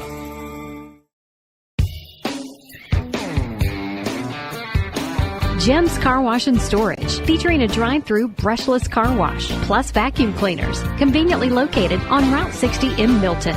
Need to wash your boat or RV? You can do that too at Jim's with their open-top bays. Plus, Jim's has storage buildings for all your extra stuff. Jim's Car Wash and Storage, Route 60 in Milton.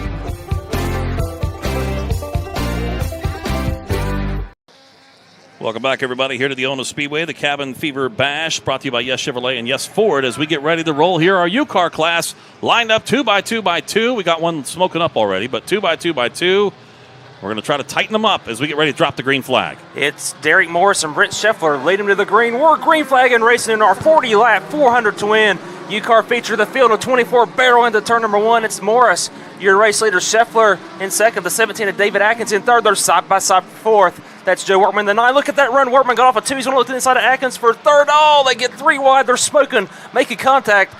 Jason, we just about made it through lap number 1 as we're now side by side for the race lead. Up front, they continue to battle it out here for that top spot. It is Scheffler in the 24, Morris in the 37 as we work their way back through turns 1 and 2. Workman in that 9 car, he's trying to put his nose in there as well. It's a slip up coming up off the corner for Morris. He's going to lose that first spot. Will he lose second? Workman works his way down to the inside. He puts that nose down to the inside, hugging the bottom part of the racetrack. Give Workman the second spot off the corner. Scheffler leads that lap, but we got Joe Workman now in the second spot. Morris running in third. Great race here. In the 4th spot, we have the number 8 car. As here comes Joe Workman. He's going to look to the inside of Scheffler for the lead. He smokes it as he gets into turn number 3. These guys are racing hard out here. Remember, it's a long race. We've still got 38 laps to go. Yeah, they're working their way back around the corner. We have no idea who's in the 8 car, so we'll just say the 8 car. But up front, Workman sticks a nose down there trying to go for that lead. He gets cut off there by Schefter. And working their way back up off the corner.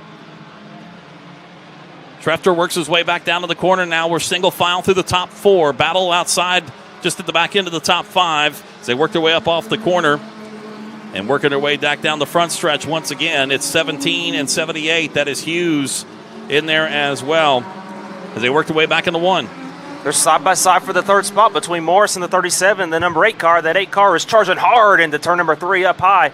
He's going to have the spot for right now as Workman gets right on the tail of Scheffler. He's going to look to the inside of him as they battle for the lead. They worked their way further back in the pack. They were 3 wide going into turn number 3, and somebody checked up, which is a great thing. But up front, it continues to be Workman trying to knock all over the door of Scheffler as he works his way back into turn number 3. Scheffler in that 24. Workman in that number 9 as he works his way back down to the corner. The 8 car working its way on the outside in that 3rd spot. And I believe the 8 car is one of the Cassidy racing cars. That may be Tim Cassidy as he makes contact with Joe Workman. Workman smokes it. They're side by side for the 2nd spot. Give it to the 8 machine of Cassidy in the 2nd. Yeah, Cassidy was able to get Workman. Workman's under trouble. He's got smoke. He is done. It looks like something happened to that engine. Matter of fact, that engine going up in smoke, working his way back through turns 3 and 4. The strong one for Workman's going to come up here very early in this 40-lap feature as he makes his way down the pit lane. Up front, the battle for that 3rd spot continues to heat up, working their way up off the corner in turn 2. Scheffler's still your race leader. He had is about a 3-car length lead over the 8 machine right now. As, whoa, the 37 of Morris gets crossed up sideways off of the turn. Here comes Michael Huggard to finish 2nd in points. He's going to look to the outside of Morris in a side-by-side battle for the 3rd spot.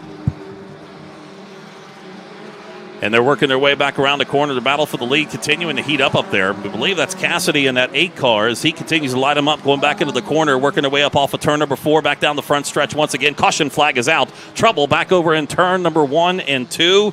The 48 car is the one up against the outside wall there and going in the 1. Jason, I was watching that battle there. They got 3 wide off the corner, and that 48 car, he almost hit the guardrail off of turn 4. He was crossed up the whole way down the front stretch, got sideways as he got past the inside guardrail, spun it, and it looks like he may just barely hit the outside guardrail, but that could have been really nasty as he was crossed up in front of a lot of cars. Well, the 92.7 car for one of the Cassidy, and that's Jared Cassidy. He's pulling down in the infield. Looks like his night is done as well as he works his way around.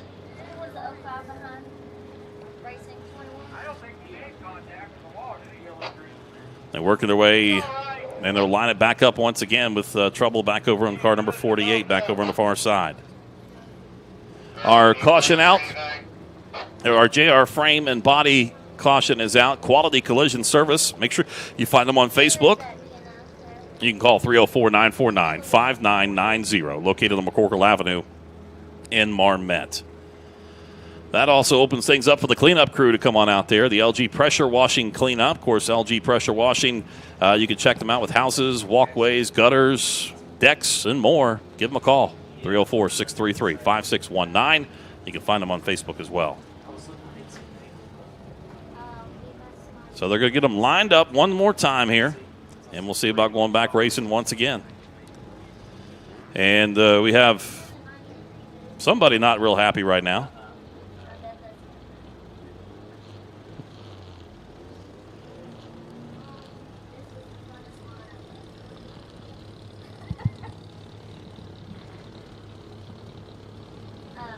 That looked like it was Jared Cassidy coming over and having a discussion.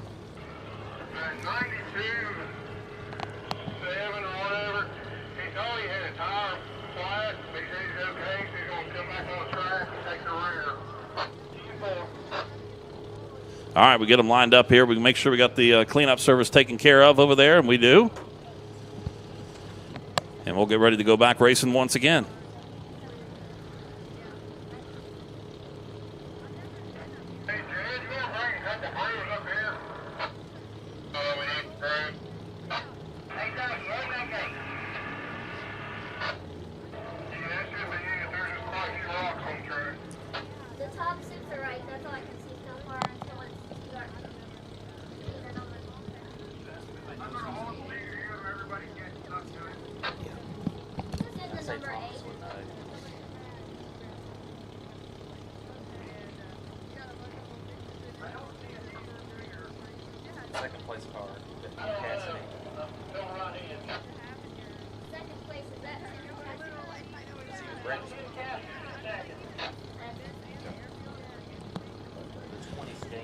All right, we finally figured it out. It is Tim Cassidy in the A car. And Tim has made a really good run coming up towards the front. Matter of fact, Tim started back in row number 5. He started 10th.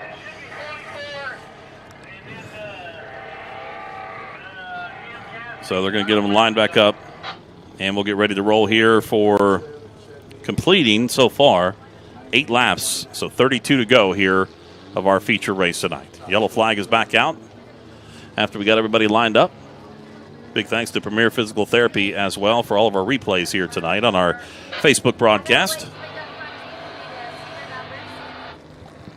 And we'll get ready to go back green flag racing here in just a moment. Get them lined up. Another car to watch is the 78 of Michael Hughart. He finished second in our U-Car points last year. He started this feature in 12th. He's up to the 4th spot. That's the beauty of the peel draw. You see a lot of comers and goers with it. So it's made for interesting racing tonight. That's what we do weekly here at ONA. We peel draw most of the classes. So you hear a lot of race fans talk about if you qualify and start them straight up, sometimes it's not as exciting to show. But peel draw, that's a recipe for excitement. It definitely is indeed. All right, so they're coming out on the front stretch here to clean up a little bit. I think one of the cars was losing some fluid.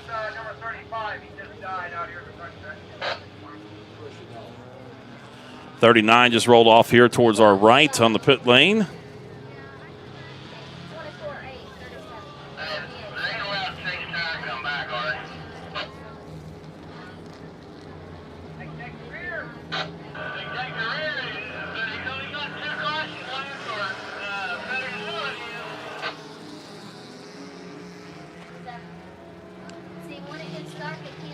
Got 8 laps in. We've got 32 laps to go, and we're going to see one of those double file AirTech heating cooling restarts. It'll make it interesting here. Yeah, it will indeed. So they're going to come around one more time, make sure the lineup is correct, and we'll get ready to go back green flag racing.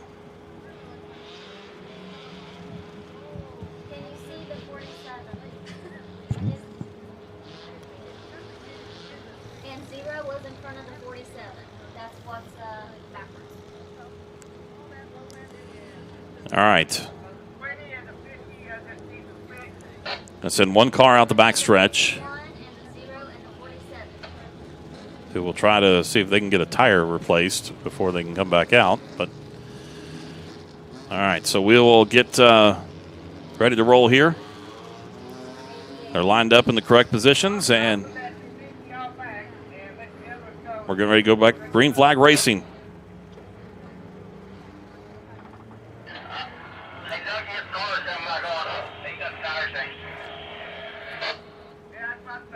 '24 Scheffler, that's one of the Northern Ohio runners. One of the first cars in the pit area this morning. That nice-looking number 24 car.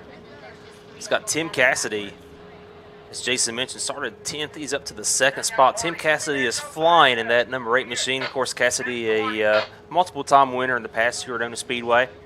Got a lot of veteran drivers in this group here in the U-Cars.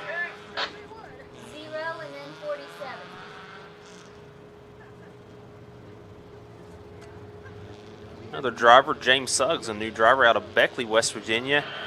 He had been racing dirt at Withville Speedway in Virginia. had talked to him at one of the practice days. He came out. He said the last time he ran asphalt was about 20 years ago at Myrtle Beach Speedway. So great to see him here at Ona. He plans on racing with us this year in the U-Cars. One of the great racetracks that will be going away at the end of this season that you hate to see with Myrtle Beach. All right. Trying to get them bunched back up here because we're getting ready to go back racing. Look at the pit gate closed. Well, maybe not. We still got the... Got a car coming back out. Was a car involved in that last caution? Yeah, 48. So he doesn't lose a lap. He just goes to the rear. Yep, because caution laps don't count. Yeah, he goes to the pits, changes the tire. You are allowed to do that by the Speedway rules. You just have to go to the tail. So the flagman telling him, Terry telling him to catch up to the field. So 48, his race could have been run by that caution. We almost had contact as he was crossed up in front of the field. David Adkins, the driver of that 48 car. All right, one more to go. One more to go. We'll bring it back to the green flag now as we got them lined back up.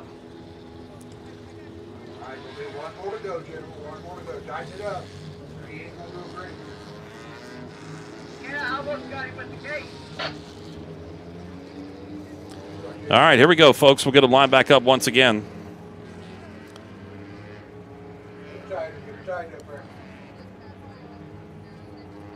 Schreffler up on the front.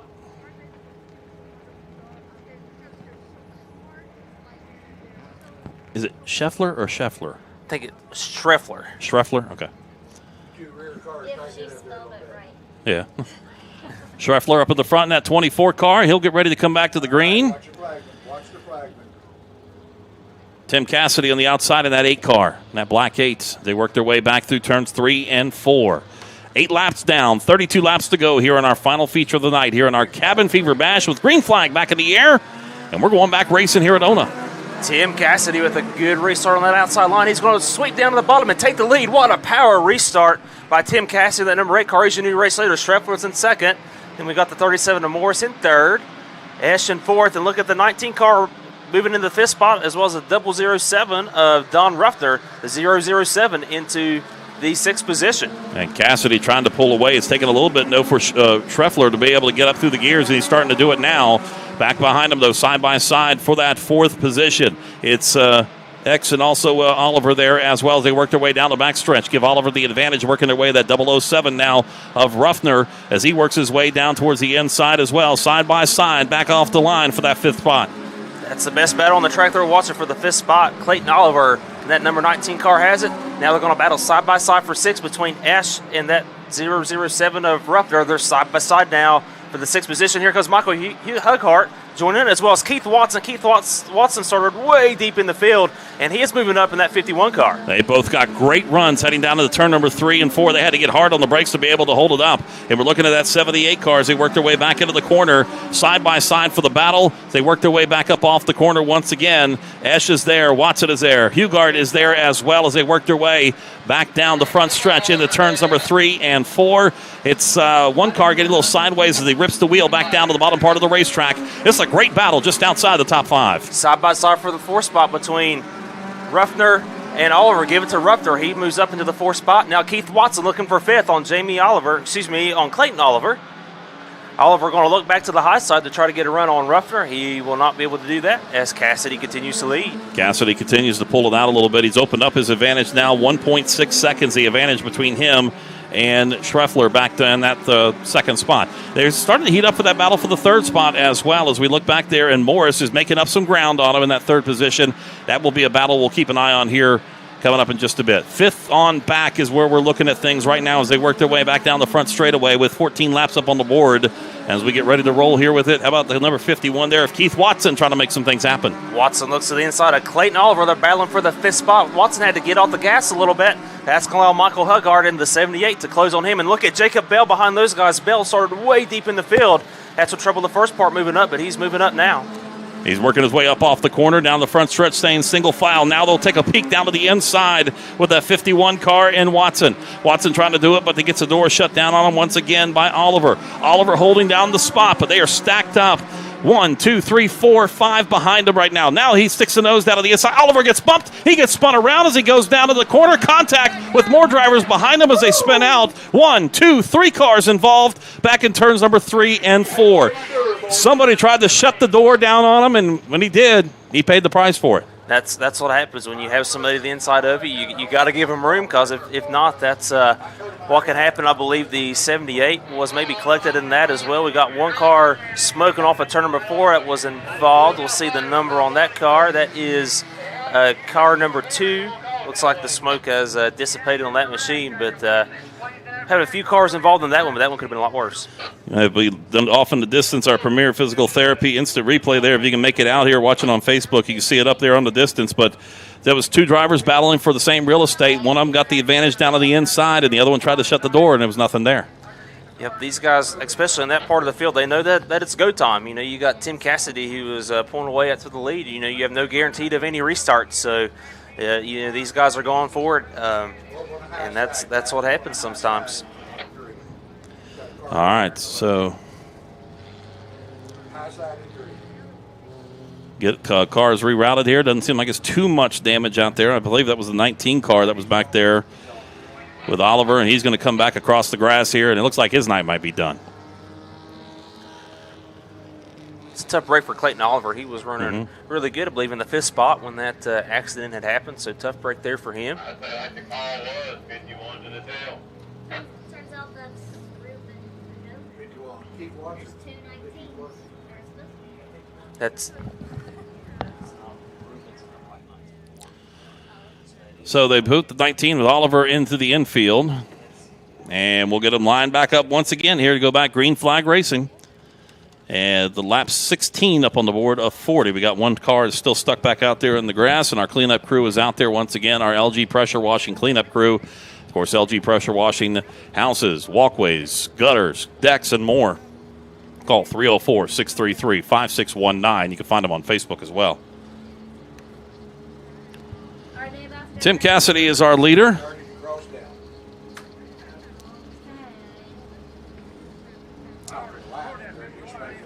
Getting one more driver out there.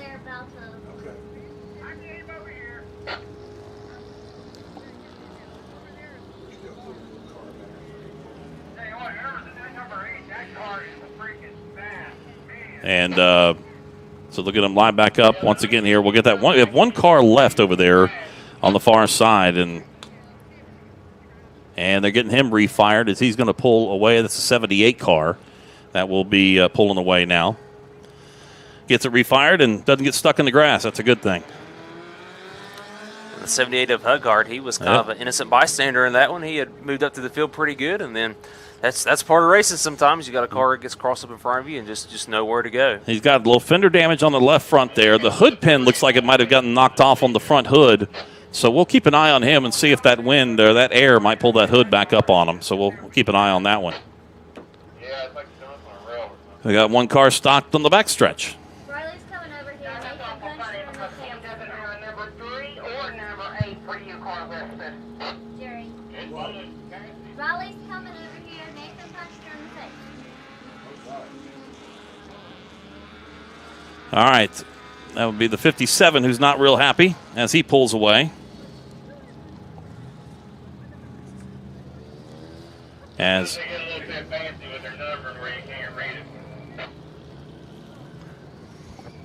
so car number 57. Jason, another car to keep an eye on here is that 007 of Don Ruffner. He started 13th. He's up to the 4th spot now, so that car is running strong. He's one of the guys that runs with the Vors Compact Touring Series. Okay.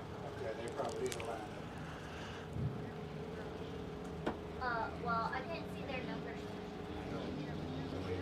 I can't see their numbers unless they're in front of me at this time. I'm sorry.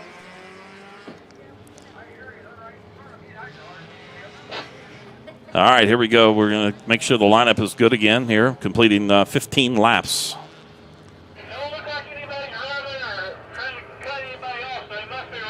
25 to go.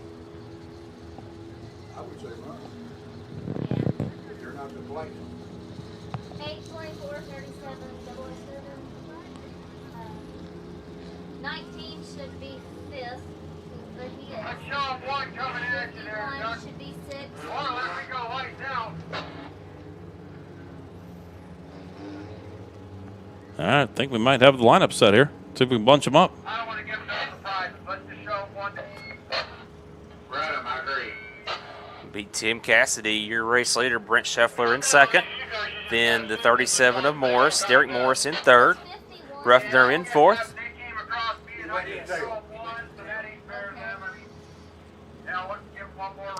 All right, 51 to the back end now after all that. All right, so here we go. One to go here as we come back to the start-finish line. We'll get ready to go back racing on our final race of the night with 25 to go. Tight up, keep it tight. 20, so that run count is wrong. It's not 16, run 15. When it goes green, the computer will change to 16, so it's right. Got 4 laps to hit that halfway mark. 16 laps in, 24 laps to go. Here in our Tempo Trophy and Awards U-Car division. Great field of cars came out in this. A lot of great Ona Speedway regulars with a lot of out-of-town cars in this class. It's been great racing so far for the first 16. And, you know, we talked about tire wear coming in. This is another 40-lap race, so it'll be interesting to see which guys kind of save their tires as we get down to the end. Tim Cassidy in the 8 car takes the inside line as the leader. He gets his choice. Schreffler on the 24 car on the outside. Derek Morrison, the 37, 007 of Ruffner, and Clayton Oliver in the 19 as well. All right, here we go. I'll redo that one here in a minute. That will actually be Keith Watson in the 51. Green flag back up in the air, and we're back racing once again here at the Ona Speedway as they work their way back into turn number 1. It is continue to be Tim Cassidy out front. The battle shaping up for that third spot. On the outside, it's the 37 of inside Derek Morris, the 007. On the outside of Ruffner. The Ruffner gets the advantage on the high side, which is hard to do here at the track. Works his way up off of turn number 4. Give Ruffner, here he comes back once again down on the inside with Ruffner. Great racer for that third spot. Now you can give it to Ruffner. He has passed 10 cars. He started 13th. He's Whoa, we got one car going hard in the outside wall here across the front stretch. He got a little airborne here across the front stretch and made contact with the outside wall. That is the 51 car. He's lost the wheel over on the right side as the wheel has come off and the caution has come out once again here at the Ona Speedway. He was trying to make a pass directly in front of us here and caught the back wheel of the other car, got up on his side, and it shot him straight up towards the outside wall going in the 1. Hate that for Keith Watson, a veteran driver involved in that wreck. Man, I didn't see it, Jason, but it sounds like it was wild. It was a pretty good one indeed. He comes to rest back over in turn number 2. Matter of fact, the frame of that race car looks like sitting down on the car on the pavement over there on the far side. And, of course, our caution flag coming back out once again, our JR frame and body caution flag. It will send out the LG pressure washing cleanup crew out there to get things cleaned up, pick up that tire over there back in turn number 2. Looks like Watson is out of his car, so the driver is okay. That's a good sight to see after a hard accident. I'm kind of wondering if he had contact with that 78. Yeah, it looks like that 78 might have been the one that he was trying to go around on the outside. Well, the 7 car is over there as well. Hey, he just took the tire and threw it into the car. He's not real happy at all. That's the thing with racing, emotions run high. These guys put a lot of time, a lot of money into these race cars, and when stuff like that happens, a lot of frustrations for these guys, especially for Watson. I mean, he had a fast car. He was running up in the top 5 at one point, and you see him, he's definitely not very happy as he talks to the track officials.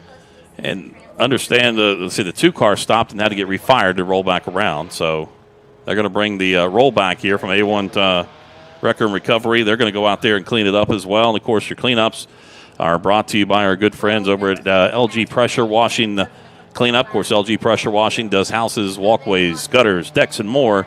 Call 304-633-5619 and find them on Facebook as well. All right, we've got 16 laps complete. Still got a ways to go in this one.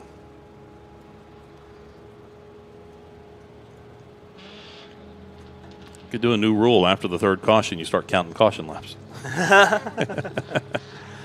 Yeah, hopefully we've seen the last of our JR frame and body caution flags. But as Darrell Waltrip would always say, cautions breed cautions. And especially the last race of the night after being out here since approaching 12 hours now for a lot of these drivers at 9 o'clock. Yep, pit started filling up about 9 o'clock this morning. A lot of these teams started arriving here, and with the double file restarts, that it makes for a great show, and makes for some aggressive driving as well. So a lot of cars out here in this race. Again, I want to thank everybody for watching here on Facebook Live. It's been fun today. We've seen a lot of great racing. Still got a lot of racing left here in this race. 23 laps left to go. I want to thank everybody for making this possible. I want to thank Bill and Lynn Bauer for opening up the airport with the tarmac and the runway to be able to pit the cars. If it wasn't for that, this race would not happen. So thank you very much to the Bauer family for making that happen. And thank you, track promoters. Thomas and Kim Mays put a ton of work into this race. And one thing we had a lot of people talk about, Jason, is with the name, the Cabin Fever Bash, to give everybody kind of some background how it came up with that. When we were talking about doing this race, I seen on Facebook Thomas had commented on somebody, and he talked about everybody having cabin fever to go out to race. So when we announced the race, I texted him. I said, Thomas, how about we call this Cabin Fever Bash? And of course, him and Kim were all over that name, and so that's kind of where the race name came from. Was from Thomas's Facebook comment. Well, that works so well. It works perfectly for us out there too. All right, they're cleaning up the mess over on the far side from the 51 car after his almost flight through the air going into turn number 1. And after getting penalized, he got penalized, put towards the rear, and wasn't happy about that, obviously. I don't think I've ever met a racer that was been happy about going back to the rear. So yeah, that is for sure there. The racers never want that to happen, but, when contact is made, that's what happens. You get, get called and sent to the rear. So, hate that for those guys, hate that for Keith, but I'm sure they'll get the car fixed and be back and ready to go when we get racing. Next race scheduled for Saturday, June the 13th. Got a lot of attrition already early on in this race here. 1, 2, 3, 4, 5, 6, 7 cars in the infield already. That's counting the one that's on the roll back over in turn number 2. Picked up this tire and got it thrown inside, and he's ready to roll. And a good opportunity while they're cleaning up to make sure everybody is lined up where they need to be.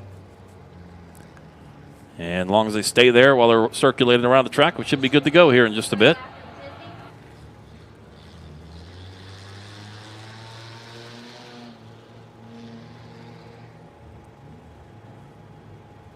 Don't forget, coming up tomorrow for NASCAR fans on our radio station, Big Buck Country 101.5, we'll have the Coca-Cola 600 coming your way. 5 p.m. tomorrow will be the airtime.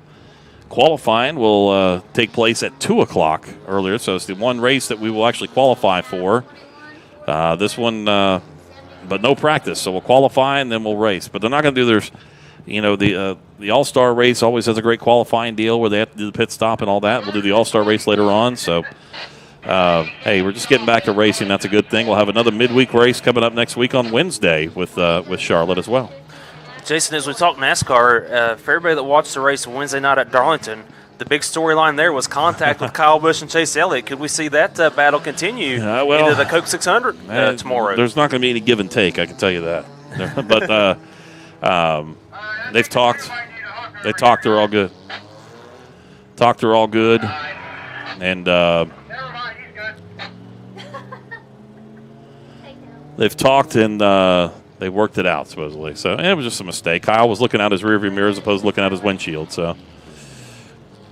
And then the other storyline to talk about, Kyle, the very next day, one of the most exciting NASCAR Xfinity races in a long time, a photo finish with Chase Briscoe there. Kyle, he had the opportunity there. He could have roughed up Briscoe on that last lap to win, but he didn't do it. He tried. He tried a little bit, but didn't work out. So, Chase Briscoe with an emotional win back with the Xfinity Series race back on Thursday afternoon. So, all right, a lot of body work going on up here on the front stretch. That's Jacob Bell, our defending track champion. You can see they're taking the front nose piece off of that car. So we'll see if that affects the handling of that car, Annie, as he restarts this race, because Jacob was running in the 6th position. Going to work with the aerodynamics on that one, huh? Aero-wise, that is definitely not what you want to lose. A lot of downforce on that car by getting rid of that front nose. So they're going to give him a push, so hopefully everything will be okay, and Jacob can indeed continue on in that 88 car. Kind of looks like a 98 when you look at the tire mark on the side, but that car number is 88. Trying to pop it in the gear a little bit. Pops the clutch, and he's out in the road.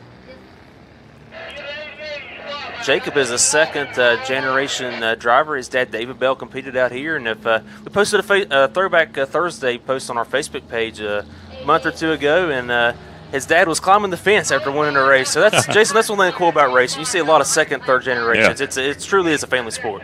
Yep, definitely indeed. All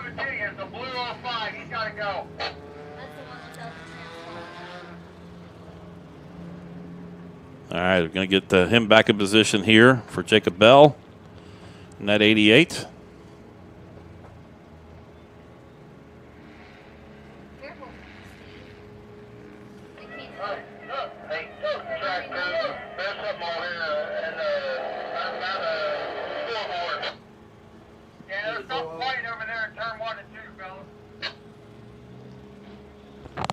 Something right there. Yeah. Not right there, right over in turn 1, about 50 yards or 50 feet in front of the scoreboard. It's a bag. They put out Steve's side of that. Yeah, you're good. We're good. Yeah. That would actually be 3 and 4. Look in the infield. That 05 car is overheating big time. You see it steaming in the infield as our camera crews zoom in on that. And there are JR Frame and Body Caution Flag, Course Quality Collision Service. Find them on Facebook, 304-949-5990. They're also located on McCorkle Avenue in Marmet. I'll give a shout out to our flagman, Terry Coletti. He's a normal flagger at Midvale Speedway. Made the long drive here to flag this race for Sedona. So, Terry, it's been fun watching you with the double checkered flags and everything. We appreciate you coming down. Safe drive home tonight. Long, safe drive. He's got that Mountain Dew, though. He's good to go. All right, we're going to give them one to go when they come back around this time, and we'll get ready to go back racing. 16 laps complete. 40 make up our feature race here tonight. Makes you start to wonder, as many caution laps as we've been running, do they run low on fuel? Not a big tank in these cars. Would be interesting to see, because it is a long race. You know, they usually run 30 laps, so you had 10 laps extra on there, and they have had a lot of caution laps here so far in this race. But you know, hopefully, as we get ready for a air tech heating and cooling restart, hopefully we've seen the last of the JR's frame and body caution flags. We get a good stretch of green running, because here's what's going to happen: we get a long green flag run. Live traffic's really going to play a factor in this one, and that's when a lot of these races get really interesting. All right. We'll get them lined up and get ready to roll here. We got them going down the back straightaway. And our final feature of the night. Watch flags. And a bunch of back up. Tim Cassidy will pace the field back down to the line along with Brent Schreffler as he brings him back to the front start-finish line in that 24 car. Green flag back in the air, and we're back underway once again as Cassidy gets the jump, and not this time, though, because here comes Schreffler as he makes his way back down to the turn number 1. They go side by side for the second spot now. Morris trying to look under Schreffler. Schreffler going to use that high slide momentum to take it. And they're side by side for third between Ruffner and Morris. Ruffner with a good run in that 007 machine, as he's going to take the third spot as they come off at turn number 4. Yeah, Ruffner with a great run on there. And Schreffler had a great start, but Cassidy got back through the gears pretty quick and was able to bring it back in over in turn number 2. Cassidy jumps out to about a 8-car separation back to Schreffler back into that second spot. 007 in that third spot of Ruffner. Morris in fourth. And David Adkins coming out rounding out the top 5 as they work their way back off of turn 4. Next lap, we will be halfway through this Cabin Fever Bash U-Car 40-lap race. Battle now for the second spot. A little trouble back further in the pack in the battle for that 4th and 5th position. The 37 car having to go way off track. This is some agricultural racing. That is Derek Morris. Jacob Bell, I believe it was Bell that got into the back of him and forced him down to the inside. The battle heating up for the second spot. Here comes Ruffner. He is right on the tail of Schreffler. He gives him a bump as they come off of turn number 2. Ruffner is flying. Could he have something for Tim Cassidy? He's got to get by the 24 Scheffler first. As you can see, he's been able to try to work that high side. He's going to try to dive down low and get a run on them as they come down the back street, but great racing for second. Yeah, Cassidy with the advantage, working their way down to the corner. He loves to see that battle behind him going on with Scheffler and Ruffner as well for that second spot. It is Ruffner gets the bumper back in on that 24, and it forces him to jump out at about 3-car length separation. Ruffner drives deep back into turn number 3 and 4, trying to get a good run. 1-car length separation as they work their way up off the corner. Back down the front stretch once again in that battle inside the top 5. So look a little bit farther back in the pack. We got side-by-side race with Michael Hugard. Had to go to the tail, and he is looking on the inside of Eric Johnson for the 6th position. Battle for 6 between Hugard and Johnson. Hugard has a fast car. He's involved in one of the early accidents, and he is flying back up through the pack. One of the guys that's flying right now is Jacob Bell in that 4th position. He has gotten up now in this battle for the 2nd spot as they work their way back into turns number 1 and 2.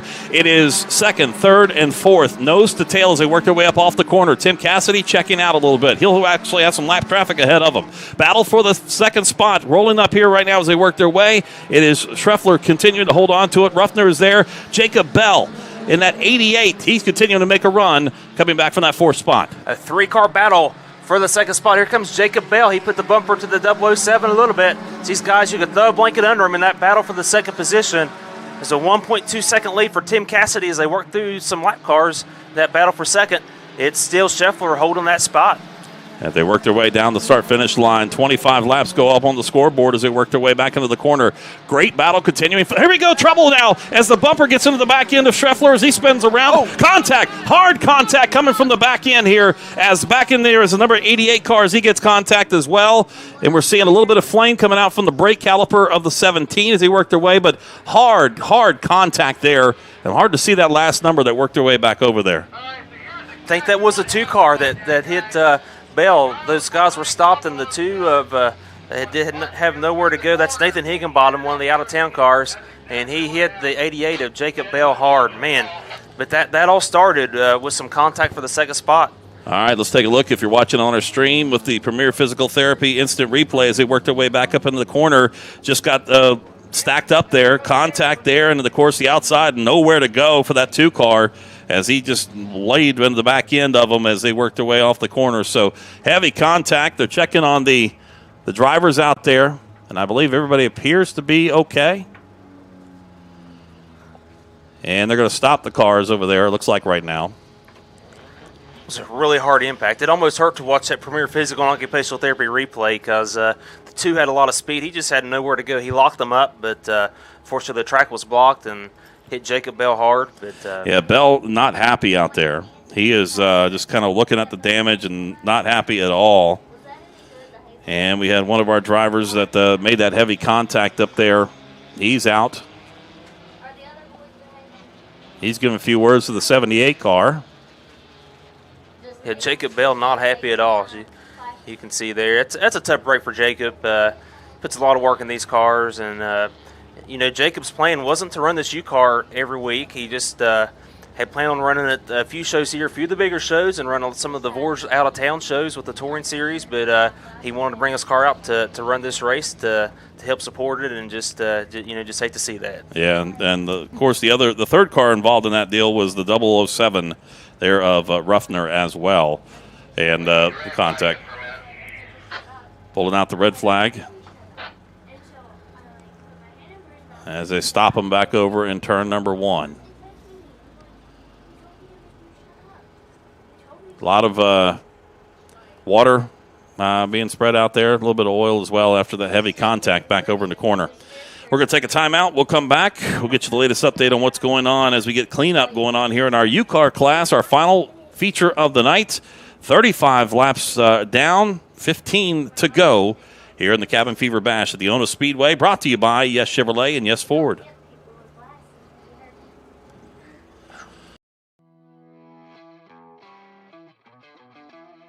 Hi, I'm Keith Powell, and I'm doing more than ever before to help you.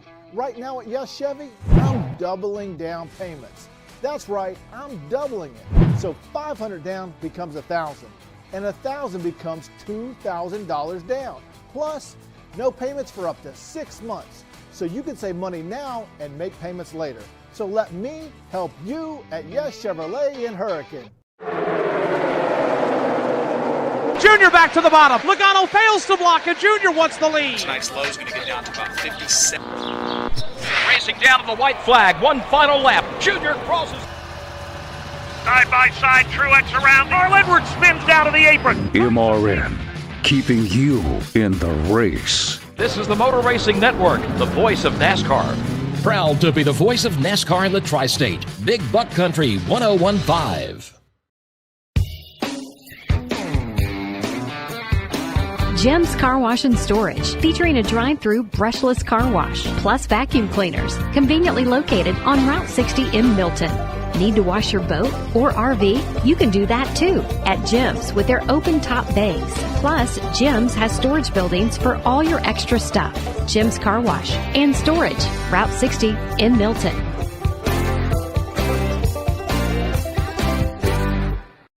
Parsons Auto Repair in Salt Rock knows you have a choice where you take your vehicle for service. And that's why at Parsons, customer satisfaction isn't everything. It's the only thing. You're important to us. That's why Parsons Auto Repair guarantees service satisfaction. And Parsons has the best tire prices in the Tri-State. Parsons Auto Repair. Oil changes, brakes, repair. Call or stop in today. 304-733-5558. And find Parsons at 5343 State Route 10 in Salt Rock, West Virginia.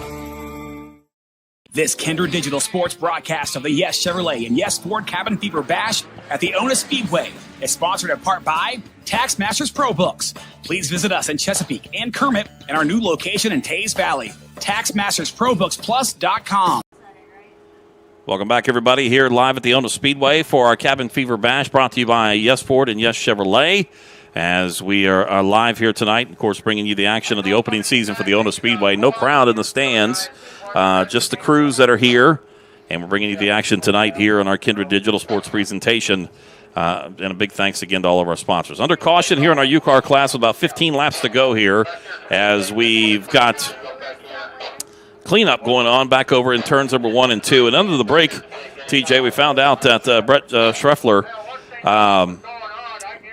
broke an axle, so he was off the pace, and just everybody piled up behind him from there. Yep, that's what Scheffler said. He broke an axle there, and the 007 had nowhere to go but to hit him and spin him. And have to give a heads up to that driver, the 24 Brent Scheffler, for telling our track officials that, because that probably made an impact on the call that was made. So we appreciate his honesty with that. So some great sportsmanship there by the 24 car. Well, the 2 car has pulled away Higginbotham. He just had nowhere to go. But then the damage on Jacob Bell, he got hammered hard there on the passenger side, right there near the rear wheel. That one is definitely that one's one you got to tear that one apart to get that one repaired, because that one could be a while. Matter of fact, you're looking back there at the frame area on this one.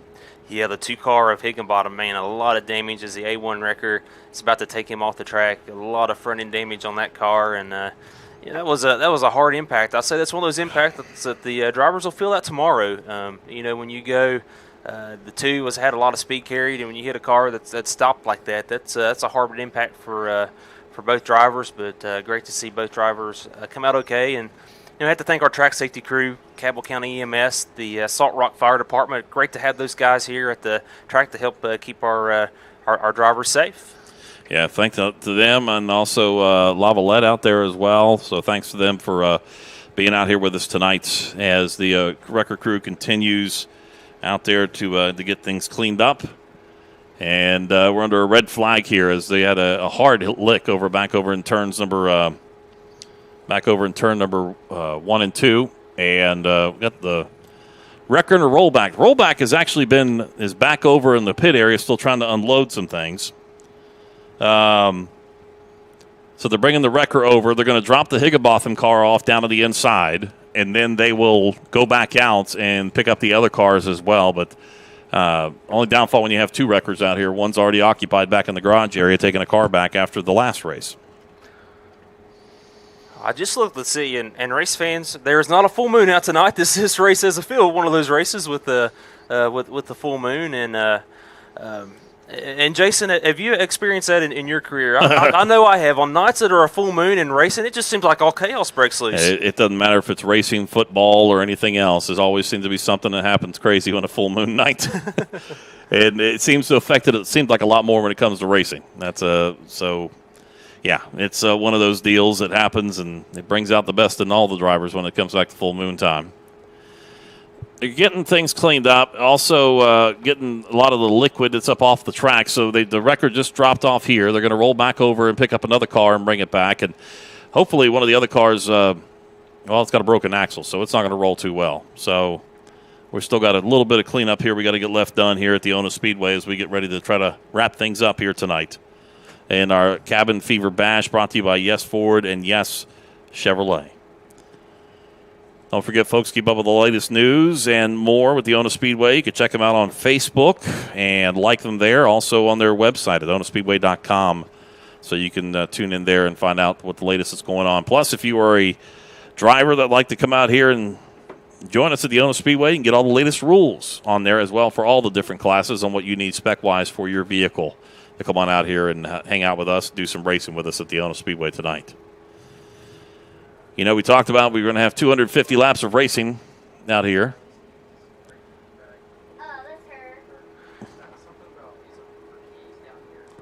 We talked about 250 laps of green flag racing. I think we've had a lot more, not 400 laps of caution flags as well with it. Yeah, when you throw the caution flags in there, yep, that's a lot of laps. And we've still got, I believe, 15 laps of green flag racing left to go in this race. As you look at the storyline here with the race, Tim Cassidy got the lead pretty early on. He's been flying in that 8 car, and it'll be interesting to see what the 007 car will do. If Ruffner, he was charging hard, started 13th, and he's up there to second now. So that's going to be an interesting close to this race. Ruben Fetty in the 19 out. He'll get credit for 17th here tonight. Keith Watson out earlier, and also Travis Hall as well. So we've had a lot of attrition here in this race. Approaching some 47 minutes on this race tonight for the final race of the evening. Started racing at 4 o'clock here this afternoon with feature races. Working our way towards the latter half of the 9 o'clock hour towards 10.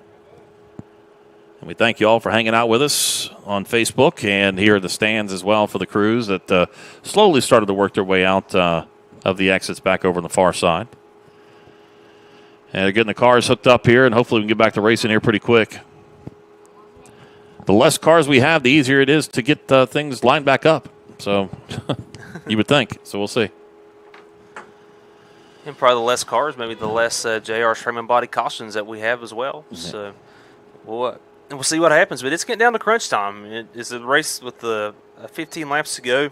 That's getting down to crunch time in the race, so still be a lot of hard, aggressive driving too. As these guys are going for the win, it's $400 on the line to win for this Contemporary Trophy and Award U-Car class.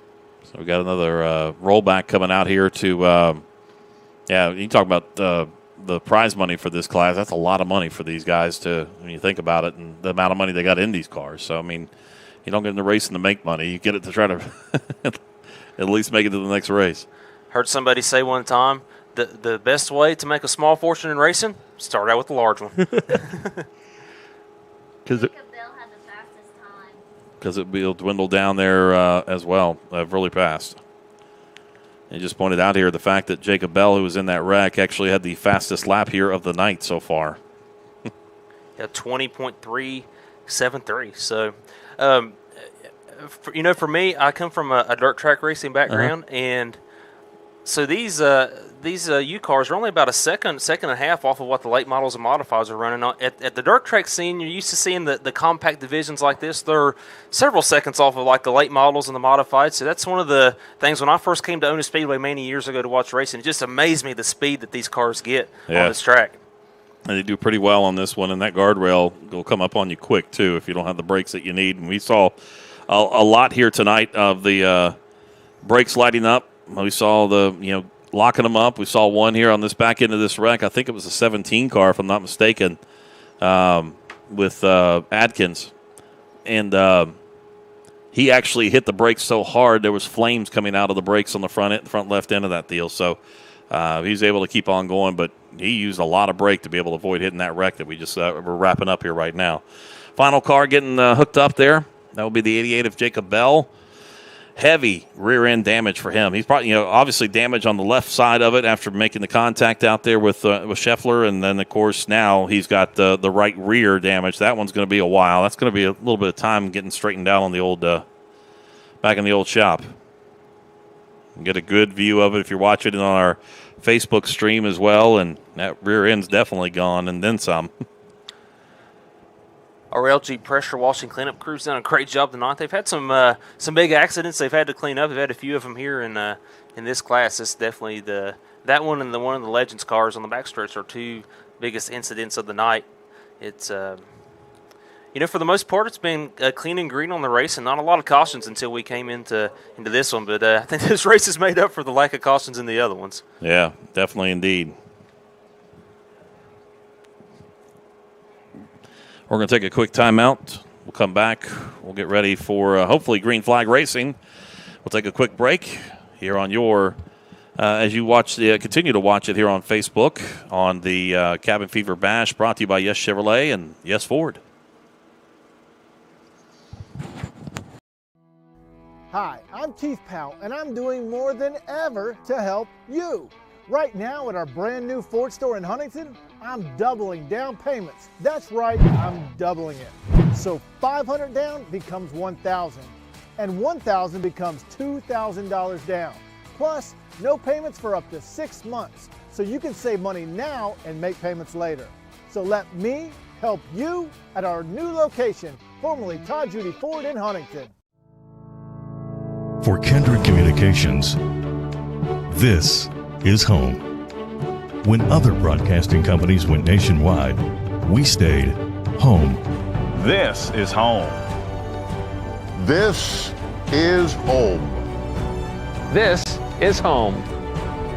6 radio stations broadcasting on 9 signals across 3 states. For Kendrick Communications, This is home. Parsons Auto Repair in Salt Rock knows you have a choice where you take your vehicle for service. And that's why at Parsons, customer satisfaction isn't everything. It's the only thing. You're important to us. That's why Parsons Auto Repair guarantees service satisfaction. And Parsons has the best tire prices in the tri-state. Parsons Auto Repair. Oil changes, brakes, repair. Call or stop in today. 304-733-5558. And find Parsons at 5343 State Route 10 in Salt Rock, West Virginia.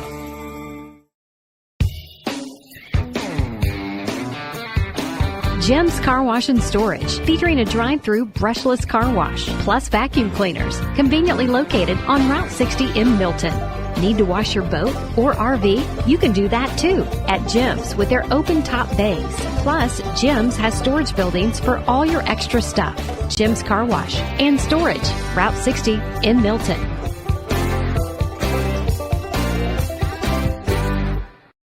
This Kindred Digital Sports broadcast of the Yes Chevrolet and Yes Ford Cabin Fever Bash at the Ona Speedway is sponsored in part by Taskmasters Pro Books. Please visit us in Chesapeake and Kermit and our new location in Tays Valley. TaxmastersProBooksPlus.com. Welcome back, everybody, here as we get you, we're almost done with cleanup here on this incident that we have here in our U-Car class here tonight as they try to get the car of the 88 of Jacob Bell loaded up. Bell with heavy contact. It's taking a team to get that thing pushed up there because it does not want to turn at all as they get it up on that rollback to try to get it back off the racing surface so we can go back racing here. We got 15 laps to go here in our U-Car class. This red flag is taking on, matter of fact, about 15 minutes or so here on this red flag as they get things cleaned up. 3 cars involved between the Scheffler in the 24, Jacob Bell, and then a lap car of Higginbotham as well. So it is just about complete. We'll get back going at it.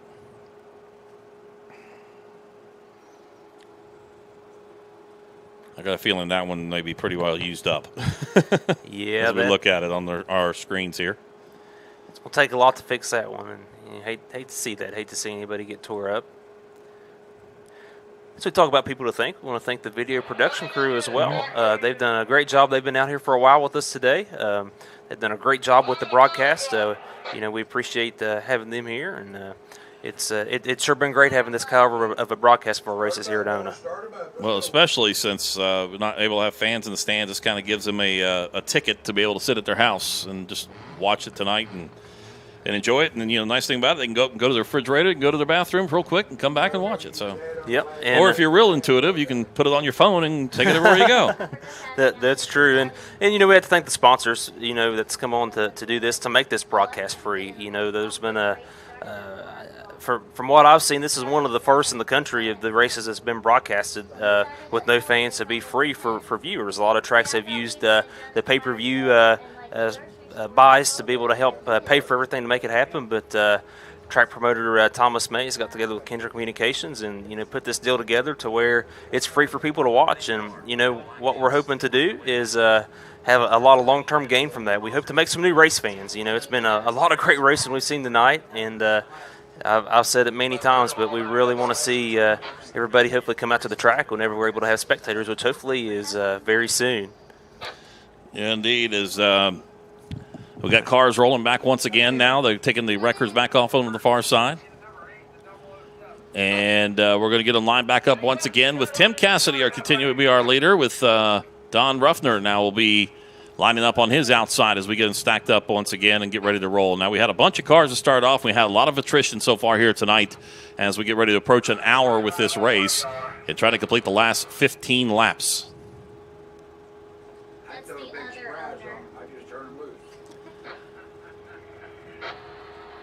So, all right, so we're going to, I think we got them all hopefully staged back up here. We're going to stack them up and get ready to drop the green flag. 8:24.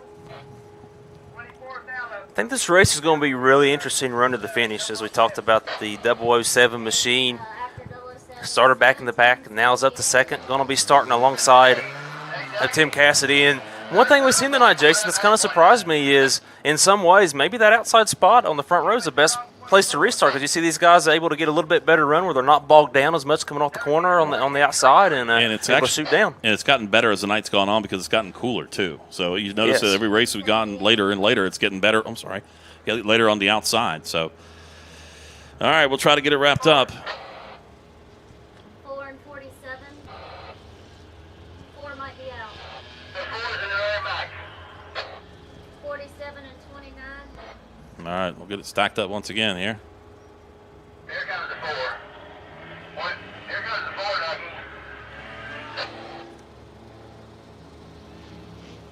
Yeah, he had to be first started right there. Last restart. He got 4 still in him. Okay, I'm sorry. Just shoot him up there. After 78 is 4 and 47. They're coming right back to you there, Ducky. Track officials are getting the restart ready to go. What they do, they send them on the cars that are parked. Our track official Donald Mills back there will send them on to where to go, and they'll double up, and that way they get the lineup good, so we can get back going a little bit quicker.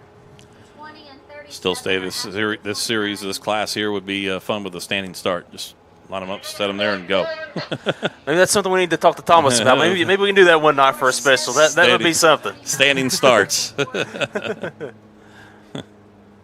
It's always wild in the F1 races to see those standing starts. It can get crazy there, especially somebody up front stalls and all the rest of the guys are going in the back. We've seen some wild wrecks in that form of racing with that.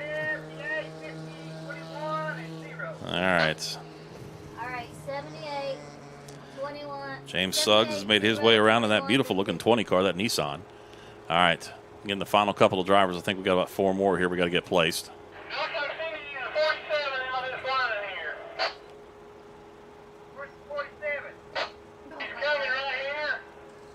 Who's on first? First base. That's what it is. All right. Send the drivers around, get their final 4 placed, like kind of doing a puzzle. You got to get them placed in here.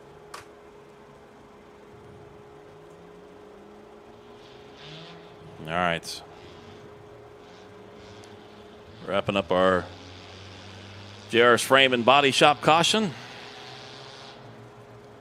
I think we've sent our final drivers out. We're going to stop them here. Go ahead, boys. Come on around. You're looking good.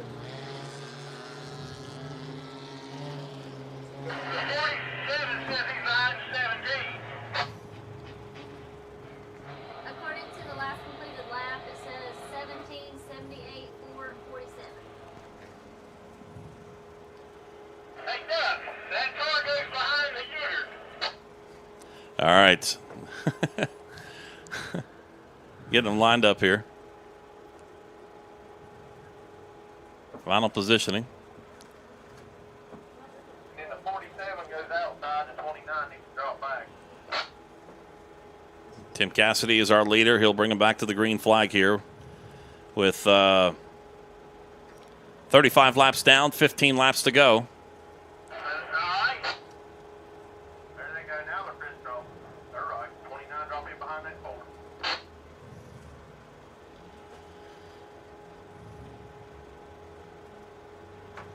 I think we're just about there in the lineup, Jason. As long as they just stay right there. Just don't move.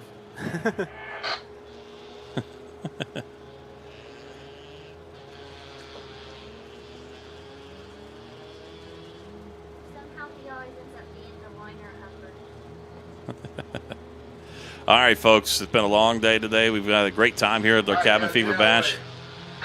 All right. As we get ready to roll. Come back around next time. Coming to green here this time around. After the red flag for quite a bit, good long red flag there. We had a couple of cars involved. The attrition continues to rise here on this one. We got 15 to go with Tim Cassidy as your leader in the 8 car, the 007 of Don Ruffner. Well, they'll start things off on his outside. They'll come back to the green flag here as they work their way into turn number 3. Talk about attrition. We've lost almost half the cars. We started with 24. We got 13 left. 15 laps to go. This restart's going to be crucial. Ruffner's finally on that front row. He's on the outside in the 007. Tim Cassidy on the inside in the 8. They're slowing up. They're going to the green. Green flag is flying. We're back underway in this U-Car feature. Tim Cassidy gets a good jump, gets out in front of HUD of Ruffner in that 007 as they work their way back into turn number 1 and turn number 2. Side by side on the back end of the top 5, but up front it continues to be Tim Cassidy as he pulls away. But Ruffner not letting them get too far out there. About 4 car length separation between the two as they work their way back up the turn number 3 and 4. Side by side battle shaping up for that 3rd and 4th position as well. Great racing for the 4th spot. You see the number 4 of Harper and the 78 of Hughart. As Harper using that outside line, making a good run there. Trouble further back. 1 car, and he keeps it going. That's good. It's the 0. Joshua Farrell made a little trip through the infield grass, but keeps on trucking. Keeps it clean and green here as we roll our way through it now with 27 laps up on the board. 40 makes up our field tonight.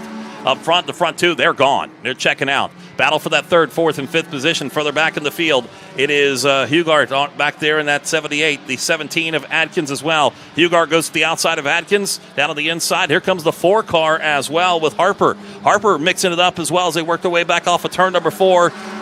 Battle the outside. Here comes Hughart back for that battle. Hughart looking to the outside of Atkins as they battle side by side for the 3rd spot. They're side by side behind them for 5th. So 2 rows side-by-side action as we got the 50 car of Esch gets a little loose in 1 and 2. Yeah, he spun it around but keeps it going. We're green as we work our way to 10 to go. 10 to go as we come across the start-finish line right now. Or actually next time around will be 10 to go. All right, side-by-side further back in the pack. This is just outside the top 5. Matter of fact, battle for that 5th position is Eric Johnson. James Harper there in that 4 car. Also back there as well, the 37 of Derek Morris. Morris sticks his nose down to the inside. Morris goes all the way down to the grass trying to find his position as he works his way up off the corner. Morris and Harper still battling for that spot. Give it to Morris in the 37. The 47 of Johnson going to look to the outside of David Atkins in the battle for the 4th spot.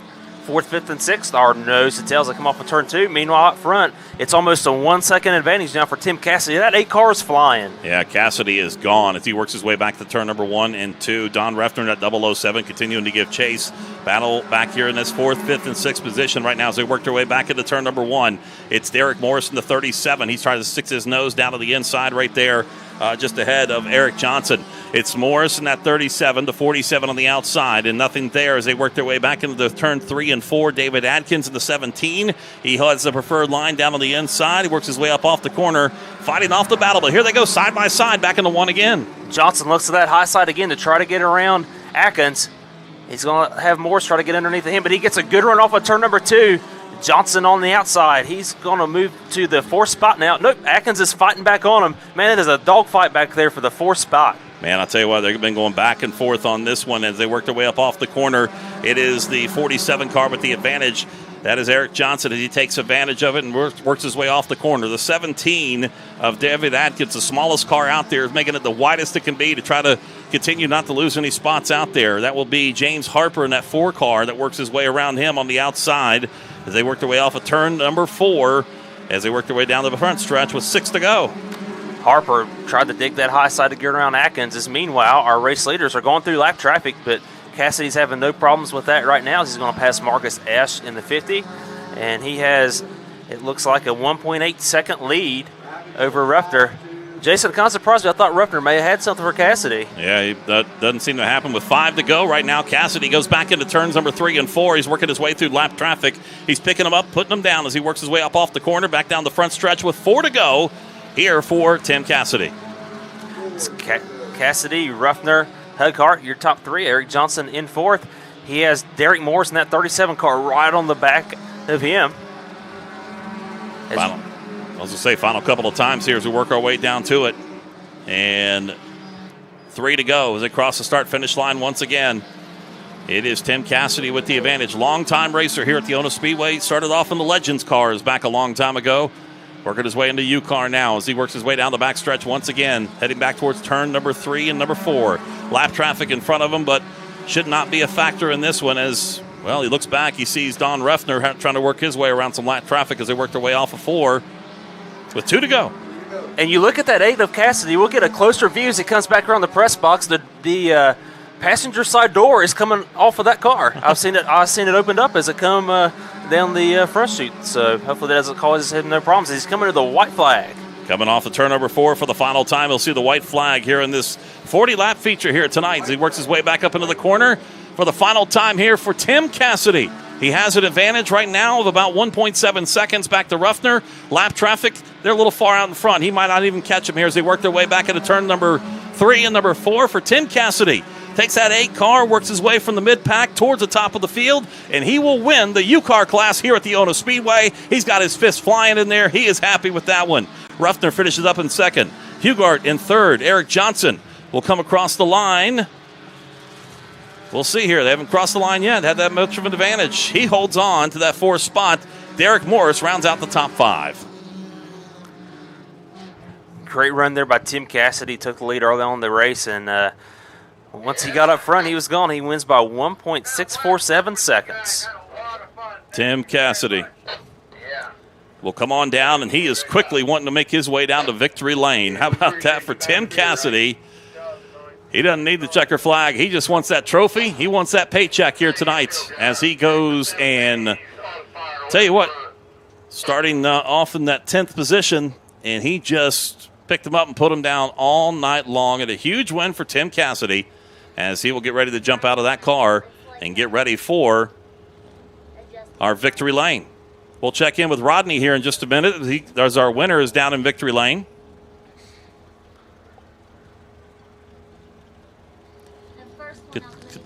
Can somebody send Rodney down to victory lane? He's going that way.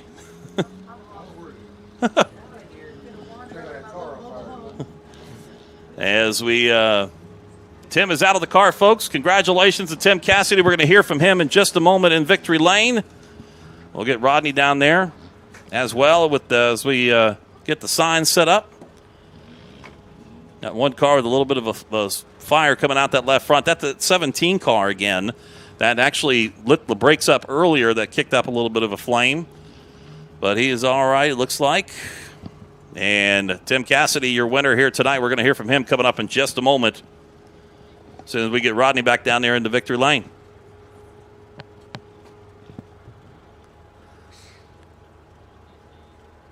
Tim, we're coming to you, buddy. Hang on.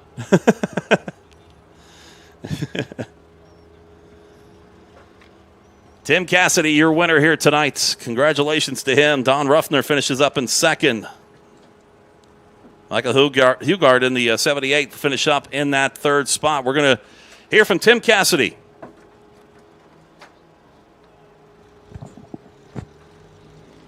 Tim got the trophy already. Rodney's got the microphone.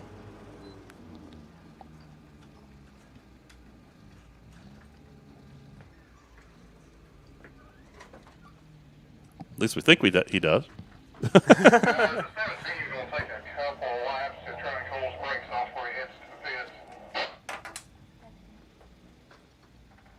All right, we'll check in with, I think Rodney's grabbing the microphone now. We'll head back down there. And Rodney, Tim Cassidy picking up the win. He quickly got down there to victory lane. He's waiting on you. What's he saying?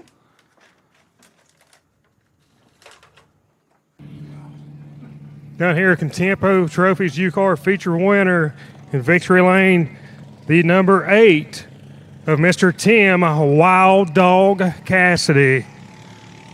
Tim, I know on that last caution there you was battling the heat and, you got cooled off a little bit. Congratulations on a great run. Thank you very much. You and I go way back, Rodney. You nicknamed me Wild Dog Cassidy back in 1994. I went to Dog radio station and talked him into sponsoring my Legend car. Me and Jason go way back too. Jason was working there when I asked him to sponsor me, and they sponsored me. And my car wasn't ready, so I borrowed this car from Bryce Keyser. Number 8's Bryce's number. And I thank him for letting me borrow this car, and thank him and his dad for all their help. Thank Thomas Mays and his wife for putting this track on the map and letting us have a place to come and play. I can't wait till we get fans out here so I can give these trophies to the kids like I do. My biggest fans was the Casey family, and they moved away to North Carolina. But I think I'm going to save that one and give it to Max. So, Max, if you're watching live feed, buddy, that trophy is yours. Tim, you've always been one of the greatest, nicest personalities here at the Owens Speedway. Let's give it up one more time for tonight's Contempo Trophies U-Car feature winner, Tim Wild Dog Cassidy. Congratulations to Tim. Let's head on down and keep it down there real quick. We'll wrap it up tonight and checking in with Don Ruffner in that 007. He had a great run going. It was for all these guys tonight. Rodney, it was back and forth all night long for all these guys in this U-Car class. It was a great, great battle. Just wish some of the cars didn't get tore up like they did. It would have been an even better finish. But down here, the runner-up, the 007 of Don Ruffner. The third. Sorry about that. I'm getting. But congratulations on a great run. First time here at the track. Thank you. I know there for a little while that you had a great battle with second. There's 3 or 4 of you just switching dice and going back and forth. Yeah, I was running pretty close. I think I kind of drove my stuff off too quick and didn't save my tires enough, but we had to go, so. Yeah, it's part of short track racing. You got to go. You can't play around. You got anybody you want to thank tonight? Yeah, I want to thank my wife. I want to thank her dad for coming to help me out. Brendan Sweeney, Mike Gribble, the whole crew tonight. All right, let's give it up for tonight's runner-up in the Contempo Trophies U-Car division, Don Ruffner III. And we'll swing back down here to the third place finisher, the 78 of Michael Hugart. Michael, congratulations on a great run. Thank you. I thought I was done when I got caught up in the wreck, but feels pretty good. Go from last to third. Yeah, y'all's dicing and mixing it up quite a bit there, man. Not clear of a couple of slow cars there. Spots. You got anybody you want to thank tonight? I'd just like to say hi to everybody watching on Facebook Live, and that's about all. Let's give it up for tonight's place finisher, Hugart. All right, thanks a lot, Rodney, for everything down there tonight. We had a great time, and TJ, I appreciate you as well. Any final thoughts on the night? It's just been a great night. It's been great to return back to racing. It's been a long off season.